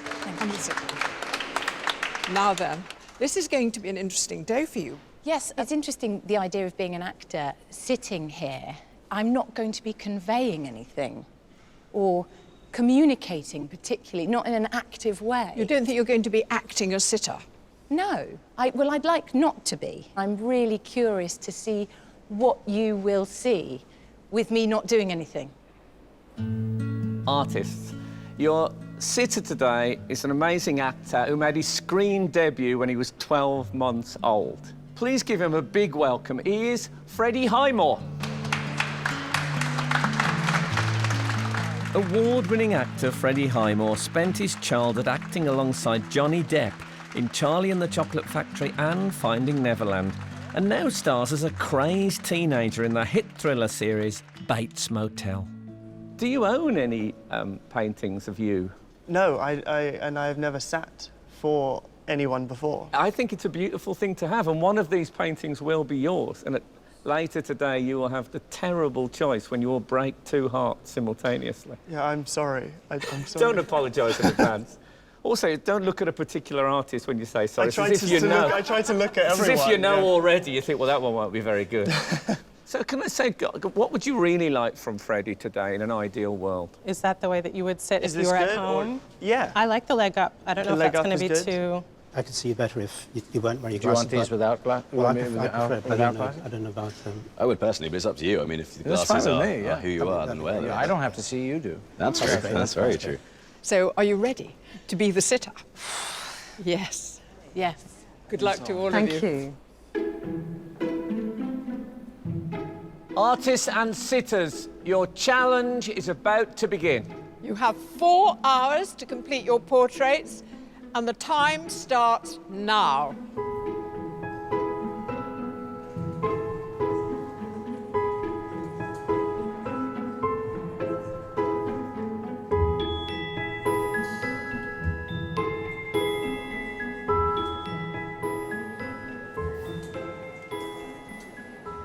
You're seeing all my defects, my spots, my wrinkles. Quite liberating, oddly.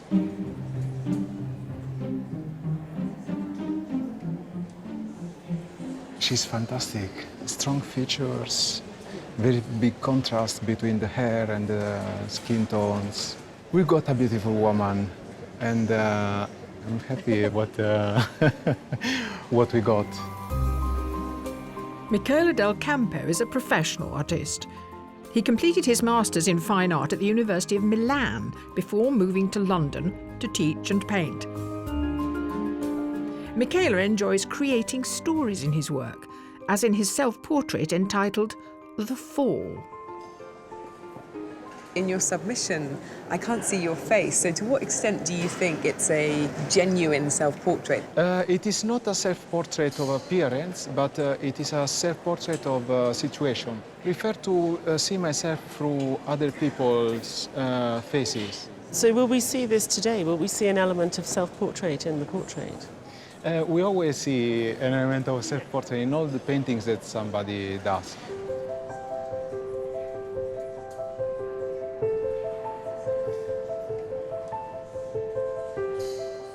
The artist can choose any medium, but most of today's competitors have chosen paint. And one artist is enjoying the flexibility provided by using oils. Can I tell you that from over there, I thought, oh, Kimberly's using watercolours. You're obviously not doing that, but you've taken on a sort of a whispery, light, shimmering style. It might be a little too whispery. I do tend to be a little bit romantic, so Okay. I don't think I'm going to be able to get rid of it completely. Please don't fight romantic. New York-born Kimberly Klaus lived in Tokyo and Germany before moving to London with her husband. After making a career in product design, Kimberly decided to commit to life as a professional artist only 3 years ago. So what is the next stage for this So portrait? I'm trying to work out some of the proportions in his face, because I think he has a really sort of the distance between, let's say, his mouth and his chin. Do you do that thing that you see artists do when you hold up the brush and do that measuring? I don't do that much. Maybe I should every once in a while, just to be sure, because sometimes you go a bit blind after looking at it for too long. Yes, so your measurements are all just instinctive. Yeah. I respect you for that. Which can go horribly wrong. Yes. So we'll see. But it'll be great television. Okay, perfect, perfect.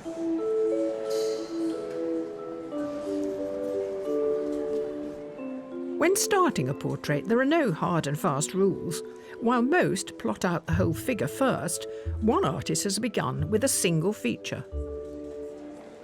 Charlie, I'm used to people starting all over the place and getting there, whereas you started with the nose and you're working your way out. Is that how you usually work? That is how I usually work. I would usually be going a lot slower than this and paying much closer detail to every part, try and get it right, and then move on and spread out. After studying fine art at Brighton University, Charlie Schaefer moved to London and now works as a professional portrait artist. Having reached the shortlist of his heat in the last series of Portrait Artist of the Year, he's come back with new determination to face today's challenge. So do you think we'll see that playfulness that you sort of introduced in your submission?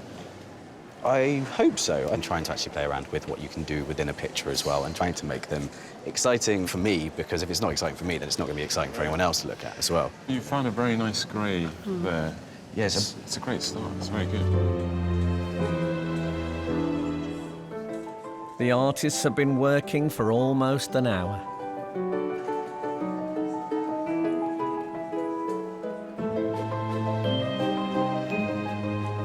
I'm a bit worried I might have made him look a bit older than he is. As I paint into it, perhaps those lines will be softened and he might get his youth back. At this point, things are looking wonderfully. When things start going well, you get more nervous that you might muck it up, and that's when things can go really wrong.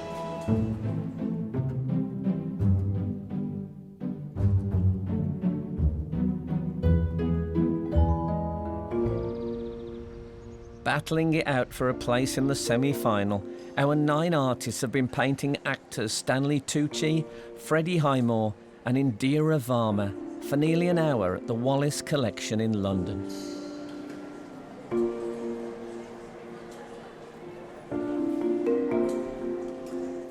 While most artists paint the colours they see in front of them, one is interpreting them in a highly original way.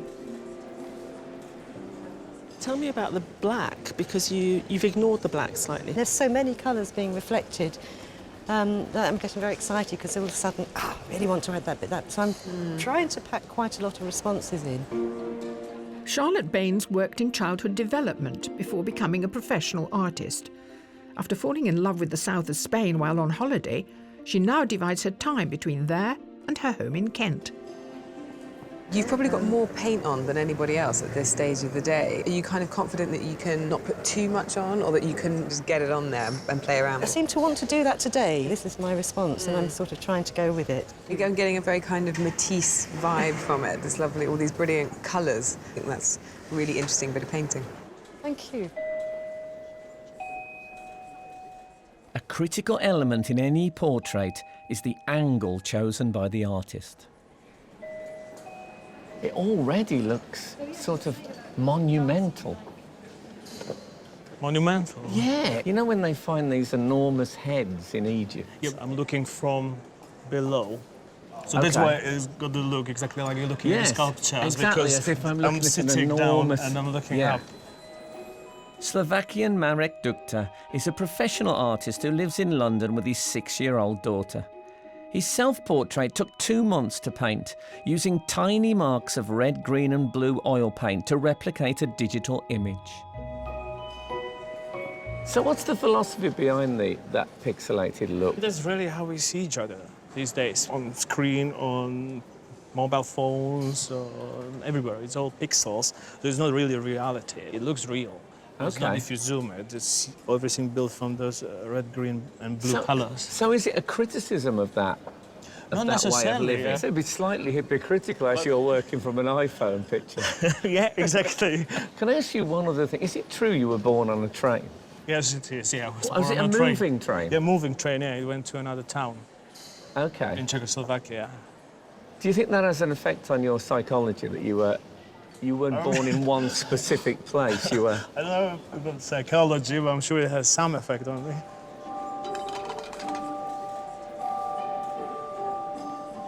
I don't want to distract you. You know, I'd love to just have a chat, but I feel like I may just... Then you get caught up chatting and not painting exactly. and stuff, yeah. I don't want to be to blame if you don't get it finished. You're like, well, Freddie was talking to me too much. No, we won't want that. So what do you think about Freddie as a sitter? Well, you know, sometimes the artists complain, don't they, if they get someone young and handsome because they haven't got enough craggly things to get into. But I think he's got quite a gravitas to him, despite his youth. Yeah, I think that what they'd ideally like is one of those Bolivian peasant women you get on the front of National Geographic magazine. So you can work for hours on every line. Yeah, and they're hard to track down in London. When he arrived today, I thought, I'm quite glad he's gone for the light beard. That's at least given them something to work on apart from just that shiny youth.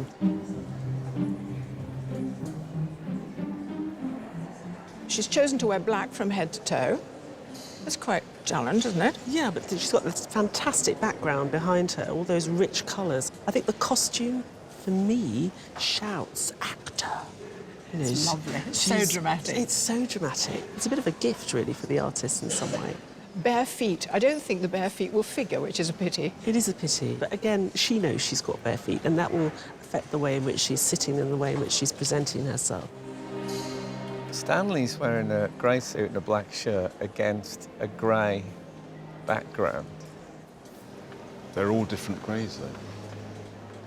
I believe there are 50 in total, 50 shades. That's what I've heard, yeah. So both Charlie over there and Kieran have made the greys very blue. So it's good for the artist because it's adaptable. Whereas, you know, a bright orange or strong colours are kind of very difficult to work with.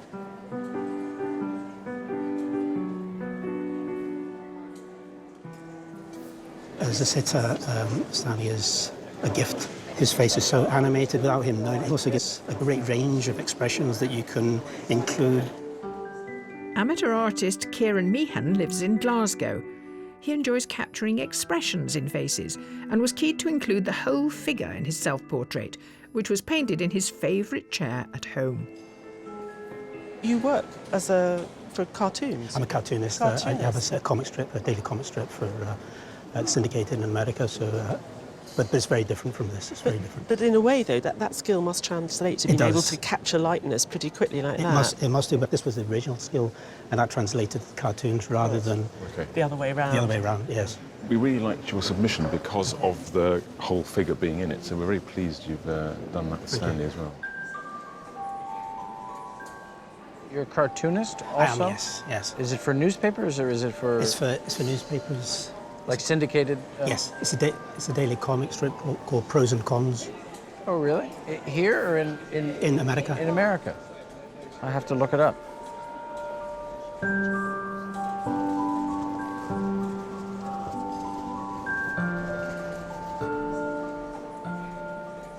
I'm really pleased with the sitter. He's got nice shapes within his hair, which can be echoed throughout the whole picture. David Douglas is an amateur artist who lives in Northamptonshire, where he teaches art and exhibits his work in local galleries. He was a contestant in the Landscape Artist of the Year 2015 and has come back hoping to impress the judges with his skills in portraiture. In your submission, your portrait had a lot of information in the background. With the self-portrait, we had the luxury of having as long as we wanted, and we could bring in a narrative, all sorts of things like rusty old sheds and rhododendrons. The focal point is the figure and here today, and that's the most important thing.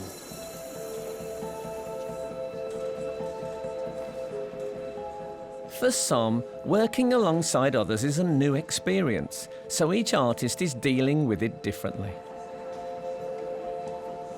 Charlie. Hello. You've created your own private little world here.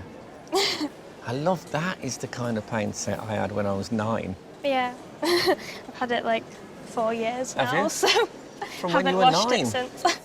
17-year-old Charlie Collins is an amateur artist from Buxton in Derbyshire and is the youngest artist in today's heat. More used to painting her pets, Charlie's submission was her first self-portrait and is in her favourite medium, watercolour.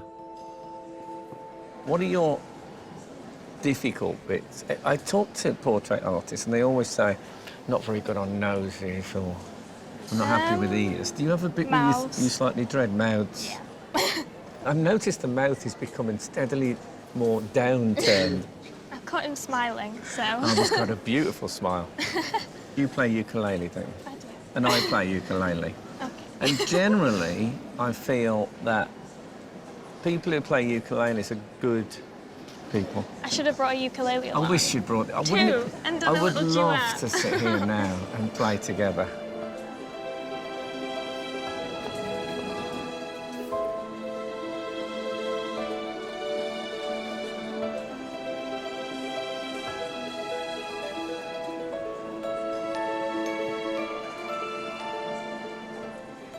Do you take a lot away, or do you try and be careful about every single mark so you don't add too many?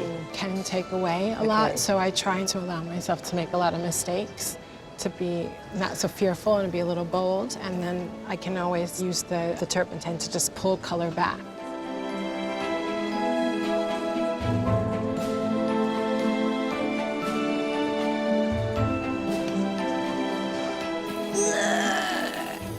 Halfway through the day, and as predicted, Stanley can't resist taking a peek at his artist's work. It's an interesting technique. You do the drawing underneath, then you paint over it. Yeah. Beautiful. Thank you. That's a great Thank you idea. very much. As long as everything comes together at the end. Yeah. Oh, that's great. It's great.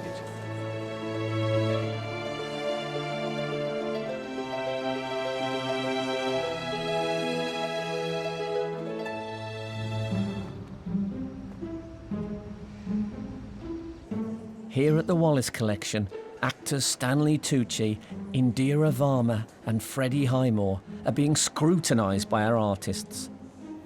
But the judges are also scrutinising them as they form their opinions halfway through the challenge. So what about the three artists painting Stanley at the moment? Kieran started with a very nice drawing on the canvas, and I thought, oh, here we go. You know, he'll start blocking in the paint. And then he sort of painted over most of the drawing with Stanley's hands, and now Stanley's appeared in that mess of paint. So that's been very exciting to watch. Yeah, and Charlie's doing a good job as well. Great characterful head of little bits of paint here and there. It's great. Charlotte started with this explosion of colour. She has something very beautiful at the moment, facially. For me, it was really great toward the end of the morning, and then there was way too much paint, and I was thinking, oh, it's going to end up a big muddy pond. And what she's done is refine it. Kim's work is really exciting. I think she's found a way of dealing with Freddie's paleness against his pale shirt and the pale background. But she's just darkened the background, and now Freddie's starting to pop out a bit. It's a beautiful painting, but we're waiting almost for it to kind of come to life. And it's this time after lunch that I'm hoping that they all start to sort of ping. To create a perfect portrait, an artist needs consistent lighting, but the glass roof is presenting something of a challenge. The light is affecting the painting quite drastically because the sun has now moved over that way, which means the shadows are pretty much entirely reversed from when we started. There's no real one way to resolve it, so I think the best one can do is just keep painting. You're starting to find definition in the face. Yes, I'm trying. The light has changed quite a bit. But in a good way or in a bad way? It could be like the light has changed and it's giving you more information. It has helped me to understand certain shapes. Okay. I just need to be unafraid to go and put those shapes Yeah, in no. there. I think there's things happening here. It's looking very nice.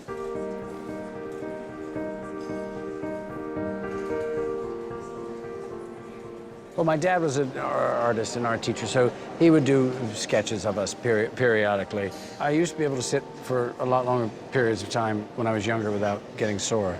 Now I can't do that. I love the process. It's endlessly interesting to me, and they're also really talented. So.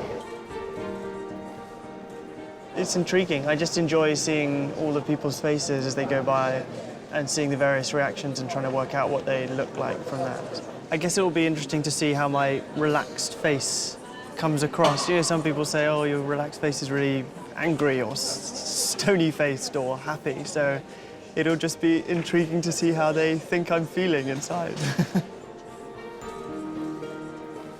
We make snap judgments about people when we first meet them, and I think the longer you sit with them, the more their face changes and the more you realise that, OK, like I've got a long nose and a long neck. maybe I look a bit haughty, but that's not really my personality. So whether they see that, I don't know. Friends and family are a big support for our artists. And for Kimberly's parents, that's been no mean feat. Well, I can't believe how special this event is for you. Explain to me, Yvonne. And when she called and said she got in, we got very emotional and said we had to be there. He said, we'll be on the next plane from Connecticut. So we got on the internet and booked the tickets. And you're married to it, and you lived with it all this time. Does it create a sort of tension, excitement, apprehension? Happiness, I would say. I'm just really happy for her. Your mum and dad have flown over from America today. Yes, they have. That is the most It's really gorgeous nice. thing. It's really nice. Does that make you feel sort of warm and that you've got something familiar here, or do you feel slightly extra pressure? It's a long way to fly to see you lose. It is long. The artists have only 30 minutes remaining.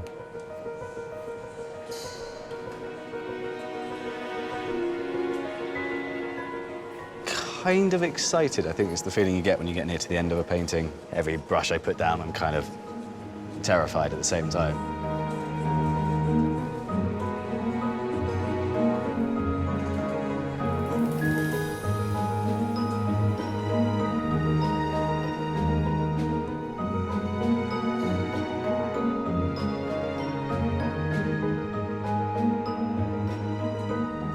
I was just thinking that it will be what it will be. I could easily work it and make it far more realistic, but actually, I don't want to lose that essence.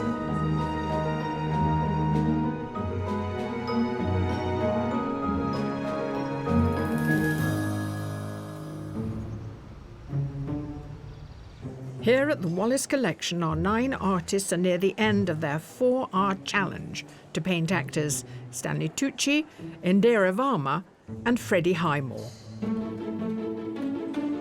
I'm adding some dark tones to the face. I am trying to define some areas. I did go back when a cloud came through and worked out some areas along the cheek.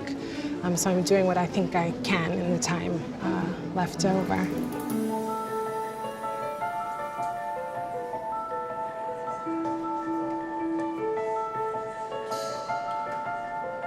I'm watching you paint literally the last inches in. You've covered the entire canvas. Yeah, which I didn't do last time. You don't usually get a whole covered canvas. Well, no, it's still very tight for time. Yeah. Artists, you have just 5 minutes remaining. 5 minutes, Alan? Bloody hell. I'm okay. Oh,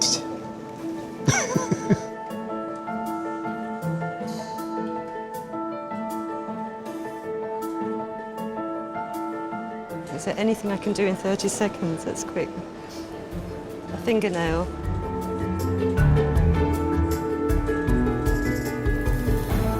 Artists, your time is up. Please put down your materials and stand back from your portraits.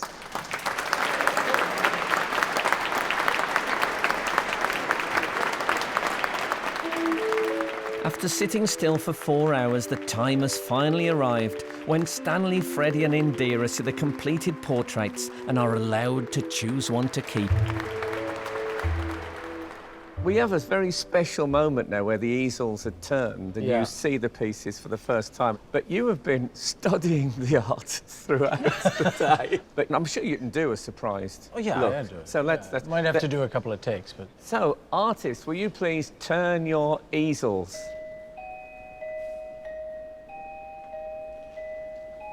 Oh, my God!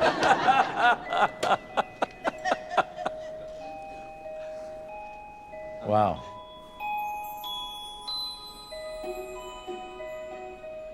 Here is Charlie's piece. Beautiful. Done really painterly, as they say. Good word. I really like it. If ever there's a job as a Bond villain going, you should send this in your application. Yeah. There is a menacing air about it, I think. Yeah. Fantastic. I can't believe you're 17? 17. That's extraordinary. Thank you. And you're working with watercolor, which is really not an easy thing to do. Yeah, and that's a delicacy about it, which is lovely, doesn't it? This is a different you, isn't it? I want to put my arm around this. Well, go ahead. I think it's fantastic. I love the gesture of it. I mean, I love the outline and the solidity of it. Thank you. I love the way you painted it, too. You had the cartoon underneath, and then you put all the paint on top of it. It's really an interesting technique. It's beautiful. I love them all. I don't know what to do. I'm going to choose that.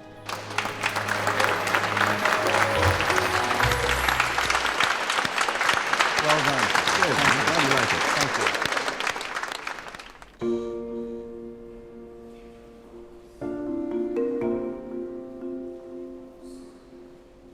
Wow, they are very different. They are totally different, aren't they?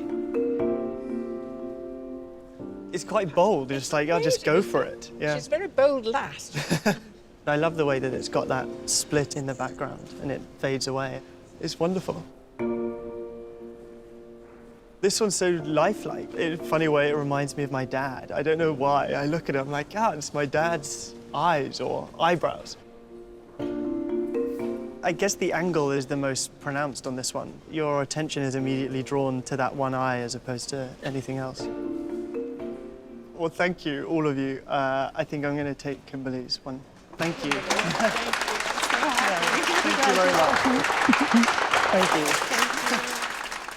Indira, you were absolutely poised and present, I think, is the... Oh, good. Was it in any way an enjoyable experience? Yes, thoroughly enjoyable. This is the hell bit. Artists, can you please turn your easels?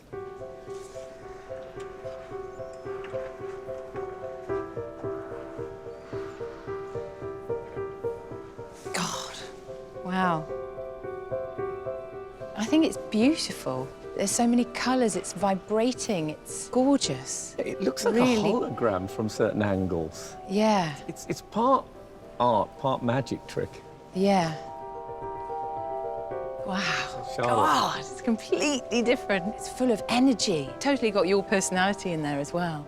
It's fantastic. Oh my gosh. And the eyes suddenly ping. Yeah. So a nice, easy choice, this one. I don't know what to do. I will have to go for... I'm going to go for that one.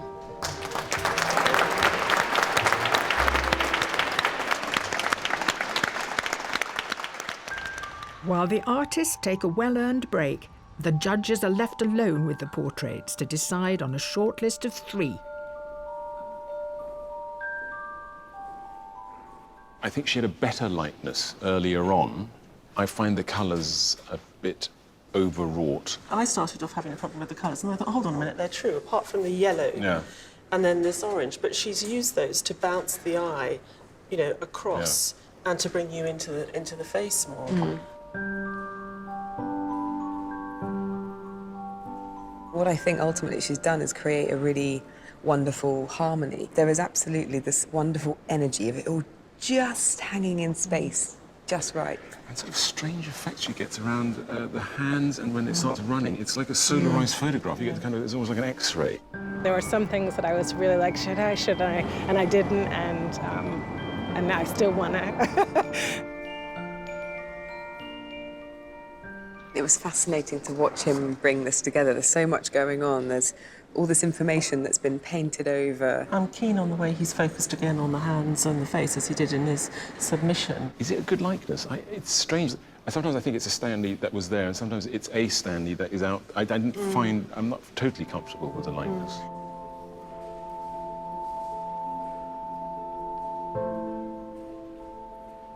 I like this. It's like a gloomy, digital Mona Lisa. I mean, the expression is very sort of subdued, but sort of half smiling. Yeah, I think there's something enigmatic about it too. There's definitely something that he captures. It's the stillness of it, I think. Yeah. It was a joy to watch this emerge from just the corner of a nose and it spread out. I like the inventiveness of his brush marks. He's made him look too old for me. I don't know if I'd want my portrait painted like that, but I recognise it's a very good piece of painting. I think I like it as a painting first and a portrait second. I don't think a painting should necessarily just be a likeness. At the end of the day, it should be an interesting painting as well. Pop it through there. It's interesting that when you bring those ones in, how much weaker that one starts to look. Yeah. But who has made it to the top 3? The first artist to be shortlisted is Charlie Schaefer.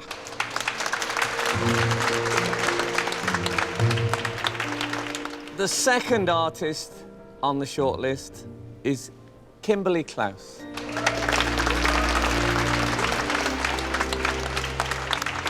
And the third artist to be shortlisted is Kieran Meehan. Commiserations to there was some fabulous performances by you guys today. Thank you so much. You did a great job. Feeling very relieved now that it's over, if you like, because it's been a bit scary, but also still exhilarated. I've enjoyed it very much. As always, I'm intrigued to find out how the judges arrived at their shortlist. Can I just say, for me, the elephant in the room is when I sat next to Indira and those 3 artists turned the 3 portraits. I just thought this is one of the best moments I've ever had on this programme. So obviously, the fact that none of them made the top 3. At this stage, we're looking at both at the submission and the portrait today, and we're thinking about the level of promise that they will bring going forward. All 3 of these have got unbelievably good submissions. It was a really strong day. Yeah. Now, Kimberly, we all liked when we looked at the wall. There was no question. Everyone went, wow. I think what's really magical about her paintings is the amount of information that your eye doesn't have. The sense of this painting kind of just existing on the surface really pulls me in. The level of suggestion is something that has to engage you in order to sort of work with the construction. I often walk past paintings during this competition and think, after an hour and a half, say, I wish you'd stop now. I like the slightly unfinished feel. The colours are still a little soft. I would have liked to add some bolder marks to anchor it a little bit. I think Kieran's picture of Stanley is terrific. It was nice, the different stages it went through. Yeah. And he knew exactly what he was doing. You could see the confidence oozing from him, and he just caught him perfectly. I think what's really interesting about the painting is that it did continually evolve, and in many respects, I think it continually evolves after it's finished. There are so many things I'm not happy with. I should have stepped back from the canvas more often. Charlie was controlled, it was very measured. And actually, I do think he talks about how he starts with the nose. And as he works out slowly, he does capture that sense of character. There's odd passages in it, but I quite like that. You keep coming back to it, and it never quite settles or resolves itself. It's a beautiful painting, I think, yeah. If I were able to change anything, I'd probably think more about every stroke rather than just paint, paint, paint. Charlie, Kimberly, Kieran, congratulations to you all, but as you well know, only one can go through to the semi-finals, and the judges have decided. Yes, the artists that they have decided, and I quote, took a refreshing original approach which showed tremendous sensitivity. And that artist is Kimberly Klaus.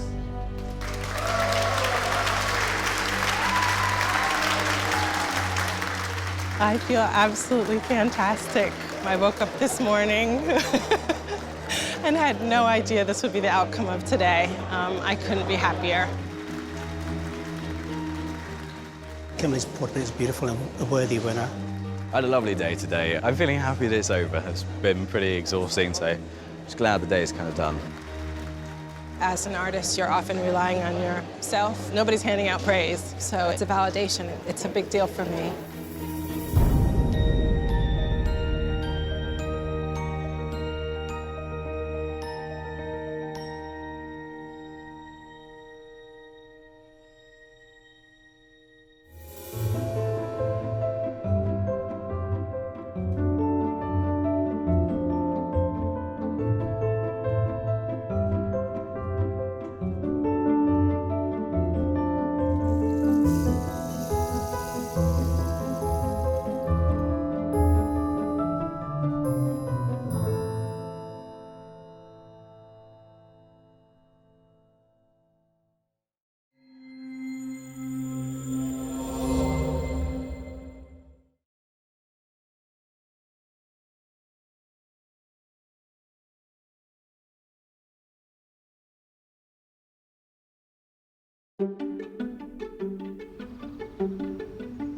Hello and welcome to the show where you get a chance to watch some real talent at work. But hey, that's enough about me. There are also 9 fantastic artists raring to go. In today's heat, we have an artist who champions drawing, another who used to be a cobbler, and yet another who paints in a cowshed. All right, don't milk it. Welcome to Sky Arts Portrait Artist of the Year. In our search to find the UK's most talented portrait artist, 9 new contenders are put to the test, challenged to capture 3 famous faces in just 4 hours. This is the most important stage. If this doesn't go right, then you're just fiddling. All for the chance to win a £10,000 commission to paint broadcaster Graham Norton for the permanent collection of the National Gallery of Ireland. But first, they must impress the judges. Art historian Kate Bryan, independent curator Kathleen Soriano, and award-winning artist Tai-Shani Shirenberg. I think character's more impressive in a portrait. That was the right answer. That's why we picked you on your submission. So who can convey character on canvas? I think I'm just pushing paint around at the minute and hoping it'll fall into the right place. And earn themselves a place in the semi-final. Do you love me, George? I do, yes. I love you. Okay, thank you. I love you as well, too. Thank you.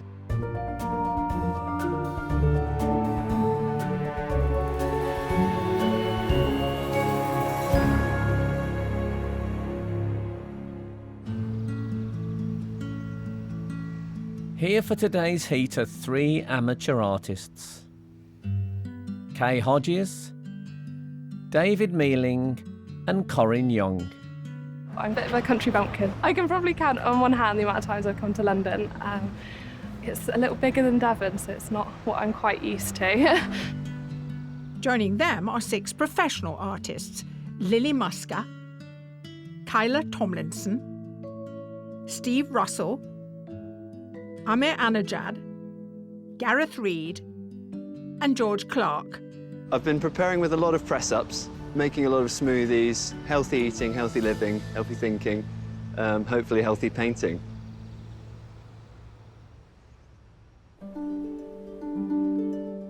The judges chose today's shortlist on the basis of a digital image of the artist's self-portraits.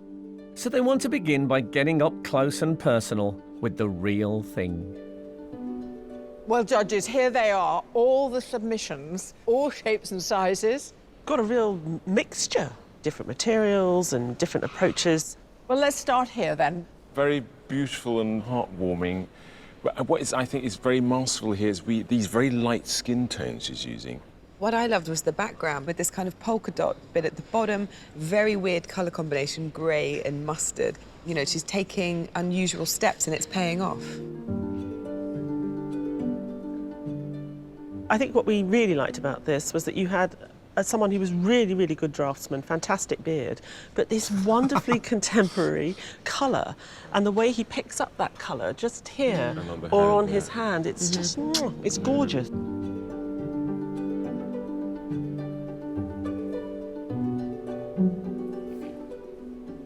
It's very bold for our times, isn't it? Who would dare do something like that? It looks like it should be hung on the Royal Academy walls. 100 years ago. A couple of hundred years ago. 200 years ago. Yeah, I mean, it's really, really a throwback. The tilt of the head, the way that they emerge from these misty shadows. But the light is beautiful, and what's incredible, although there's hardly any colour or paint on it, we can see the red in the lips and the blue in the eyes.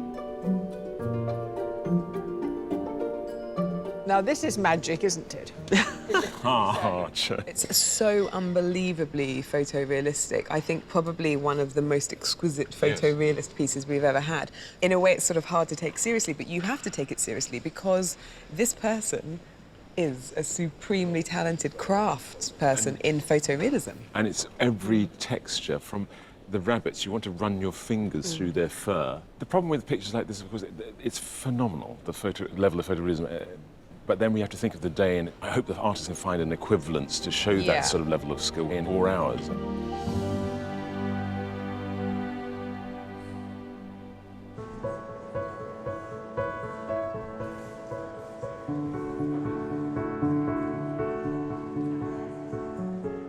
As the artists set up, It's becoming clear that a wide range of mediums will be on display. I use charcoal on canvas. If it's all sharpened, ready, then it's a bit easier. I've got some oils and pastels, and I'm not absolutely sure what I'm going to begin with. This is a stay wet palette, which is used for acrylic paint. So over the 4 hours and the hot lights, this is going to hopefully be ideal. Art teacher and amateur artist Kay Hodges was an illustrator for over 20 years. For her self-portrait, she wanted the contrast of light to show the form of her face and how she ages every day. The background's quite dark, so I'm hoping that the sitter is going to be light. So who are today's sitters? Artist, your sitter today is one of the UK's leading actors. She once played the evil stepmother to my Bottons in Cinderella. She is the magnificent Sian Phillips.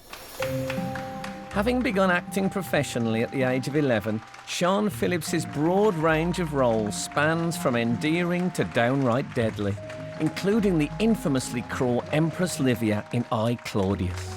Hello. Sian, it's a great honour. I'm guessing you've been painted before. I have, yes. How do you find it generally? I'm very interested, because I love art and I love to be able to paint, actually. So where will you go today, internally, do you think? Well, I've got some lines I'm trying to remember, so I'll probably be running over something in my head. That's handy. Well, if you'd like me to come and run some with you, I'd be more than happy. I'd be delighted. You're very good in Shakespeare, aren't you? Oh, it's one of my fortes. Obviously, I know a lot of it off by heart from my studies. Yes. Artist, your sitter today is adept at mastering a plethora of gritty roles. Please welcome Phil Davis. One of the nation's best-loved actors, Phil Davis is known for his villainous roles, including a mean moneylender in Bleak House and Poldark's malevolent servant. Very nice to meet you. Phil, you're very welcome. Thank you very much. Now, I painted you as a villain, but, you know, you're so benign.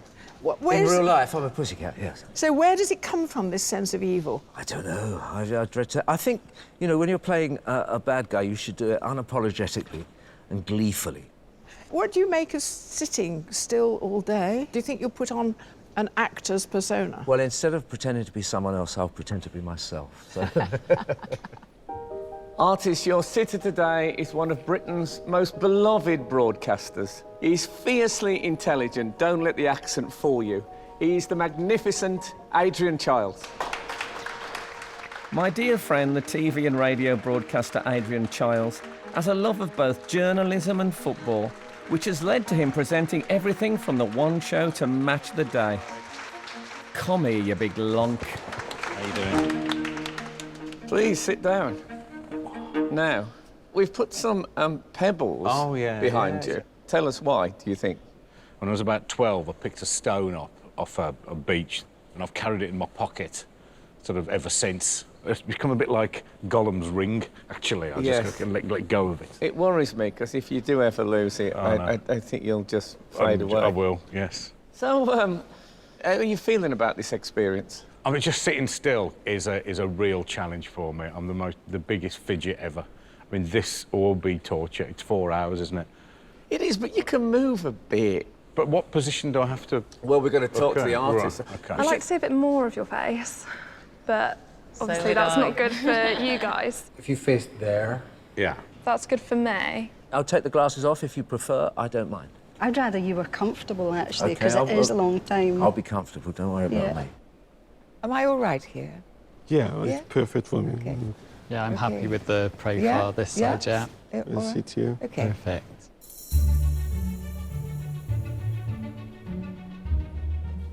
Artists, I hope you're all ready, because the challenge is about to begin. You have 4 hours to complete your portraits. Very good luck, and your time starts now. Work it, baby, work it.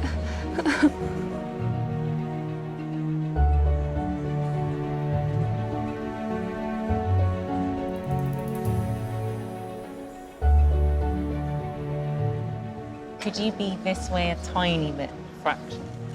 I just started doing yoga. I think it's gonna come in useful here. The first marks an artist makes on their canvas are often the foundation to a portrait. And today, everyone has started with a sketch. I like it to kind of look in proportion, so I do an outline before I start applying paint.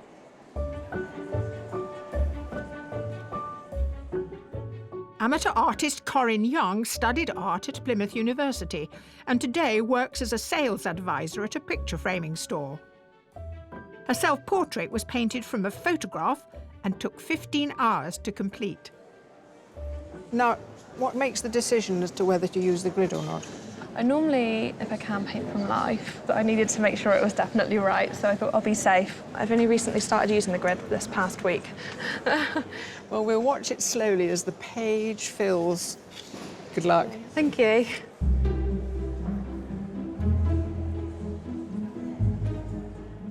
Using a grid at the drawing stage helps ensure perfect proportions, which suits one artist to a T.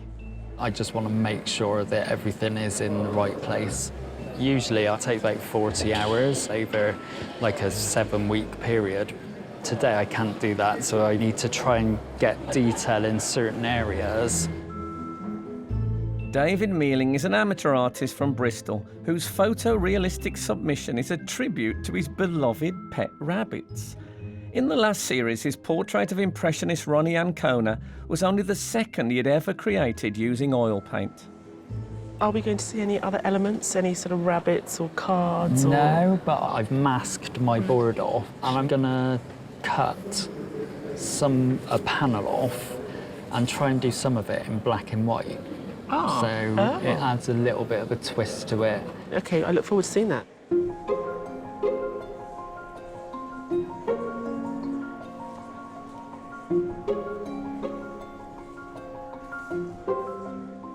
Getting the features of a sitter's face in proportion is a key element to achieving a good likeness, and one artist is employing an age-old method called sight-size drawing.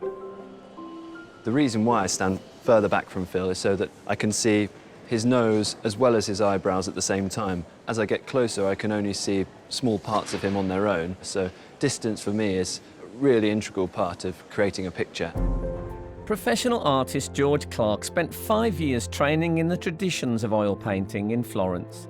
He painted his self-portrait during one session using a mirror in his studio, which is in a cowshed in the middle of a field.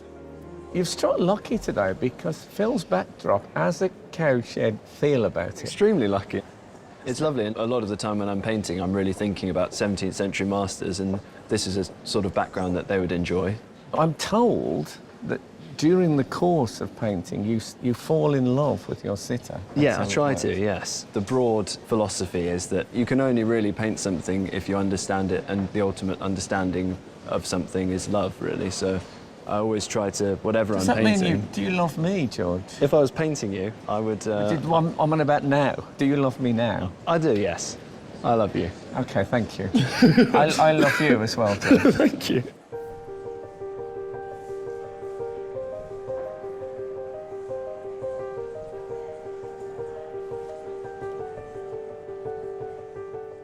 The artists have been working for almost 1 hour. He's got such a great face. Fantastic character. Unfortunately, brown is not usually what I use at all, so the fact that we've got a brown background is... I think if I just get the drawing accurate to get the likeness and get everything positioned correctly, then I can just fill in the colours, hopefully.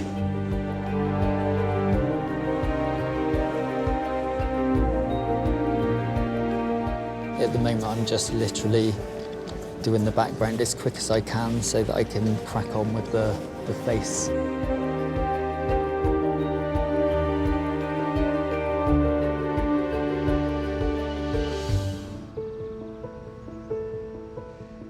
For the last hour, our 9 heat artists have been busy with their depictions of Phil Davis, Sean Phillips and a restless Adrian Childs.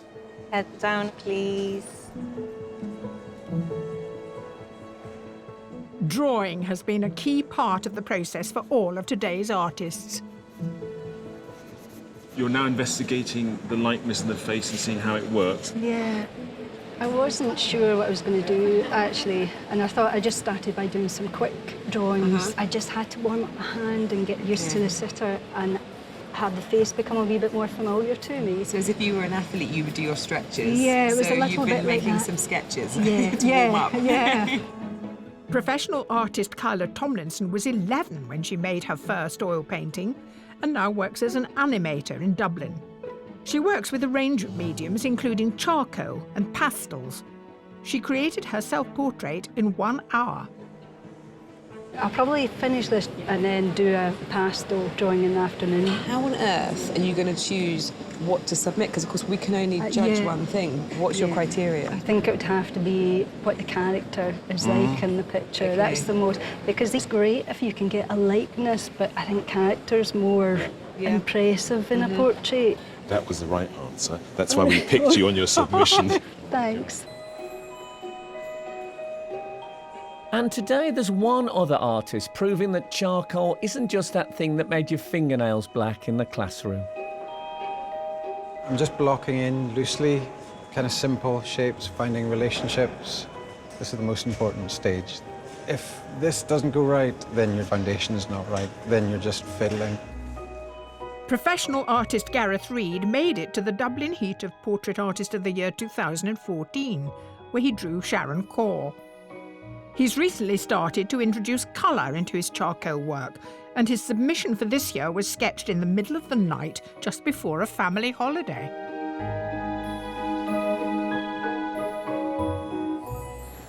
You look like you've made an incredible start. I'm wondering what you're going to be doing for the rest of the day. A lot of it will go on and then come off again, so it's about refining a little bit, looking more specifically at how things relate. Is it a challenge? Is he a good sitter? Challenge. It's a challenge. Yeah. What makes him particularly challenging for you as a sitter? He's distracted, easily distracted. So when you have a fidgety sitter, what is it that you're having to deal with? So it's just the little critical bits. You know, sometimes you've got to study a little shape. If it changes, even a degree, the shape changes. OK, well, I'll let you crack on. Good luck. OK, thanks. Bye.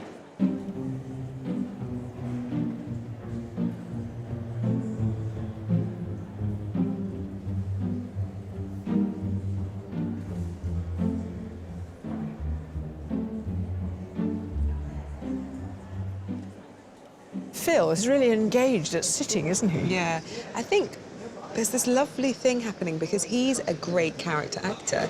So I really like the fact that all three artists here are very interested in character, possibly even more than likeness. He says he's really fidgety, but I think he is absolutely magnificent. This way a tiny bit, I think. Yeah. What do you think about Adrian as a sitter? I think some of the artists are having some difficulty with his fidgeting and moving around. He's most comfortable when he's chatting away and having a conversation. Yes. I think he's finding it properly difficult. Yeah, you can almost feel it oozing out of him, Yeah. this sort of itchingness of wanting to explode out of himself.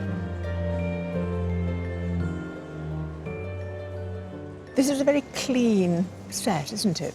It's also a great contrast to the colours in her face, so she really glows. But you'd think blue would cast blue shadows, but it doesn't actually. It sets off her face in some way. What it does, because it's working in harmony with her light complexion, it actually warms her up, so the pinks are coming to the fore. It's an amazing bone structure, isn't it? Which has its problems as well. Because of these beautiful high cheekbones and rather deep-set eyes, it could get a bit bony and harsh. The artists have got their hands full. She's otherworldly, and to capture that without making it too severe is quite difficult. The background colour, I'm going to do a background colour, but I don't know whether to do this background colour or another background colour. Self-taught professional artist Steve Russell mainly paints vibrant abstract figures with his signature pure colour background. A desire to produce a striking self-portrait led him to paint himself topless for his submission. We were fascinated by the level of closeness you had with your own self-portrait. There's a rawness and an honesty there. Oh, I thought I'd go for being truthful, yeah. And are we going to see that today? Is that level of honesty always there? Probably, yeah. I just do what I do and do it as I see it. I don't think it's a secret or anything. Well, honest man, honest portrait. Oh, that's me, yeah. Honestly, get on with it.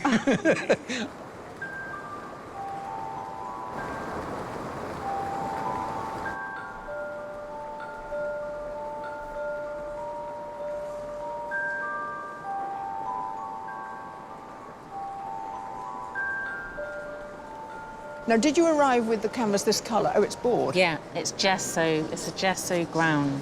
It's a love wonderful it. colour. It soaks the oil painting. Professional full-time artist Lily Musker's passion for art was sparked when she lived in India as a teenager. With a self-confessed obsession with super-sized objects, her self-portrait is the final in a series she painted throughout her pregnancy. Now, you've been 15 years an artist? Yes. 15 years. Has your work changed over that period? Yes. Originally, I was doing a lot from photographs, which became very boring. So you have sitters now? Yeah. What is it about having the sitter there? I feel enlivened and just get more energy. But you've conjured a likeness already. I'm glad you think so. A very, very good likeness.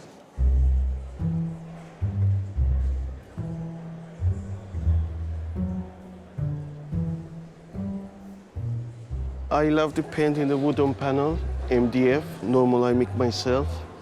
I love to paint. Can see the eye properly.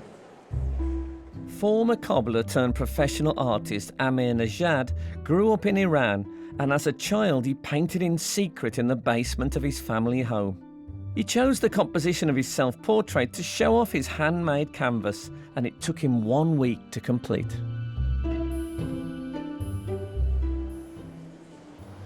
Amir. Hi.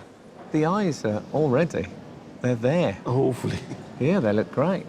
So have you continued to paint from when you were a child in Iran right the way through to now? Has it been a continuous process? No, no continue, but many times on off.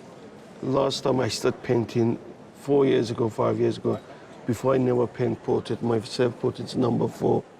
That's the 4th portrait? The 4th portrait. Wowee, and it's an amazing portrait. So how often do you work with a sitter? Is that an unusual thing for you? No, I never do. Actually, my first time sitter. This is your first time? First. So Sean Phillips is your first ever sitter? Sitter, yeah. That's a tough act to follow, Yeah. I'm telling you. Wowee. Yeah.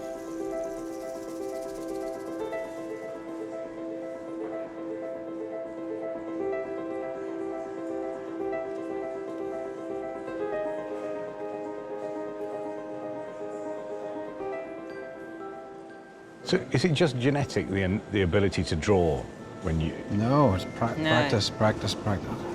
But I mean, I could literally never draw. Anyone can. That can't be true.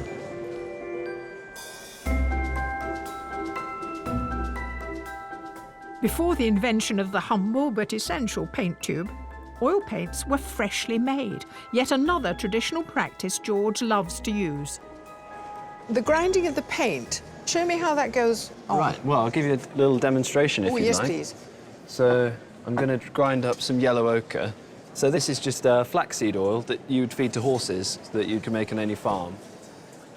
And this is very satisfying, isn't it? Yeah, and they're the traditional methods because they work, really. They've stood the test of time. Just pop the muller on top, and then that's the paint starting to be made. It's wonderful.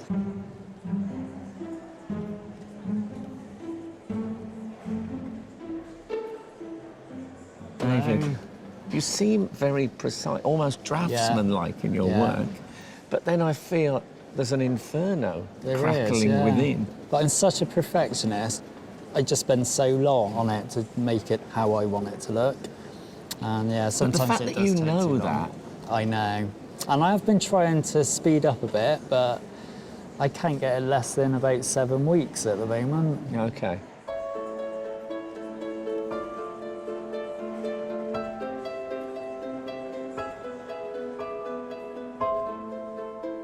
It's nearly halfway through the challenge.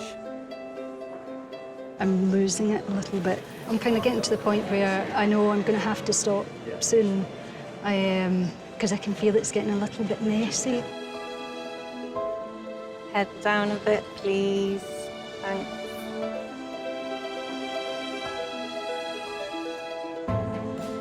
Upper lip, mouth, chin is the bit that's I'm not totally sure about. I'm just moving the mouth up fractionally because the shapes in here aren't quite right.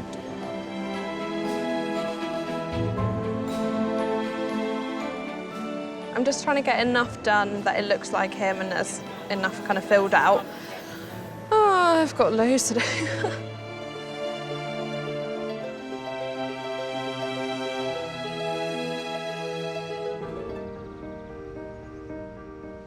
Here in central London at the Wallace Collection, our 9 heat artists are vying for a place in the semi-final. For 2 hours, they've been capturing the faces of Sian Phillips, Phil Davis and Adrian Childs. I've got a slight itch on my stomach, Lily. You won't take a second. That's it, it's done. And at the halfway mark, some favourites are already becoming apparent. Gareth's drawing, I loved. It is monolithic, isn't it? I mean, he really started off, it was like a sort of lump of stone, and then he's been carving Adrian out of it. My concern is that I felt he'd done what he was going to do within probably an hour. I've not really worked out what more he's been doing to it since. He said that he was going to add a bit of colour, so I'm hoping that will change the complexion of the picture. What about Kyla's drawing of Phil?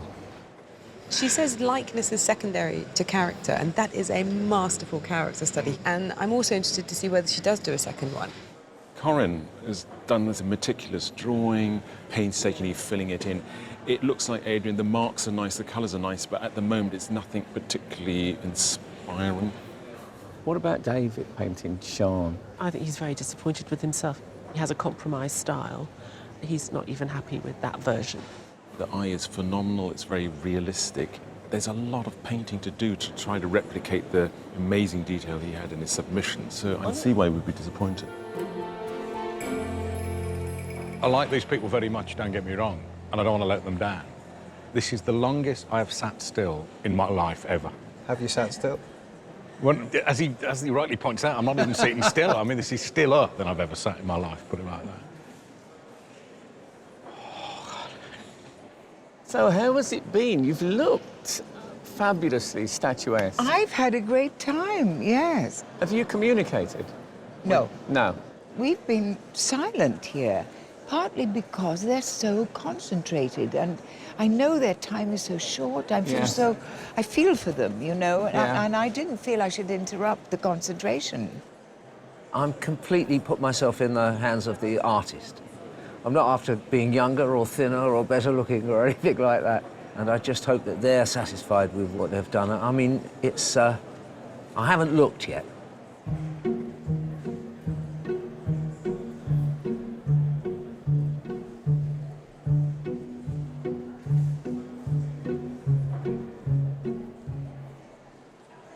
I absolutely have to see this paint go on. I think it's a terrific colour, and of course, it reflects with her scarf. I think it's going to work nicely. I think it is. And center shooting out. No, but I just had to see it the moment the paint went on. Thanks very much for that. It's an absolute pleasure. With just over 1 hour to go, Kyla's prediction of a second portrait has come true.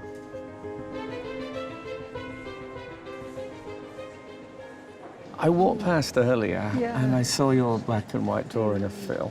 And my one worry was that you might over-fiddle with it. Yeah, I mean, that's where I was heading. And even now, I'm not really happy with parts of it. And it's getting muddled and losing some of the energy that maybe it had, so I had to stop. Better to be slightly incomplete, isn't it, than to be marred. Yeah. But even if this doesn't work out, it may have saved the other one. Yeah. So it will not have died in vain. No.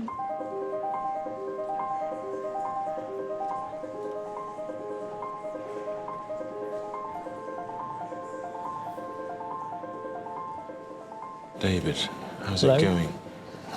I think I spent too much time on her eye to begin with. Now I've done a lot of the rest of it, it seems to be coming together a little bit better for me. It's looking good. Well done. Thank you.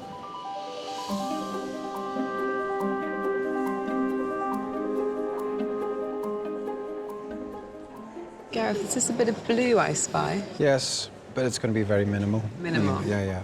I suppose at this stage I'm just trying to not upset it. So maybe a little bit of pink in places. Okay. Be excited to see where they find themselves. Me too. Me too. Who knows? I don't know.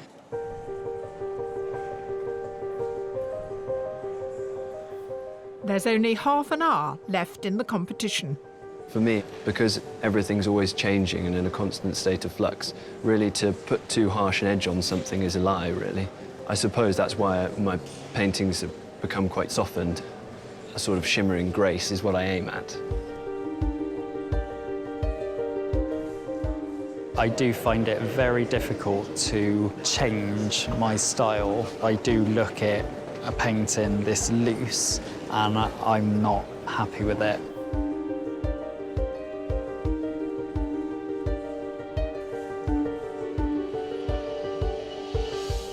It's really difficult to see where his cheekbones start and his nose ends.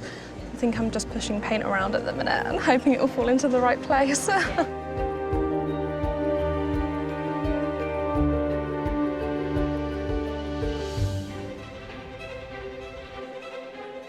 For almost 4 hours, our 9 artists have been creating portraits of Adrian Chiles, Phil Davis and Sian Phillips. With the end in sight, it's time for the finishing touches. Got to be a bit careful peeling it off. Oops. Artists, there are 5 minutes to go. The main thing that most frequently goes wrong is that I over-soften and I'll lose the form in the paint. So I just need to concentrate. I think I'll probably put in the first drawing. I think it just worked out a bit better in terms of an overall finished piece.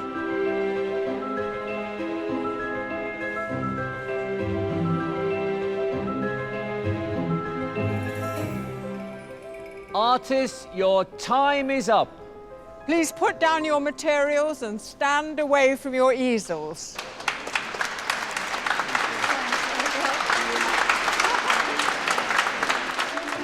Having sat for the duration of the challenge, Adrian, Phil and Sian get to see the completed portraits and to choose one to take home.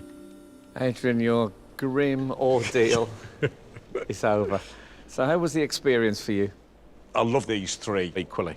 I'm actually really just nervous now. I am not worthy to sit in judgment on any of them. But it's a lovely moment, this. Artists, can you please turn your easels? They all look remarkable.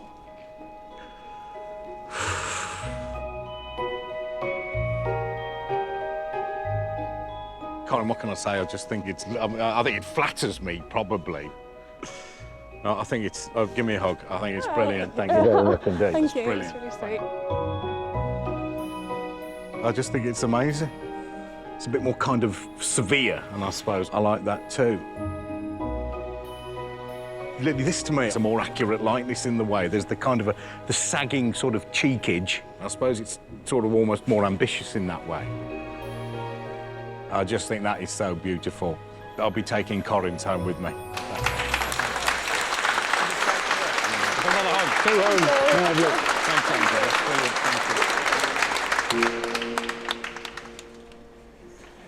Goodness me. I think they're all extraordinary. I think there's a great deal of talent in this room. Well done.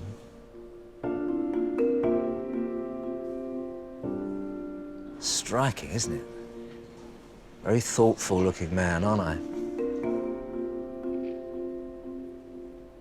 There's something sort of tortured about that face, isn't there? Something very moving about that. Well done, fantastic. This is a bit of myself that I recognise. Very determined, isn't he? But it's wonderful. Well done, fantastic. Thank you. I'm going to choose George's.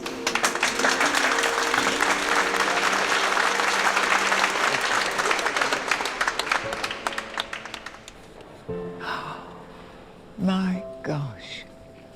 Congratulations, all of you. You've done so well.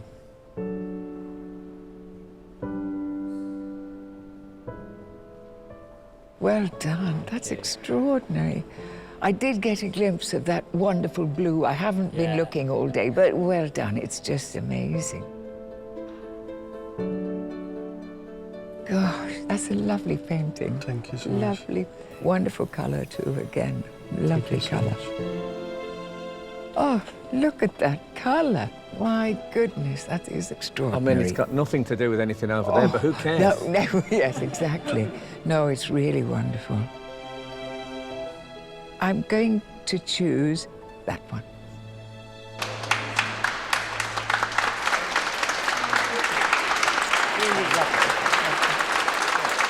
You are a fantastic sitter. Oh, well, thank you. Left alone with the finished works, the judges have a chance to examine each piece in close detail. It's a great piece of draftsmanship. He's great with colour as well. You know, there are these tiny little touches. And I do like the mark making as well, the slow sculpting in all that graphite.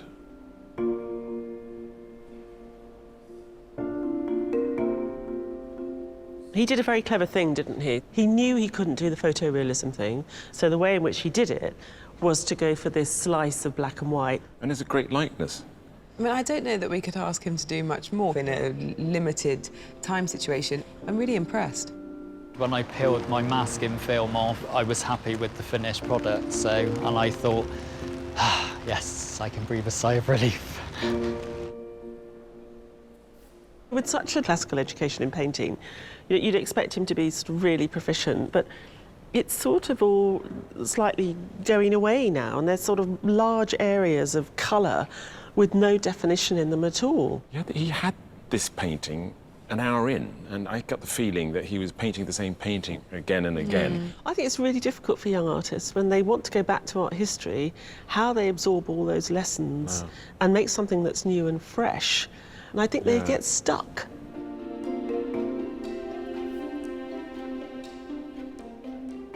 I really like this one.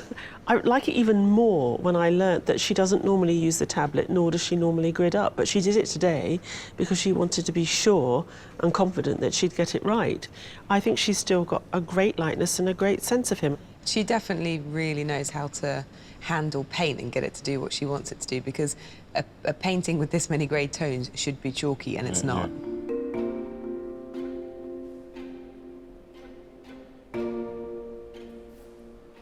This is a really lively drawing. It was fantastic watching Kyla do it. I am so pleased that she gave us this one. I was expecting to come around the corner and see the pastel on the board, so I am delighted. I think it's a likeness, but I think it's much more than that. It's a character. To me, it's not always the most important thing, getting a really strong likeness. I just would rather get something that had a wee bit of life. Now they must decide on their top three. I'm really struggling. I think this is such an amazing crop. There are subtleties in the sitter's face there, which I absolutely think he's caught very well, which in this piece, although it's very nice, hasn't got quite the depth, has it? But which three have they chosen?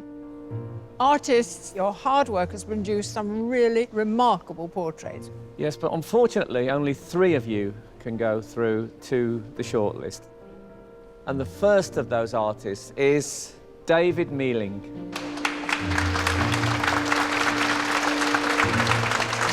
The second artist is Corinne Young.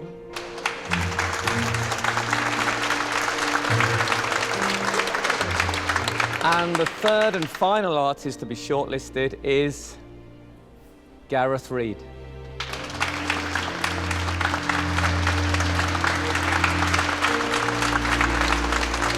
Our sympathies and commiserations to the rest of you, but you did a terrific job. Well done.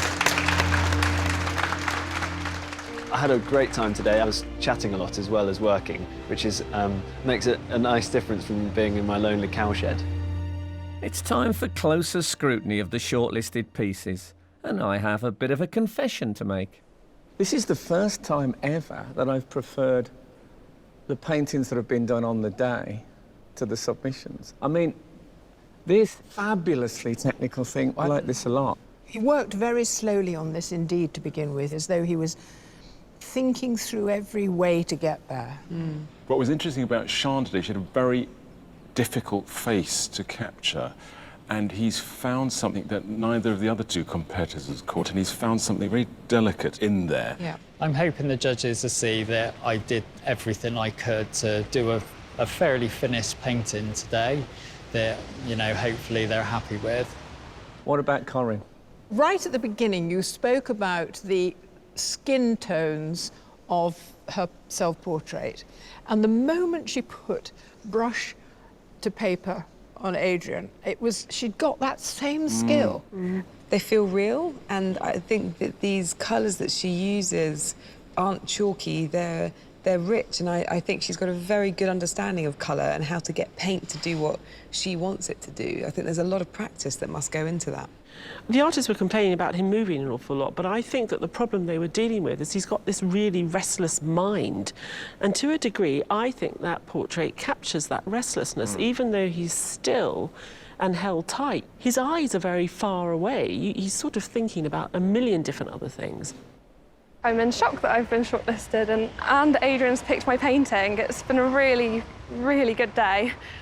Better than I ever thought it could be. As someone who knows Adrian well, I think that Gareth's drawing is more Adrian. I really like his confidence in his own medium. You know, you just feel that you're dealing with someone who really believes in the power of charcoal and the pencil, and he's stuck with it. It's a really, really lovely piece of work, and I'd love to see someone go forward using this different medium. What I also like is that in the drawing, as Gareth has been trying to find the face, you realise that the eyes are crooked and the nose is crooked and the mouth. Everything isn't quite right, and it makes As you... I say, it's exactly like him. But it makes you, as you're looking for Adrian, you're reinventing him all the time. It's a very lively piece of drawing because of nothing's so fixed and taken for granted. It's all been searched for. I'm hoping they just think it's a solid, convincing head. Hopefully that's enough. David, Corinne, Gareth, only one of you could go forward, and the judges have made their decision. The artist the judges have chosen showed a mastery of their medium and a unique skill in capturing form. And that artist is...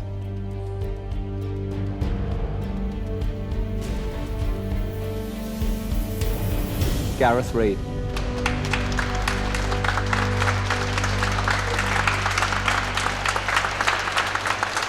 Congratulations. Second time lucky, eh? Unbelievable, can't believe it. It's quite tense there, but yeah, it's amazing. I think Gareth's portrait was really, really lovely. He did such a good job. Totally deserved to go through. I love black and white together, and I think the way he's done it, especially with charcoal and that, is just amazing. So I didn't expect to win, but I was definitely trying to win.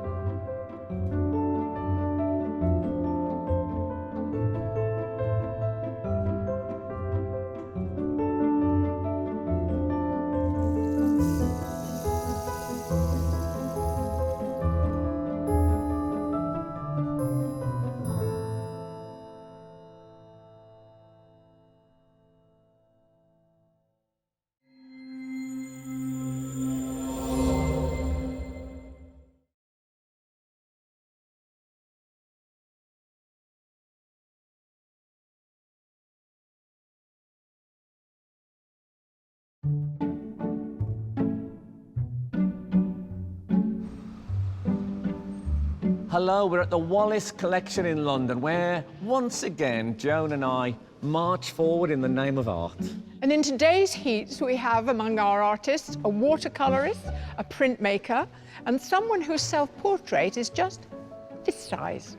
Wow, she could paint her own passport picture. Yes, guess what? It's Sky Art's Portrait Artist of the Year. The Wallace Collection is home to this year's heats, and today hosts 9 new artists doing what they enjoy most. There's nothing else like it. It's paint. They'll have just 4 hours to capture 3 celebrity sitters. I want them to look like a still out of a film. And produce a piece of work strong enough to impress our judges, independent curator Kathleen Soriano, award-winning artist Tai-Shani Shirenberg, and art historian Kate Bryan. You're going to get every second out of this, I can see. Within their grasp is a life-changing prize, the chance of a £10,000 commission to paint the portrait of Graham Norton for the permanent collection of the National Gallery of Ireland. Nobody seems 100% confident, but that's just artists, isn't it? So who'll be able to pace themselves? You could continue painting until you die. And produce a masterpiece worthy of a place in the semi-final. It looks a bit like a little Leonardo drawing. Oh, thank you so much. It really, really does.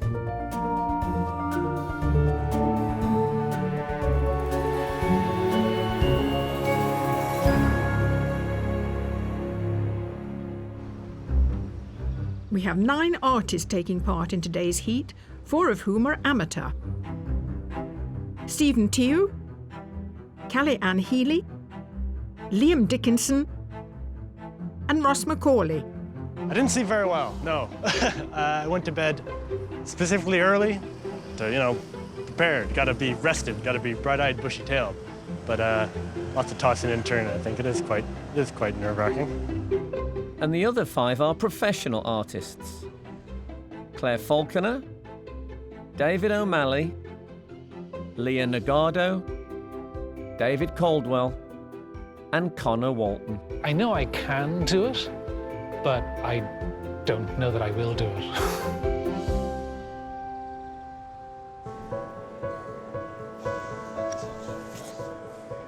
So much stuff. While the artists set up, the judges view the self-portraits they submitted to enter. Although they've seen a digital version, seeing the real thing offers new insights to today's artists.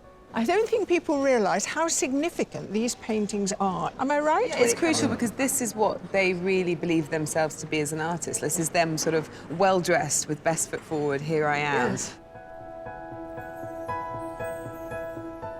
This is like a sort of 18th century etching, both in the feel of the marks made, but also in the pose. He could be suffering from tuberculosis and he's in an opera, if you know what I mean. Yeah. Perfect. And it's great. It's got a lot of texture in it too. You know, it gives it a lot of character, doesn't it? Absolutely.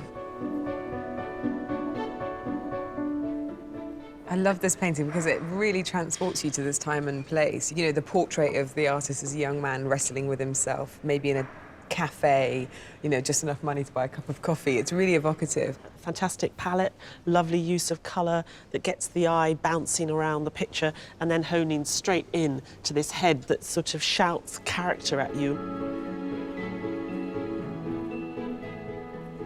Now, never have we had such a submission as this. So we can see it's less than hand size. It's a miniature. I also like the idea that the artist has put it on this block. It becomes a little object and sort of intrudes into our space. And also the idea that it is a miniature, but she still put herself to the side in a, sort of as a compositional device. I really hope we get something minuscule like this today. It would be great.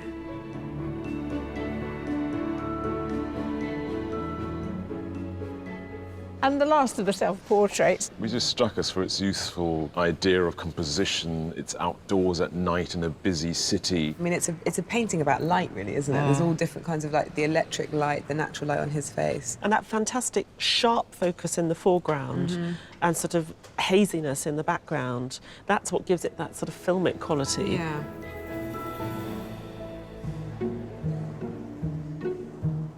I brought my own personal shop today. Inks, oils, acrylics, charcoal, graffiti, some of my daughter's finger paints as well. I brought all my brushes, well, not all of them, but most of them. Some of them go back to my days of art college. David O'Malley is a professional artist from Lancashire. His self-portrait is one of a series of paintings exploring his interest in space science. Since graduating in fine art from Teesside University, he's worked on a range of creative projects such as acting and design, but spends most of his time painting. This is going to be a very strange exercise, the fact that I've only got 4 hours. I've been doing some paintings of various celebrities, and I'm ready for any game, really, today. But who are today's surprise sitters?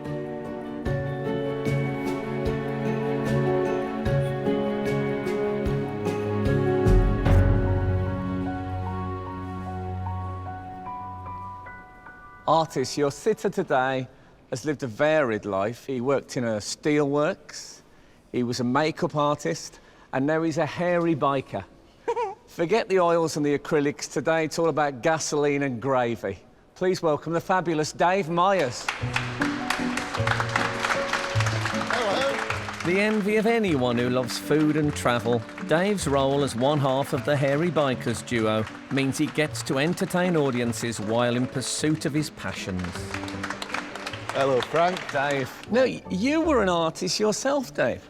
Yeah, I got a degree in fine art from Goldsmiths in the late 1970s. And do you still paint now? No, I'm rubbish. I'm much better with a plate.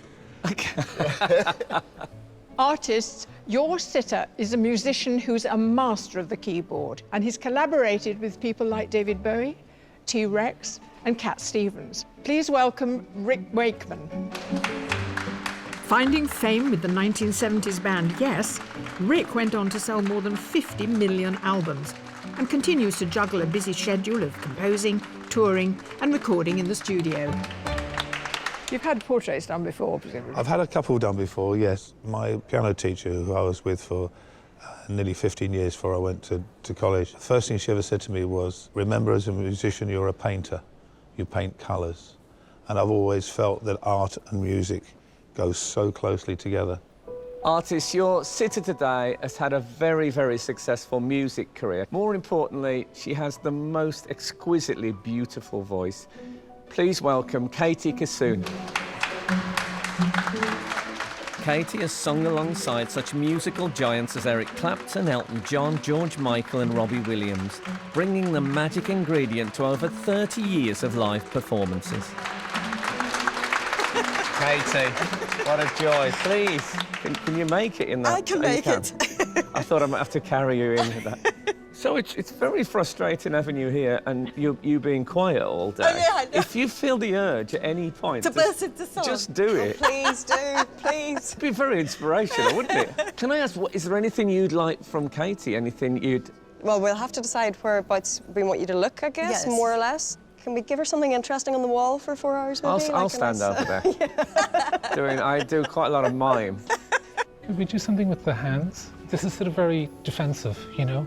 So if you could sort of... married as many times as I have, you are very defensive, let me assure you. The legs, is anybody... Do you reckon you could look at something a bit further in the distance? I just want to get that distant look. Yeah. Yeah, I've got you.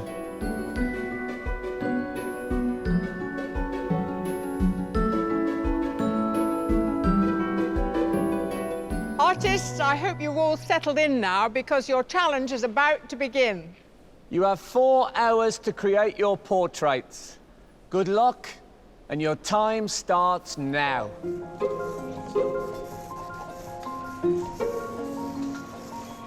Just gonna take a photo of you. This must feel really strange.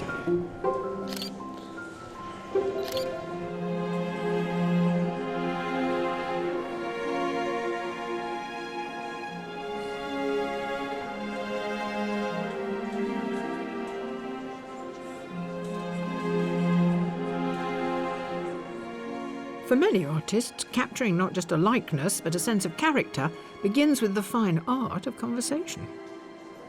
So, Lee, do you use a grid to get the likeness? Yes, just faster, I guess. Yeah. It's not the most fun, I don't think. It's the same in the old days, I suppose. An artist would have used calipers and a ruler, and Canaletto did all right, didn't he, with his camera obscura? Yeah, you see everything upside down. Yeah. Leah Nagado is a professional artist living in London.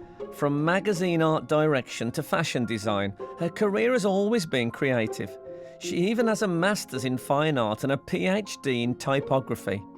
At 63 by 85 millimetres, her self-portrait is the smallest submission we've ever had. This is 10, 20 times bigger than your This is submission? ginormous. It's enormous comparing to that one, yes. What are the different challenges doing something absolutely tiny to working on a bigger scale? How do you think about it in a totally different way? Well, I don't know if I'm doing the cleverest choice of all, but you know, I think Dave has a big personality, so I think to reduce him to a smaller size would have to constrain it a little bit. So I wanted to give space for some of the flow, and I'm loving the flames on his back. Very Harley Davidson. Yes, very good. I hadn't spotted that, absolutely. Yeah.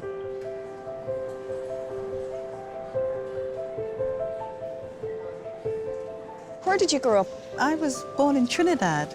There's a particular part, though, in Trinidad called Diego Martin, or Diego Martin, but it's very lush. A lot of beaches. Okay, so sea. Yes, Yeah. a lot of sea. Sounds magical. Professional artist Claire Faulkner lives in a remote part of Donegal. Not a huge fan of technology, instead of referencing photographs for her paintings, she prefers to rely on memory, observation and imagination. I noticed you jumped around the other side to catch her. I was asking where she was from because I might try and incorporate a little bit of something into the background if at all I have time. So that symbolism is quite important to you because your self-portrait's clearly loaded with it. So... Yeah, but I haven't a clue what it's going to turn out like. Well, you know, it looks a bit like a little Leonardo drawing. Oh, thank you so much. It really, really does. Whether acrylic, oil or watercolour, there's a certain freedom for an artist who uses paint. But for a dry point etching that will be printed, the portrait must first be scratched onto a metal plate, a process that requires precision and patience. I've gone in with a scribe, and I'm gradually building up tone, starting off with lighter surfaces. It's a shallower mark, so there's less ink that goes into it, and then I'll build up to the real darks. A printmaking graduate, Stephen Tew is an amateur artist who lives with his family in Norfolk and works for the family business, a flower bulb wholesalers. He does also paint, but says he particularly enjoys the suspense involved in printmaking. There is a theatrical element to it, is in that it's kind of nothing. It's nothing, and then ta-da! It's got to be revealed. When you peel back the paper from the press or what have you, it's always great to see a print, or horrifying. Well, I think it must be quite a reveal for you, Yeah. because you can't be absolutely certain. No, you can't. When I first came over, it looked a bit more like Rick Wakeman, but now I've settled down, I realise I'm looking at shadow and stuff rather than, it's very hard to tell. than white beard. I can see Katie in there, definitely. I can also see me if I stand in the right position.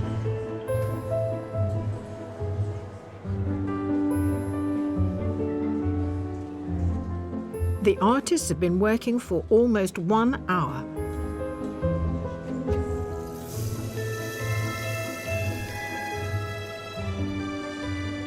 At the moment, it's the construction phase. Kind of just cracking on and trying to be not too critical of myself and look out for some happy accidents.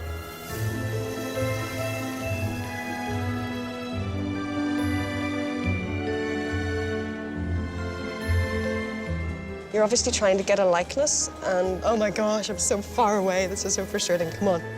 The whole situation is quite unifying, like we're all going through it together.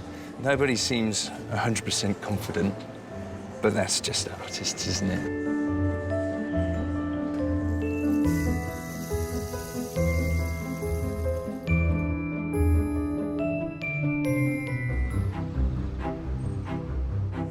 Here at the Wallace Collection, singer Katie Kassoon, hairy biker Dave Myers, and musician Rick Wakeman have been sitting for our artists for just over an hour.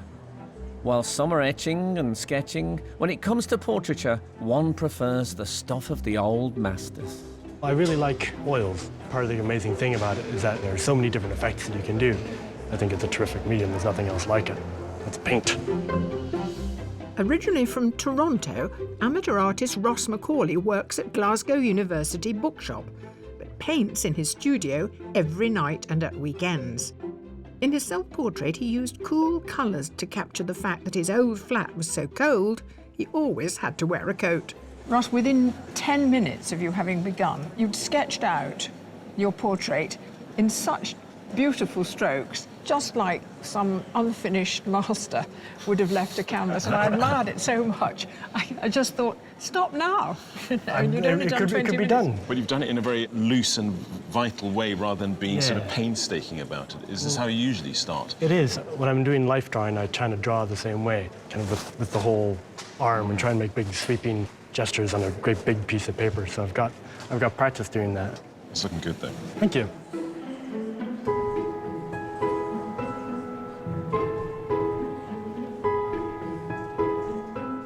While some artists draw their inspiration from the old masters, others are influenced by contemporary culture. Quite like capturing a kind of cinematic quality about a portrait. I think there's this kind of taboo that that film, photography and painting shouldn't intersect, but I disagree actually, and that's something that I try and capture within my painting. Like, I want them to look like a still out of a film. Since leaving Canterbury Art School, Liam Dickinson works the 5 a.m. shift at his local Tesco and paints in the afternoon at home in Chorley. His self-portrait combines the light and focus of photos taken of Liam in his front room with that of Manchester streets at night. I heard that you learned to draw by sort of frame freezing Disney films. That's true. I used to have all the videos, and I started with Aladdin in particular, and I put it on, and then I would just pause each frame, draw it. On video? Yeah, I used to even write the dialogue underneath, so Okay. it was almost like a storyboard. I've got books that are about this big. Have you? Well, I suppose if you flick them through, if you've drawn them... Yeah, it's something there or thereabouts. I really want to put in the other side of that moustache. Oh, I'm saving that. Oh, that's so tantalising. Like yeah.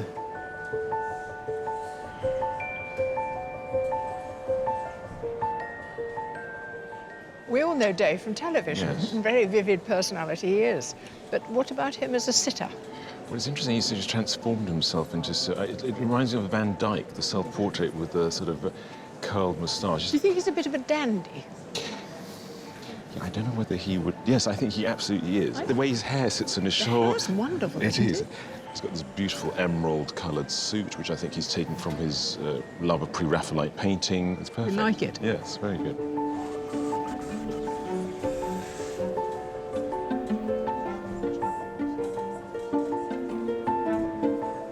He looks to me like he'd be the ideal face to paint. He has got a fantastic head, but there is still lots of complexities.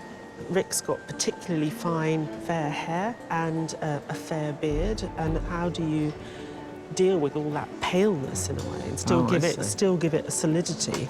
Yeah, stop him sort of drifting away into the... Into paleness. Yeah. You know.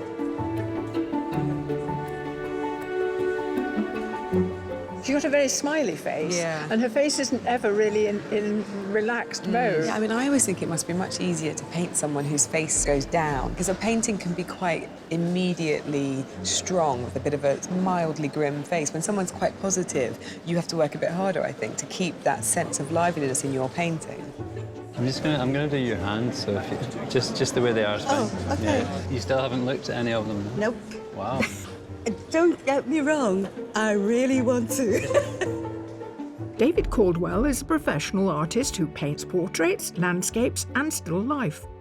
After graduating from Glasgow School of Art, he spent 2 years studying at the Royal Drawing School.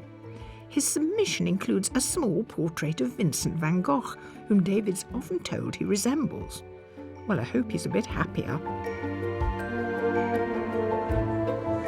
Did you know when you arrived today you wanted to give us a sense of her in the chair with the background, you know, getting her dress exactly as it is? Yeah, it's not just about the features of the face, it's about creating a space and a believable person. I like trying to work the whole image, you know, using the dress as an excuse for rhythm and pattern, and the hair as well, you know, the way it all sort of flows. Yeah. Very frustrating doing very light hair. Because I'm using watercolour as well, it's harder to get lighter colours in because there's no strength to a watercolour white. Amateur artist Callie-Anne Healy lives in South Wales. Having studied creative writing with the Open University, she now works as a retail auditor.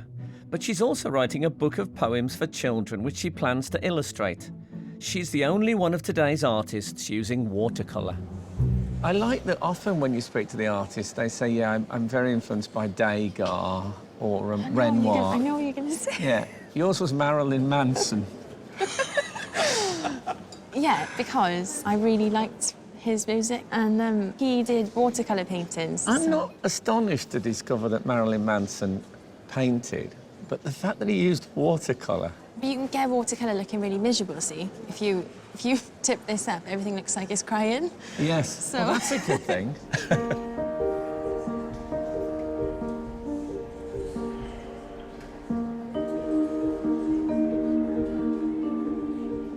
I think Oscar Wilde said, by the time you're 40, you have the face that you deserve.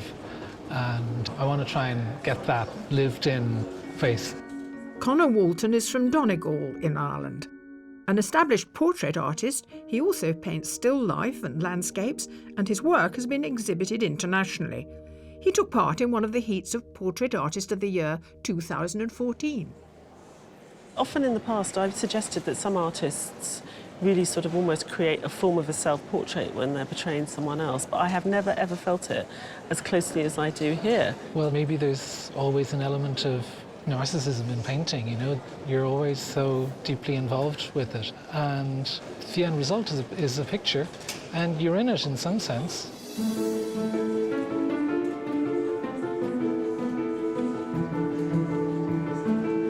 The artists have just over 2 hours of their challenge left. There's a lot happened quite quickly this morning. There should be time for some of them to develop. You know, maybe I'll see some of the set or some sort of unusual take on it. Something more than a portrait, I guess, is what I'm looking for. I want to be told a story.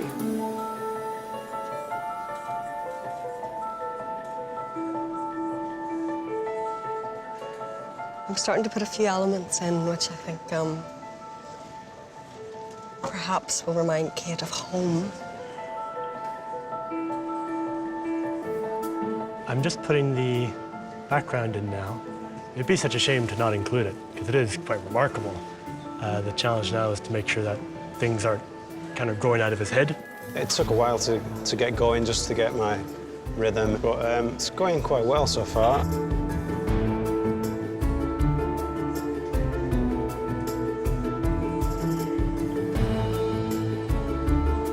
I mean, I'm just trying to get the face in more than anything.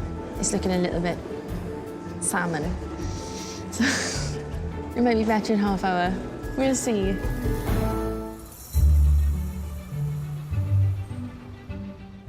Here at the Wallace Collection, artists have been painting musician Rick Wakeman, hairy biker Dave Myers, and singer Katie Kassoon for 2 hours. But at this point, do the judges have any favourites? So we're at the halfway stage. Let's consider the people who are painting Rick. What about Ross's painting? I think he's probably the least close to the likeness of Rick. I'm wondering whether it's going to sort of emerge more. The nose, you're just about to say the nose isn't quite right. No, it's not right, but there's something about the I don't know, something about the nose that is very Rick, but it doesn't look like him. But it might be because this is the kind of face that comes together right at the last minute. Well, this is the nature of the halfway chat. Some painters, they don't give you the magic until the last throw of the dice. Keep us waiting. So, in Katie's section... Claire's quietly working her magic. I'm only sorry that the really lovely drawing that she had early on has now disappeared. I'm really looking forward to seeing what happens with Stevens. It's the kind of thing that we are really going to be left for the last half an hour to work out if he knows what he's doing, because what you're really seeing is preparatory work. Let's consider the people who are painting Dave Myers. You know, we talk a lot about getting the spirit. I think Liam got what I feel he is. He doesn't have one of those faces that when it's resting kind of goes down. It stays up, and he's picked up on that. Leah's looks interesting. Very delicate bit of drawing, and now it's very sort of atmospheric. I don't know where it's going. When she started today, she didn't know if she was going to do miniature or large, or what kind of style she was going to use. She really is an artist that wants to tell a story, and I feel like there's a few people like that today. So we're starting to get sort of sets, bit of narrative, bit of storytelling. I think we could conjure up some quite weird and wonderful things.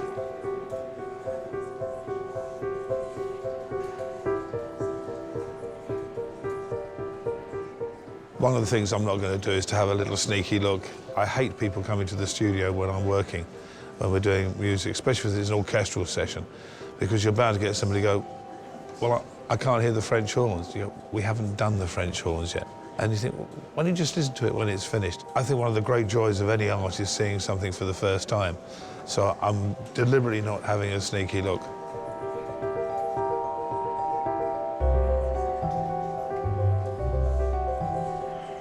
I've got Dave this side, and he's very serious and everything, you know. And then there's Claire, who we've talked about all different things. And then we've got Steve, who's using a different technique altogether, you know, with the print and everything. And I'm curious, I want to see how that turns out. Do you know what was amazing when I came in here? The first thing that struck me was the smell. The smell of the oils, the turpentine, the liquid, the various elements of painting are what was so familiar to me. But I kind of lost my passion for painting. And I think once that passion's gone, then the paintings that I were doing were just wallpaper. They didn't have what I am hoping as artists here have, which is something a little bit special. But to achieve something special, things sometimes have to get messy.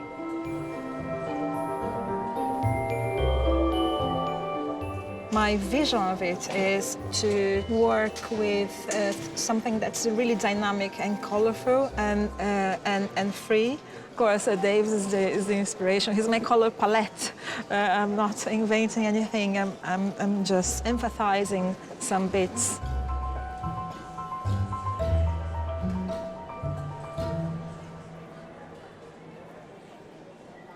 Hi, Ross. You are actually tackling the background. How important was it to you to have that there?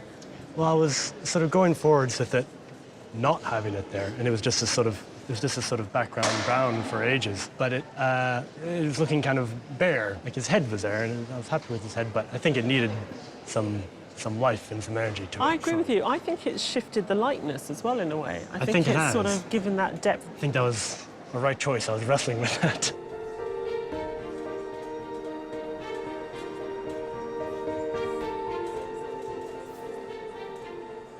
All today's artists have seen their portrait evolve with every brush mark, but Stephen will only know if his etching shows any resemblance to Katie once it's been printed. Without a proper press, Stephen has to ink up the plate and transfer the ink to the paper by compressing weights with a clamp along the length of the portrait. So down there is Katie Kissoon waiting to come out? Yes. Oh, please don't drop it. Okay. I'm a little bit anxious now. Okay. Ah. There we go. It's good. You happy? Yeah. There's a quality to it which it's hard to describe, but I can imagine leafing through an old book in a second-hand bookshop and coming across this looking exactly like that. I like it. Yeah, I think that's all right, actually.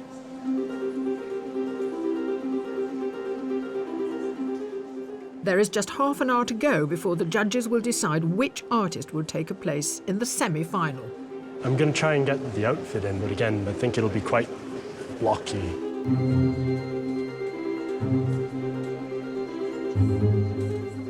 It's just about coming together. Looking forward to just getting finished. I'm flagging a bit now, if I'm honest.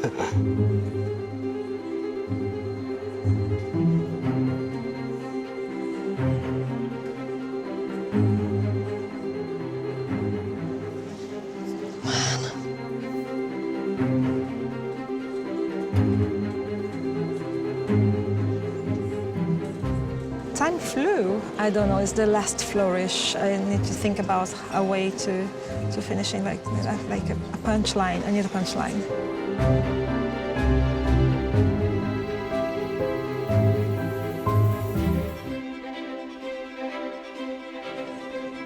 Here at the Wallace Collection, artists are in the final throes of their challenge to paint singer Katie Kissoon, musician Rick Wakeman, and hairy biker Dave Myers, and they must decide whether to risk more meddling or leave well alone.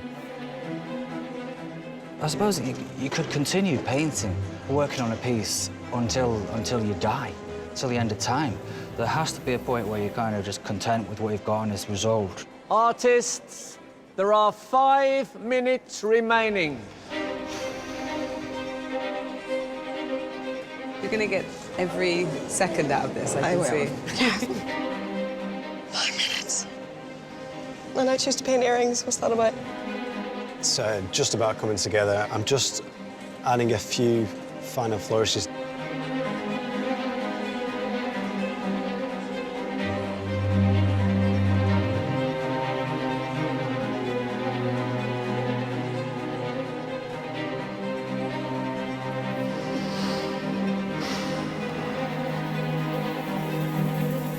Artists, your time is up.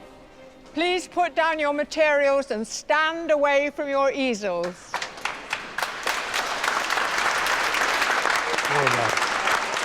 After observing the artists hard at work over the last 4 hours, our sitters can at last see the fruits of their labour and choose their favourite portrait to keep. Artists, would you please turn your easels? Oh, wow. They're all me, aren't they? Every one of them. It would have been really weird if one of them had been Sir Bruce Forsyth. It's quite flattering, really. Thank you very much. But it's got the look. Sometimes when I'm thinking about what to cook, where to go next. It's a wonderful painting. See, now that looks like me. You know, when the cameras have stopped.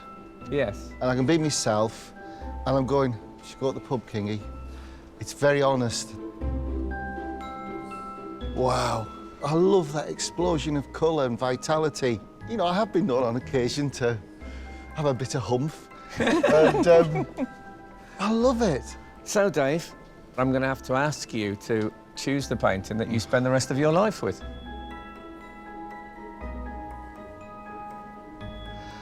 I think I'd like to take Liam's.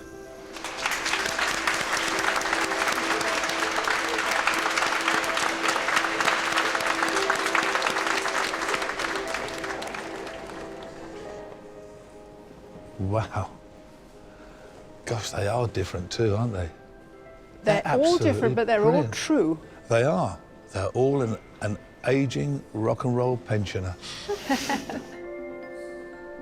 That is brilliant. The detail on that is, I must iron my shirt. This is absolutely fantastic. See, you've captured that's a different me. That's really good. That is really clever. I love what you've done with the background there. That's really good. I felt, this is so almost impossible. I mean, and tomorrow I'm going to go with you, Ross. Ah, terrific.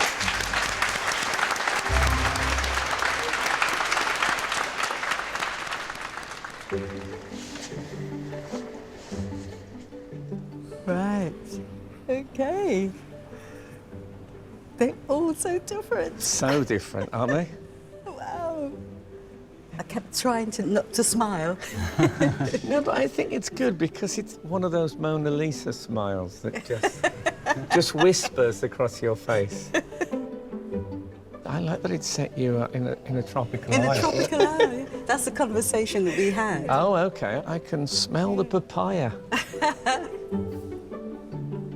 And this is the etching. Mm-hmm. Yes. And it's quite a moment there when it's pressed and then the... Yes, I mean, that's a lot of work too, isn't it? So we now reach that moment where you must choose the one which you take home. Okay. I think I'm going to go with Dave's.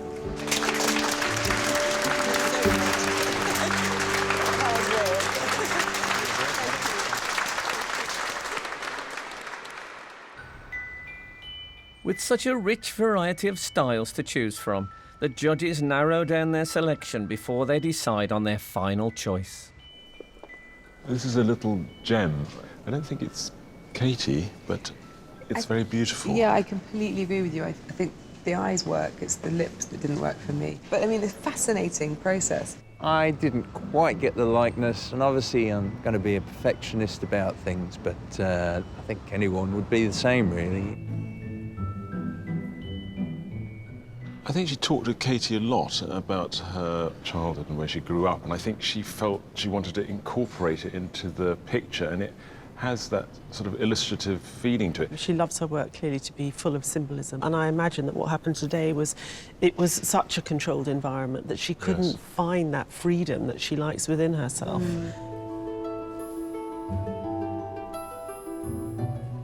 I was watching Ross paint this and I was thinking, this is very rough. And I thought, is he going to refine it at any point?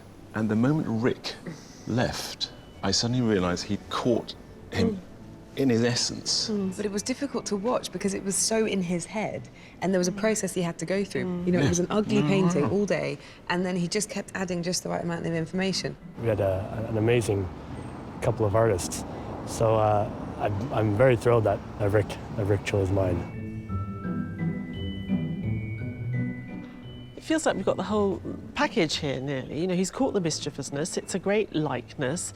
The quirky moments, the glasses are treated beautifully, the sparkly eyes. I mean, I really like this painting, and I think a lot of people will like this because it does have that lovely, warm energy of Dave. But what really irritates me is the beard. Why everything has got to be painted with the same brush mark. And it's one of those aberrations I know for myself as a painter. Otherwise, it's a really good painting, so I'm kind of torn.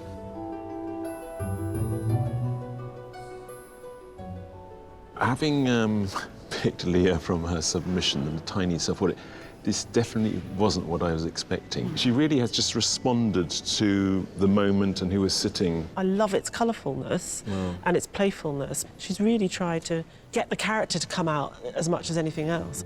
I would never have pictured what I've done, but I wanted to do something different, something fresh for Dave, and yeah, I think it worked out really, really, really well. But there's only room for 3 on the shortlist.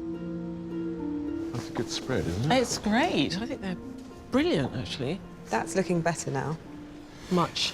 But for me, I'm torn between which of those 2 we take into the last 3. Yeah. I'm headed this way with Kathleen to these 3. Okay. Final 3? Final 3, yeah. Okay, great. But which 3 have they chosen? The first artist is Liam Dickinson.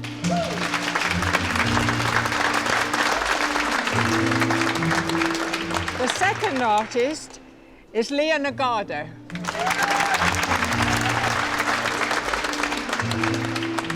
And the third artist is Ross Macaulay.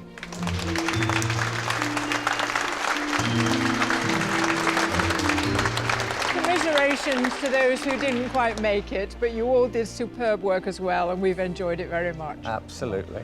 Well done. I feel all right about that. I kind of guessed as much, but I'm pleased I came today. It's a good experience. Story to tell the boys. I'm happy.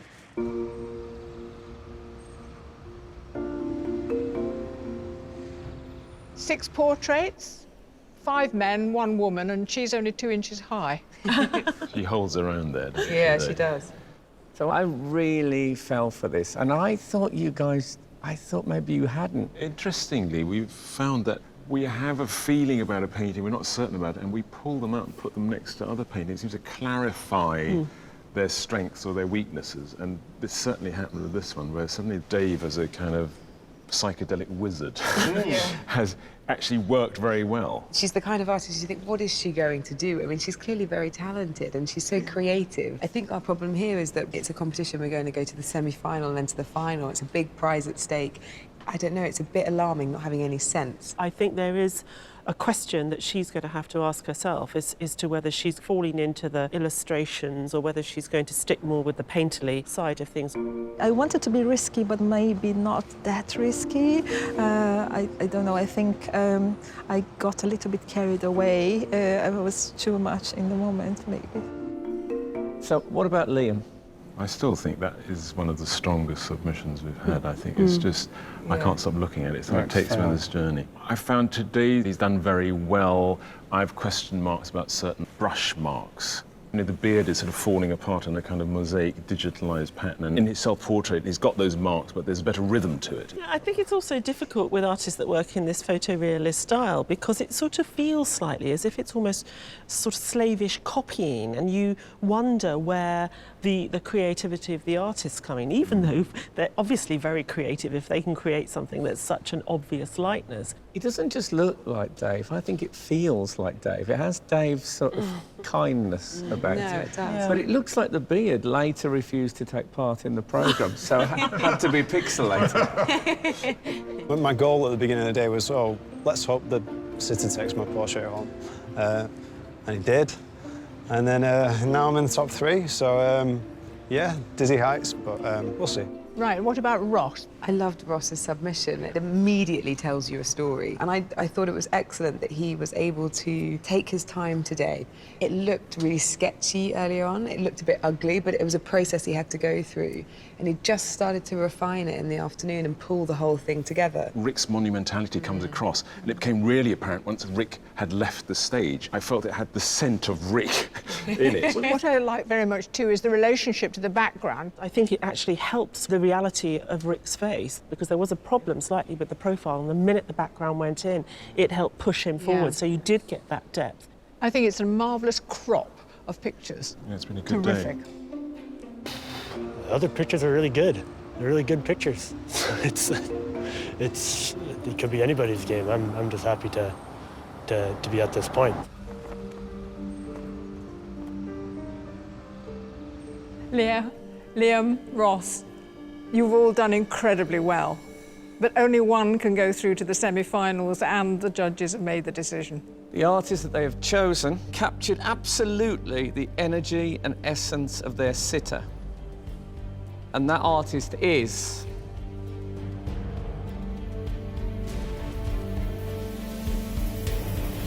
Ross Macaulay.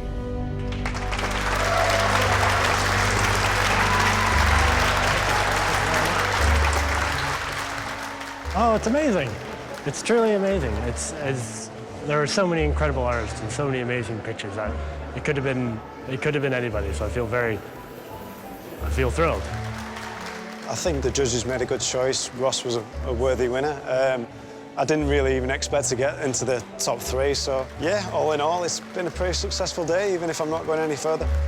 I think Ross' painting was brilliant, and I really like how fresh it was, and it looks, amazing.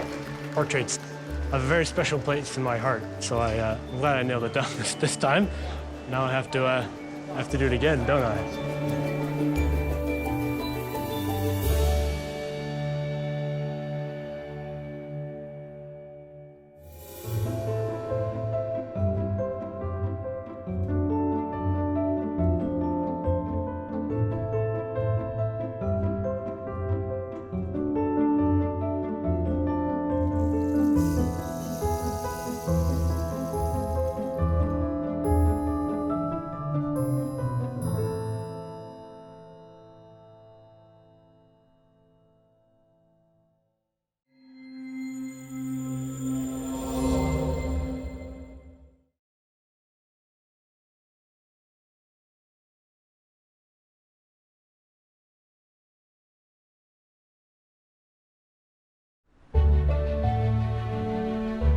Hello, we're at the National Gallery of Ireland.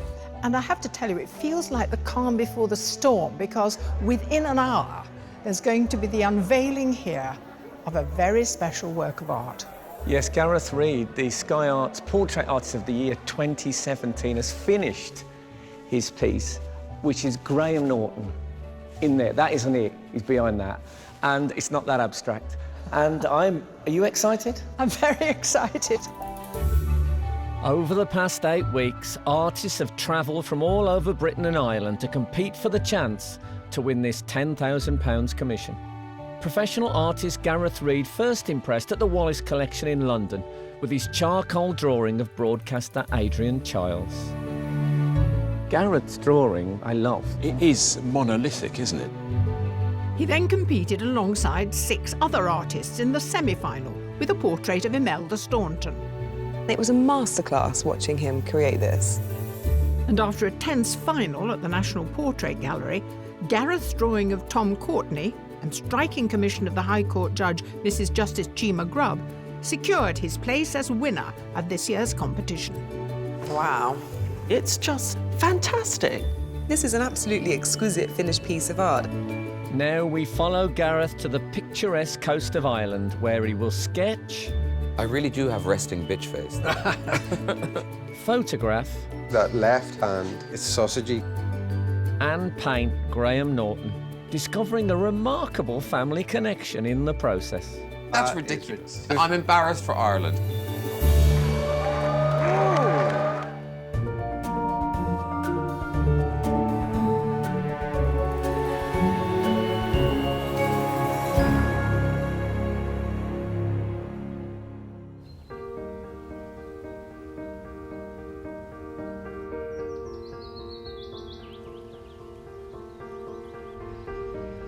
When I won the competition, I was overwhelmed and blown away, and I was kind of dazed. Gareth Reid. It's hard to take in, but I was extremely happy.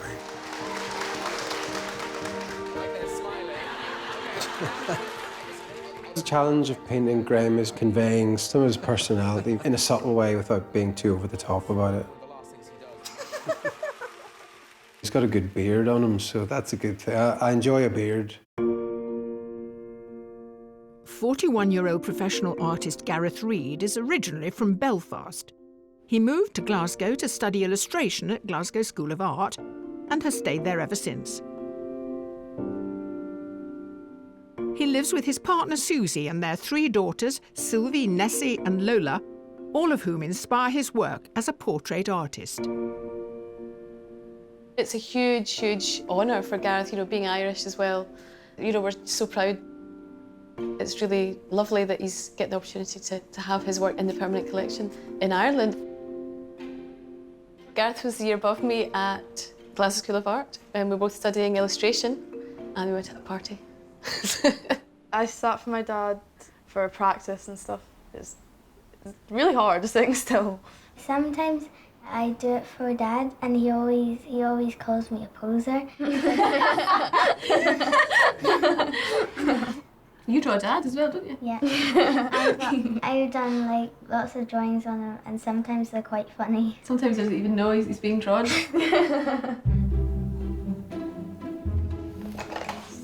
What part's that? Face. Face, okay.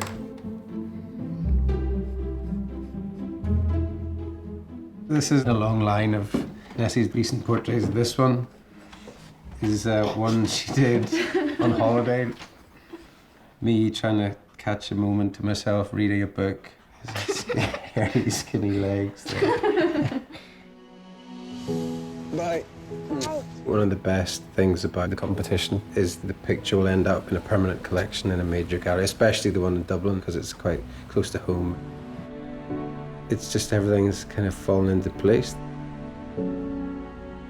Gareth has come to the heart of Dublin to see where his final painting will hang at the National Gallery of Ireland.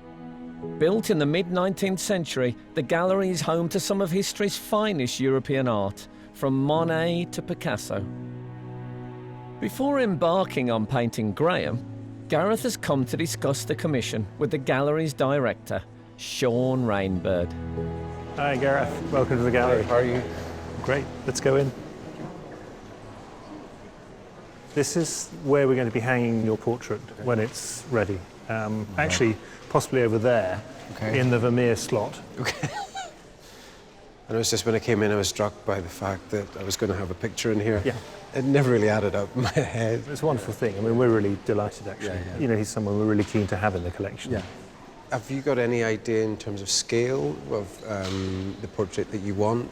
We've got portraits of all kinds, heads down to full length. The most recent portrait is probably 2.5 meters square plus, so it's actually quite a large painting. Yeah. I mean, I don't know what your ideas are about that. Well, yes, at the moment neither do I. I need to go and see Graham first of all, and it'll become clear once we've spent a few days with him. Yeah. So it's a fairly open brief then. All you've got to do is now paint it. Okay.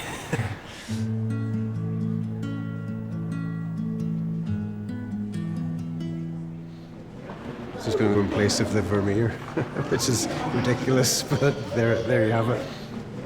Just coming in here, realising that a picture of mine is going to hang in here, it just became quite real there, so I'm slightly amazed by the whole thing. It's great.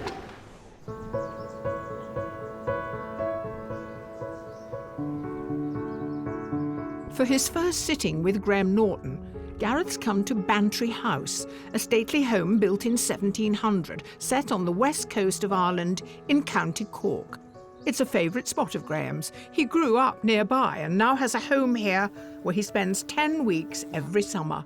Slightly nervous at the minute, just because it's hard to plan anything, so hopefully this first sitting will allow me to just get an impression of him and then see how he sits and everything and see what he looks like in the flesh. So the house just appearing here, it's beautiful. A great view over Bantry Bay. What a view. Gareth has chosen to do the first sitting in the drawing room of the house.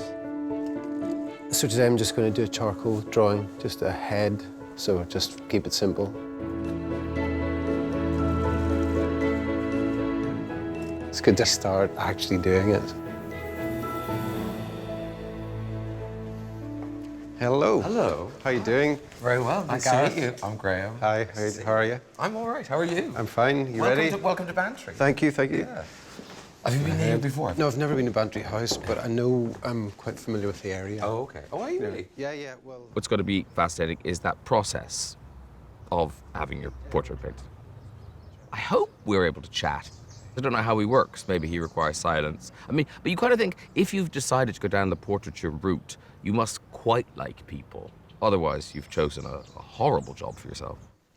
This initial bit is really just to talk to the sitter and stare at them. I want permission to stare for an extended length of time. Do I have to choose an expression? You don't have to choose, just your resting expression.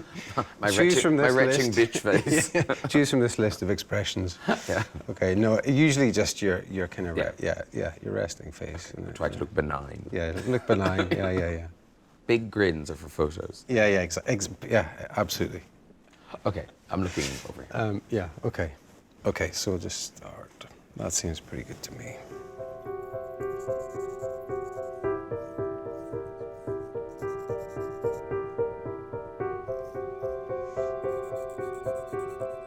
You grew up around... I grew up in Bandon. Bandon, yeah. Which is about an hour from here. Yeah. Did you spend a lot of time in Dublin? I was born in Dublin. Right. But left when I was about 2.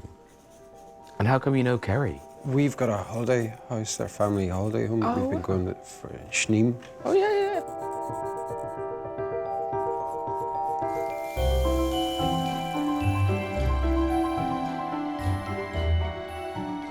But it's one of the nice things about living in a small place, like a small country, where everything's local. I love the way people in Ireland talk for no reason. It's like birdsong. It's just... they're good at it. They talk for the pleasure of talking. Yeah. My mother now, last Christmas, we put her on Facebook. She loves it. Yeah. Because I'd never seen Facebook in that way. But for her, Facebook is like the most local news imaginable. You know, if a field floods, someone will take a picture of it and post it. Yeah, that's when you can't get talking to people, so Yeah, but also she's not leaving the house as much. She's not getting out. Yeah. So she's, oh, did you see that car crash? Well, yes, I did, because there was a picture on the thing. Or I'm up to date. Yeah. I'm up to date. Yeah, a tractor, drove into a wall. Yeah. Got it. Yeah. Seen it. My mother loves this program, so she's beyond happy I'm doing it. I don't think I've had my portrait painted before. People have sent me pictures they've done of my head. I got one done entirely out of buttons, which is nice. I did, when I was a student, a penniless student, I was a model for life drawing classes. So there must be drawings of me somewhere in Cork. Having a picture in the National Gallery of Ireland is, it's brilliant. But it is kind of amazing. But what do you think? Well, no, it's kind of amazing for both of us. I've seen the spot where it's going to hang. Oh, have you? Yeah. There's currently a Vermeer there.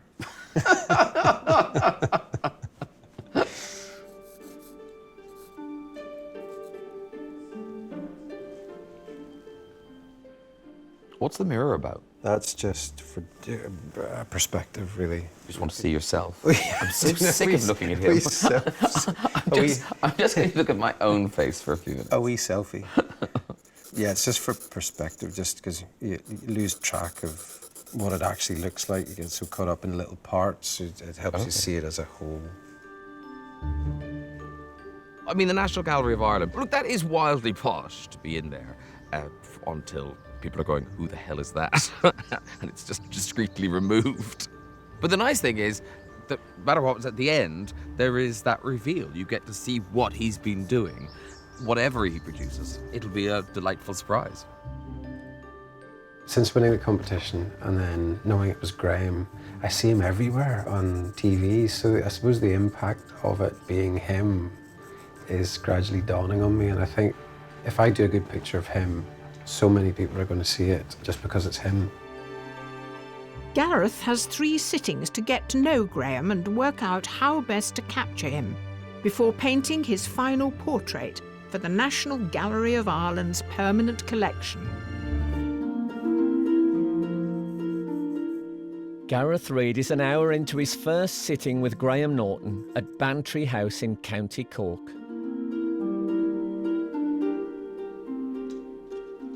I heard that you just kind of take 2 months off and you're here, yeah, for the summer, pretty much. Because I'm contracted to a certain number of shows. So the TV is doable, but the radio, I have to do 42 of them. All right, okay. I don't take any holidays. Yeah. Because most people have lives and half terms and things like that. Yeah. None of that. Yeah, I'll blast it. Do them all. Yeah. And then I got to go, well, I believe I have 10 weeks off. Goodbye. Yeah. And I love just having a big chunk of time off.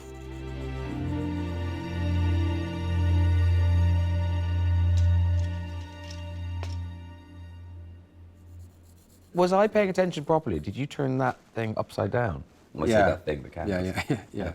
It's like standing back from something. So it could be either way up. yeah. It doesn't matter. Let's do. I'm going to make this the top. Us bearded men that are like yeah, that. Exactly, yeah. But it helps you see the little shapes a little bit. It just changes them, see them a bit clearer.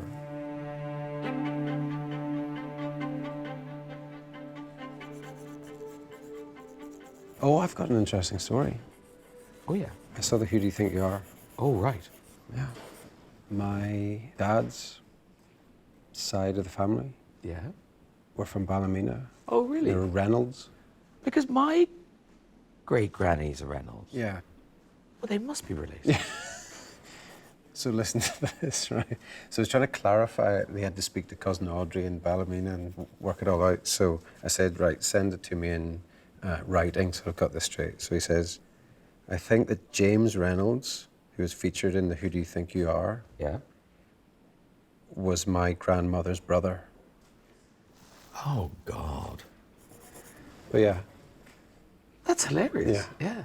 So what does that mean? I'll check with my mom tonight. Yeah. But, yeah, we probably are related. Yeah, that's hilarious.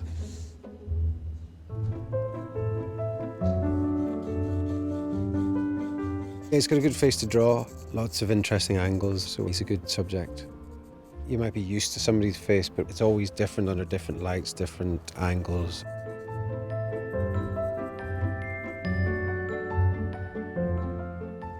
So this is the first sitting, concentrating on the head, you know, look at the geography of the face, get to know that. Okay. See how you sit and everything, so, ready? Okay. Oh, wow. That is great. That isn't what I was expecting. The eyes are really good. It's more of a sculptural kind of... Yeah, no, it is. Well, it's more like a carving of me Yeah. than a drawing. Yeah. I really do have resting bitch face, though. It was getting sterner and sterner as time went on. As the flesh fell. Okay, so that's yours. You can have that. Really? Yeah. Yeah, absolutely. Oh, yeah. that's very kind. God, thank No you very problem. much. No problem. Swear I'll push Pleasure. Maybe it'll go to my mother. Yeah, good idea. Yeah. She'd love it. Yeah. It's amazing that all those lines do turn into a really good representation of my head.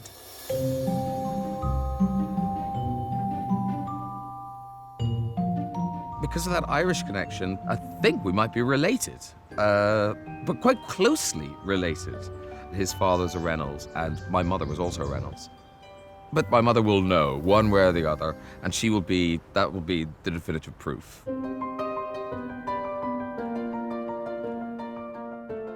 As a professional artist, Gareth has made the shortlist of the BP Portrait Awards at the National Portrait Gallery 5 times. One of the featured portraits of his daughter impressed Gareth's gallery owner in Dublin. The study of his daughter Lola really did stand out to us because it's a very tender study. It has that very muted palette, which I think is so appealing in Gareth's work. We see her beautiful blue eyes, but the tones are very, very controlled, so nothing jars in the image. Gareth is very affable, a very warm individual, and that really helps when you're a portrait painter because he builds up a rapport with his subjects, and that comes across in the work. We're getting a glimpse into a private relationship between two people. In terms of his skill as a draftsman and the compositions of his work and his use of colour, he really has mastered the craft of painting and drawing. Gareth works hard to capture a mood with his portraits, whether they're commissions for big institutions or intimate family pictures. This is Susie here. Lola's in there. She's 14 now. That was actually on the day of her due date, so it's called The Date. You can convey some atmosphere quite quickly with charcoal. So you just do the basic drawing, first of all. And then it's just tons and tons of scribbling and taking it off with a rubber and then putting it back on. And so eventually over time you get things disappearing, things going over and around. I think it builds up that way. As well as creating his own work, Gareth also helps to inspire other artists by teaching portraiture at Strathclyde University, as well as life drawing classes for mature students here in rural Strathblane.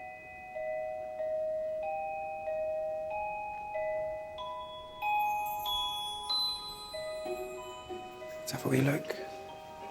The space between the knee and the back of the knee. What do you think? You could do it. No. I've got a few regulars that come. It's quite a convivial atmosphere and I make lunch for them and everything, so I treat them pretty good.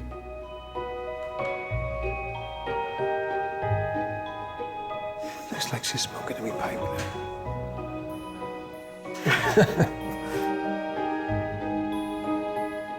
I feel hugely privileged being a pupil of Gareth. He's very motivating. I feel my work's really come on under Gareth's tuition.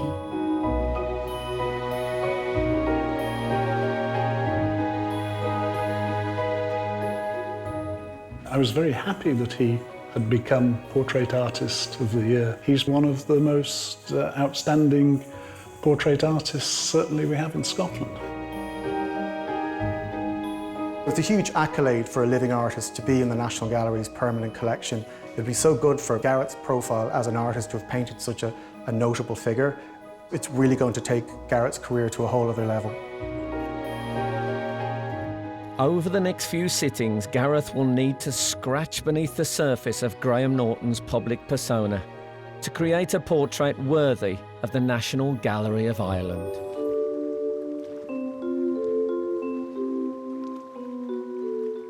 Portrait Artist of the Year, Gareth Reid, has won a commission to paint one of Britain's best-loved broadcasters for the National Gallery of Ireland. Before his second sitting with Graham Norton, Gareth's come to explore Graham's local area with his sketchbook. Hi, how you doing? Do you mind if I draw you while you're fishing? No problem. Yeah?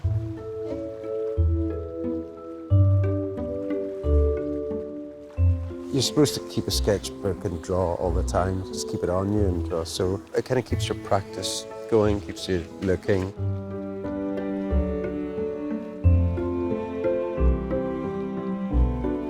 When these are full, it's quite a nice little thing to look back on.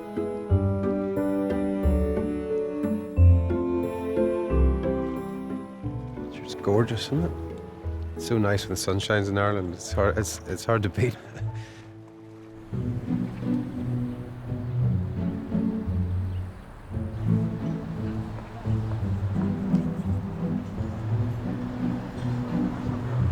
Did you live in Bantry all your life? Yeah. Yeah. I'm just living out in the same areas where Graham is.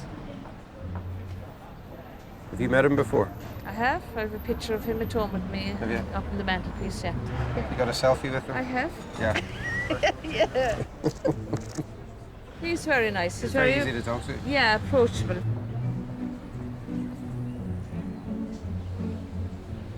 That's not one bit like me. No? I swear to God, I don't think he can sketch at all. Get the hell out of it. My son can draw better than you. Listen, thanks very much. Thank you. Good to see you.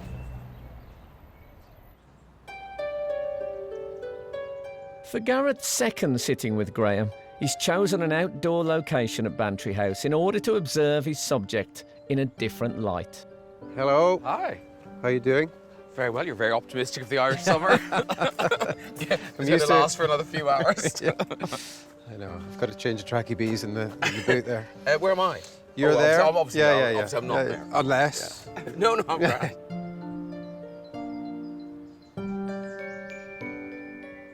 We're going to try and do the other angle this time, maybe. So, Oh, so I'm looking. Well, just look kind of over my shoulder. I don't want to, make you sit in like a Thoughtful, Graham. Thoughtful, Graham. That's good for me if it's good for you. Great for me. It's perfect. Okay, couldn't be better.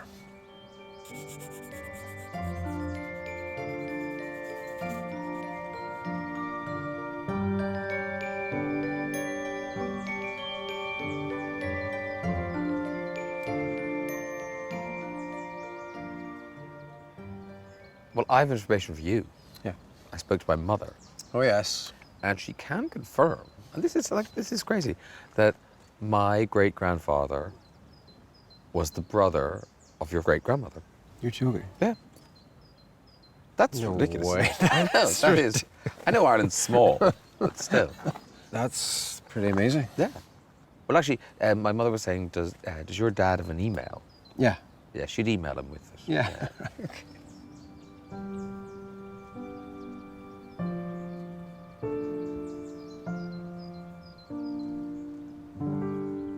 So you wanted to come back to Ireland and spend some time here? Yeah. I like coming back here. Yeah. You know, it feels like home. Yeah. I think it's that thing about getting older, isn't it? Yeah. Yeah. And did it not feel like home for a while and then it did, or the connection Yeah, with no, when I Ireland? left. I never thought I'd come back at all. Yeah. Then it was only really when my dad died. That's when I kind of got to know Ireland again. And, you know, Ireland had changed so much in that intervening 20 years. Yeah. I had too. You know, I'd sort of gone away to prove myself and come back, and you feel like a different person. Yeah. What about you? Did you get out of Dodge, or was it just a natural thing? It was just an art school thing, you know. So many people from Belfast go to university in Scotland, so it seemed kind of natural. Yeah.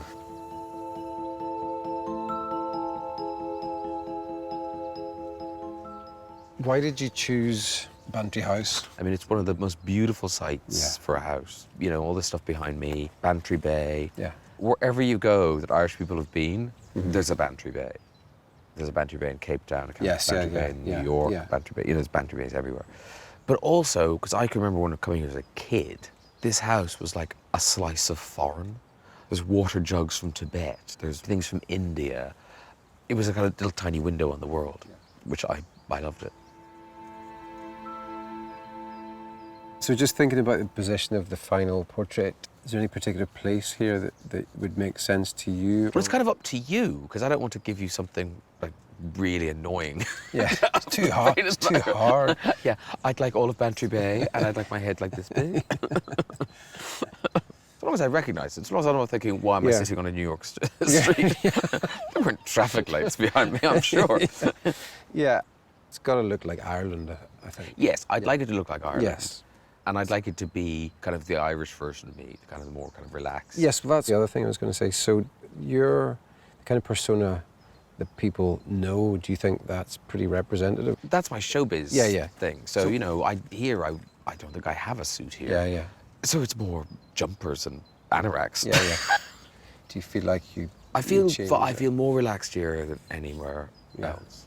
Yes, everyone knows me, but actually I know an awful lot of them as well. Yeah, yeah. So there's Jerry the postman. Yeah. That's, you know, Tom the butcher. There's Matty from the car wash, and I'm Graham off the telly. Yeah, yeah, yeah. You know, we all know each other. You've got a role. Yeah.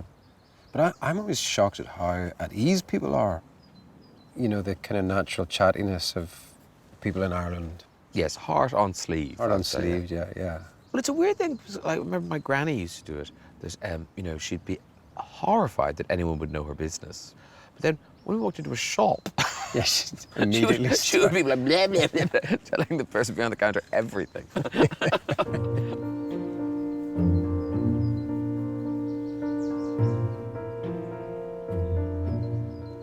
We all look in a mirror. We kind of arrange ourselves, and you do your hair just right, you tuck your shirt in and put it out a bit, and in your head you can believe that's how you look all day. Whereas in fact, that isn't how you look all day. Television teaches you that very, very quickly, where you get to see great rolls of fat in your suit and all that sort of stuff. So I think what'll be interesting about this, far more than a photographer, you are seeing what someone else sees.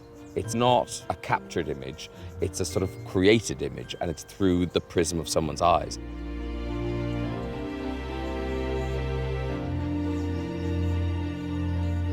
Okay. I get to see my face again. Through the eyes of another. Okay. This is how the Queen must feel, endlessly seeing portraits of herself. Oh, wow. So not what I was expecting. Yeah, kind of different this time. Yeah. I think I look slightly more benign this time. Yeah. That looks very summery. Yeah. You've captured the mood of the day.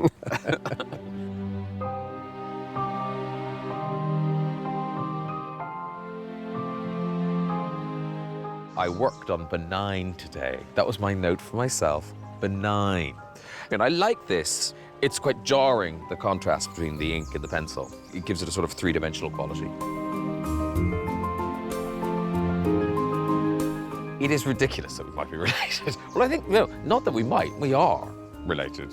You know, my mother has given it the seal of approval, so I'm pretty confident. Family reunion at the unveiling. So my dad will come down and meet up with his mum.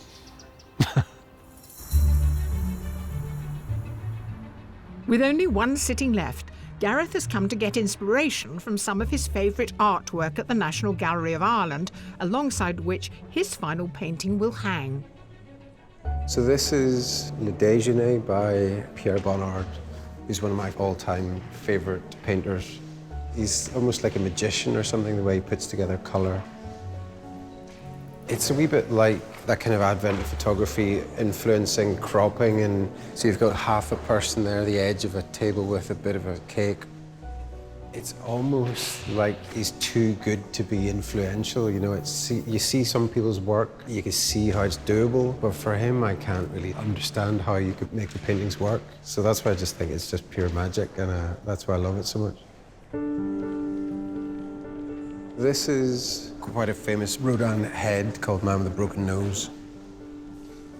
For a start, he's got a great face. Not only does he make a good sculpture model, he'd probably make a great painting as well. One of the great things about this one is that he's kind of focusing on a blemish, which is a broken nose. It's not that anatomically correct. It's all quite lumpy, but it just is completely convincing. The way the nose has been broken looks like he just could have just squashed it at the end there. A lot of artists like looking for those imperfections. So Graham Norton, better watch out. Gareth has just one more meeting with Graham to work out how best to capture the man behind the entertainer for his final portrait. At Bantry House in County Cork, it's Gareth's last chance to study Graham Norton before starting his commission for the National Gallery of Ireland. Gareth's decided to spend the session taking photos. in order to help him decide on the final commission. Hello. Another lovely summer's day. I know. Do you think this would be good for you for a backdrop? I mean, I like it. Yeah. It's very Irish. It's very Yeah. bantry. Those clouds are amazing over there. Yeah. You know, looking directly into the camera, or had you any thoughts about that? No. No. I had no thoughts. I hadn't even I crossed had my mind. Zero thoughts. It can be more contemplative if you're looking away or looking down, or it's because this is holiday, Graham. Yeah, this is holiday, Graham. Yeah. I'm asleep or drunk.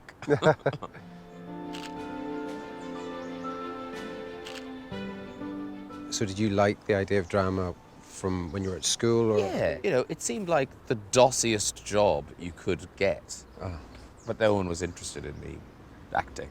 Right, okay. What were they interested in? Well, they weren't interested in me at all. Okay, right, okay. So, okay.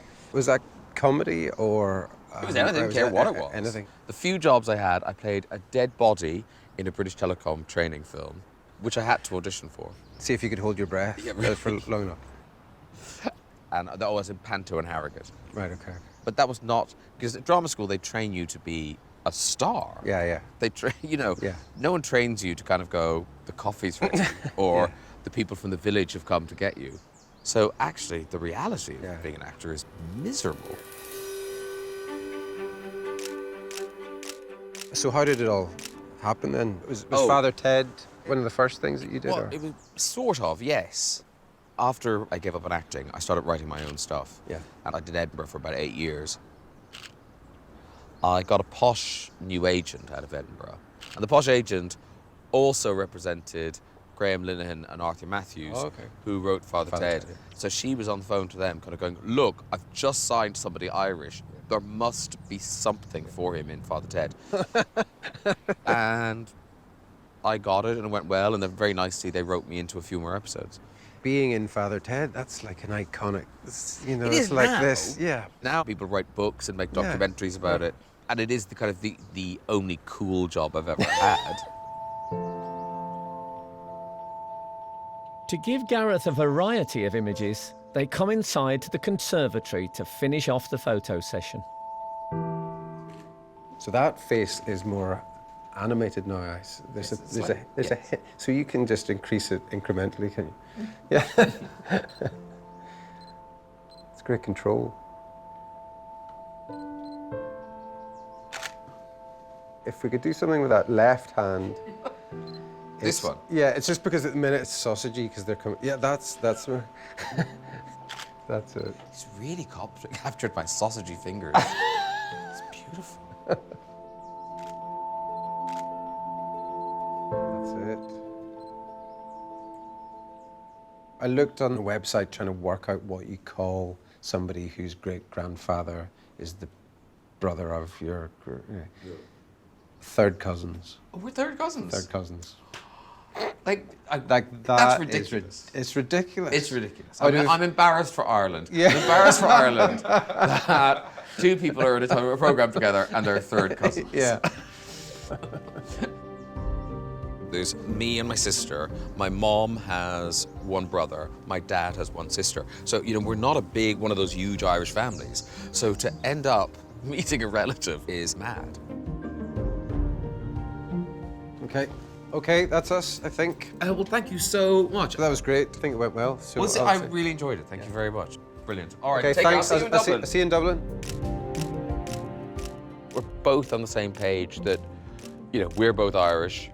We're in Ireland. It's hanging in the National Gallery here. So we'd like it to kind of reflect that.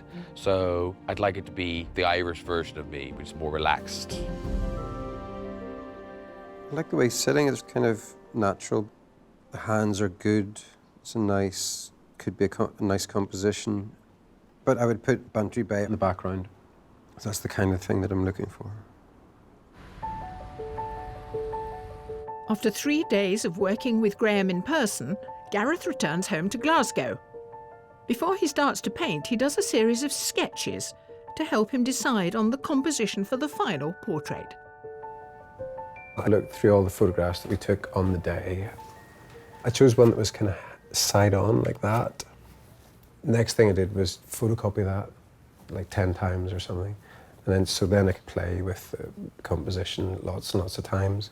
So some of them are more expansive than others. Some include more sky, some of them are wider. If it doesn't work, that's just put in the bin. Do I want them to engage the viewer, or do I want to make a different version where he's more relaxed and he's specifically not engaging the viewer? That's quite a big decision. While Gareth's studies have been in charcoal and pencil, for the finished commission, he's chosen to use oils. So I'm going to mix it with like a reddy brown colour to start with, to draw with. This is the good bit. It's the end that's the hard bit, where you're trying to make it all work, but this is the exciting part. The first part of the process is just really getting big blocky shapes and seeing if it's okay, but things inevitably move all the time. It's a bit like you're trying to solve an equation that you don't really know the answer to, but it's exciting because everything's open.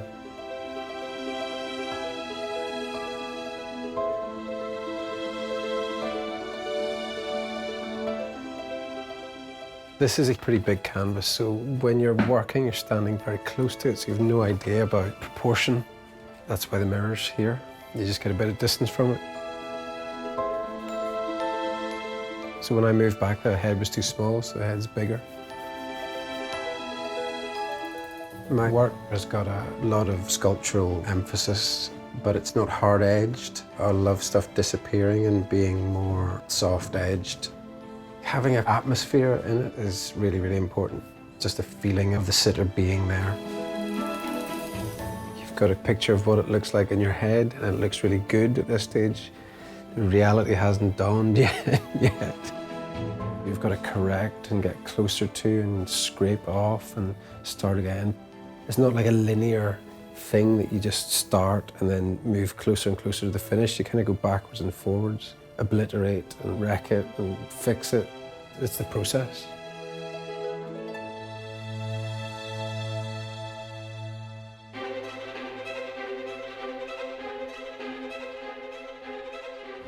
It's the day of the big unveiling, and a crowd has gathered to see the finished portrait. I'm actually really excited at this point because I've done as well as I could have done, I think. At the start, it was a wee bit dodgy because there were I moved the composition around probably 3 or 4 times, but as soon as I arrived in the composition, I knew it was going to be not total humiliation, so it's always a good sign. Before the final reveal, one very important family reunion has to take place. Nice how are you doing? How are you? Tony. This is Gareth. Hello, how are you? How are you? Nice to meet you. Nice to meet you. Nice to meet you. Yeah. And you tell me we're related. Grandmother. You're my second cousin. And so that make us third cousins. Yeah. So it's Mummy's granddad? Yes. My grandmother was one of 14, and she had a brother called James Reynolds. 1874 he was born, and he was married to my granny in 1895 when he was 21. I think so. Yeah. That's fantastic, isn't it? That's Hello. Right. Hi. I was just standing back admiring the family resemblance. Everyone gathered around here. I mean, it could be the cause. Apart from the odd change in gender. Here and It'll all depend what song we sing, wouldn't it, Dad, Okay. you know? Well, I'm sure the 4 of you will be singing, surely.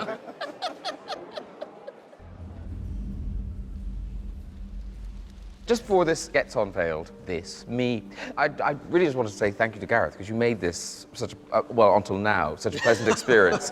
I can't speak for a moment's time. I genuinely look forward to seeing it, even though it is my face. I'm excited, yeah. You're not excited, are you, Gareth? I'm excited. You feel sick. I am desperate to see this. Okay. This is the culmination of Sky Arts Portrait Artist of the Year 2017.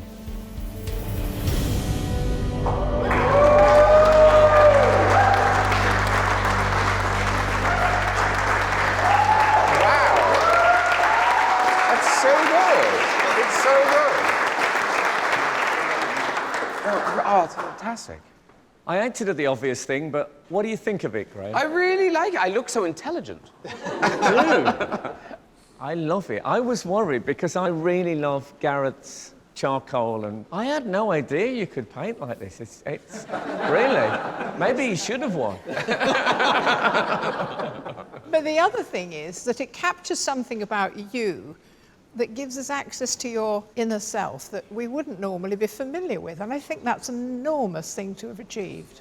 I recognise myself in it. That is an expression that's on my face a lot.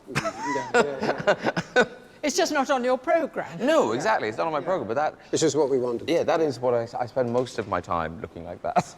Yes. You know what? He's painted your soul, Graham. That's what it is. Whoa. That's what it is, yes. And one of my favourite cardigans. Yeah. I find the two are often closely aligned. Yeah, honestly, I'm thrilled. I love it. Good. That's a relief. That's a relief.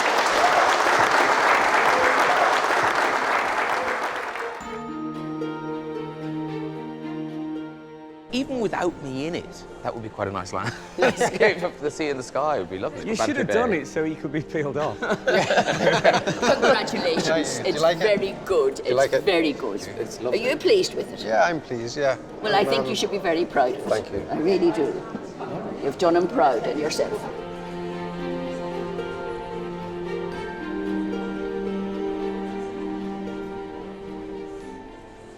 Sean, are you pleased with the result? Actually, I'm really delighted.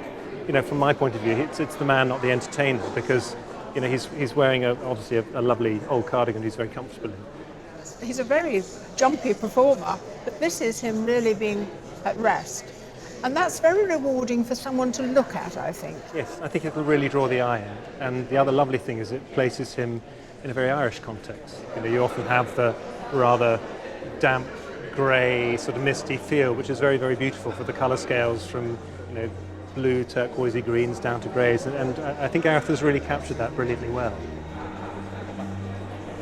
Having it in here, looking at all the Bonnards and the Picassos and everything, it looks good, I think, and the reaction was good, so I couldn't hope for any more at the end, really. I'm just so happy.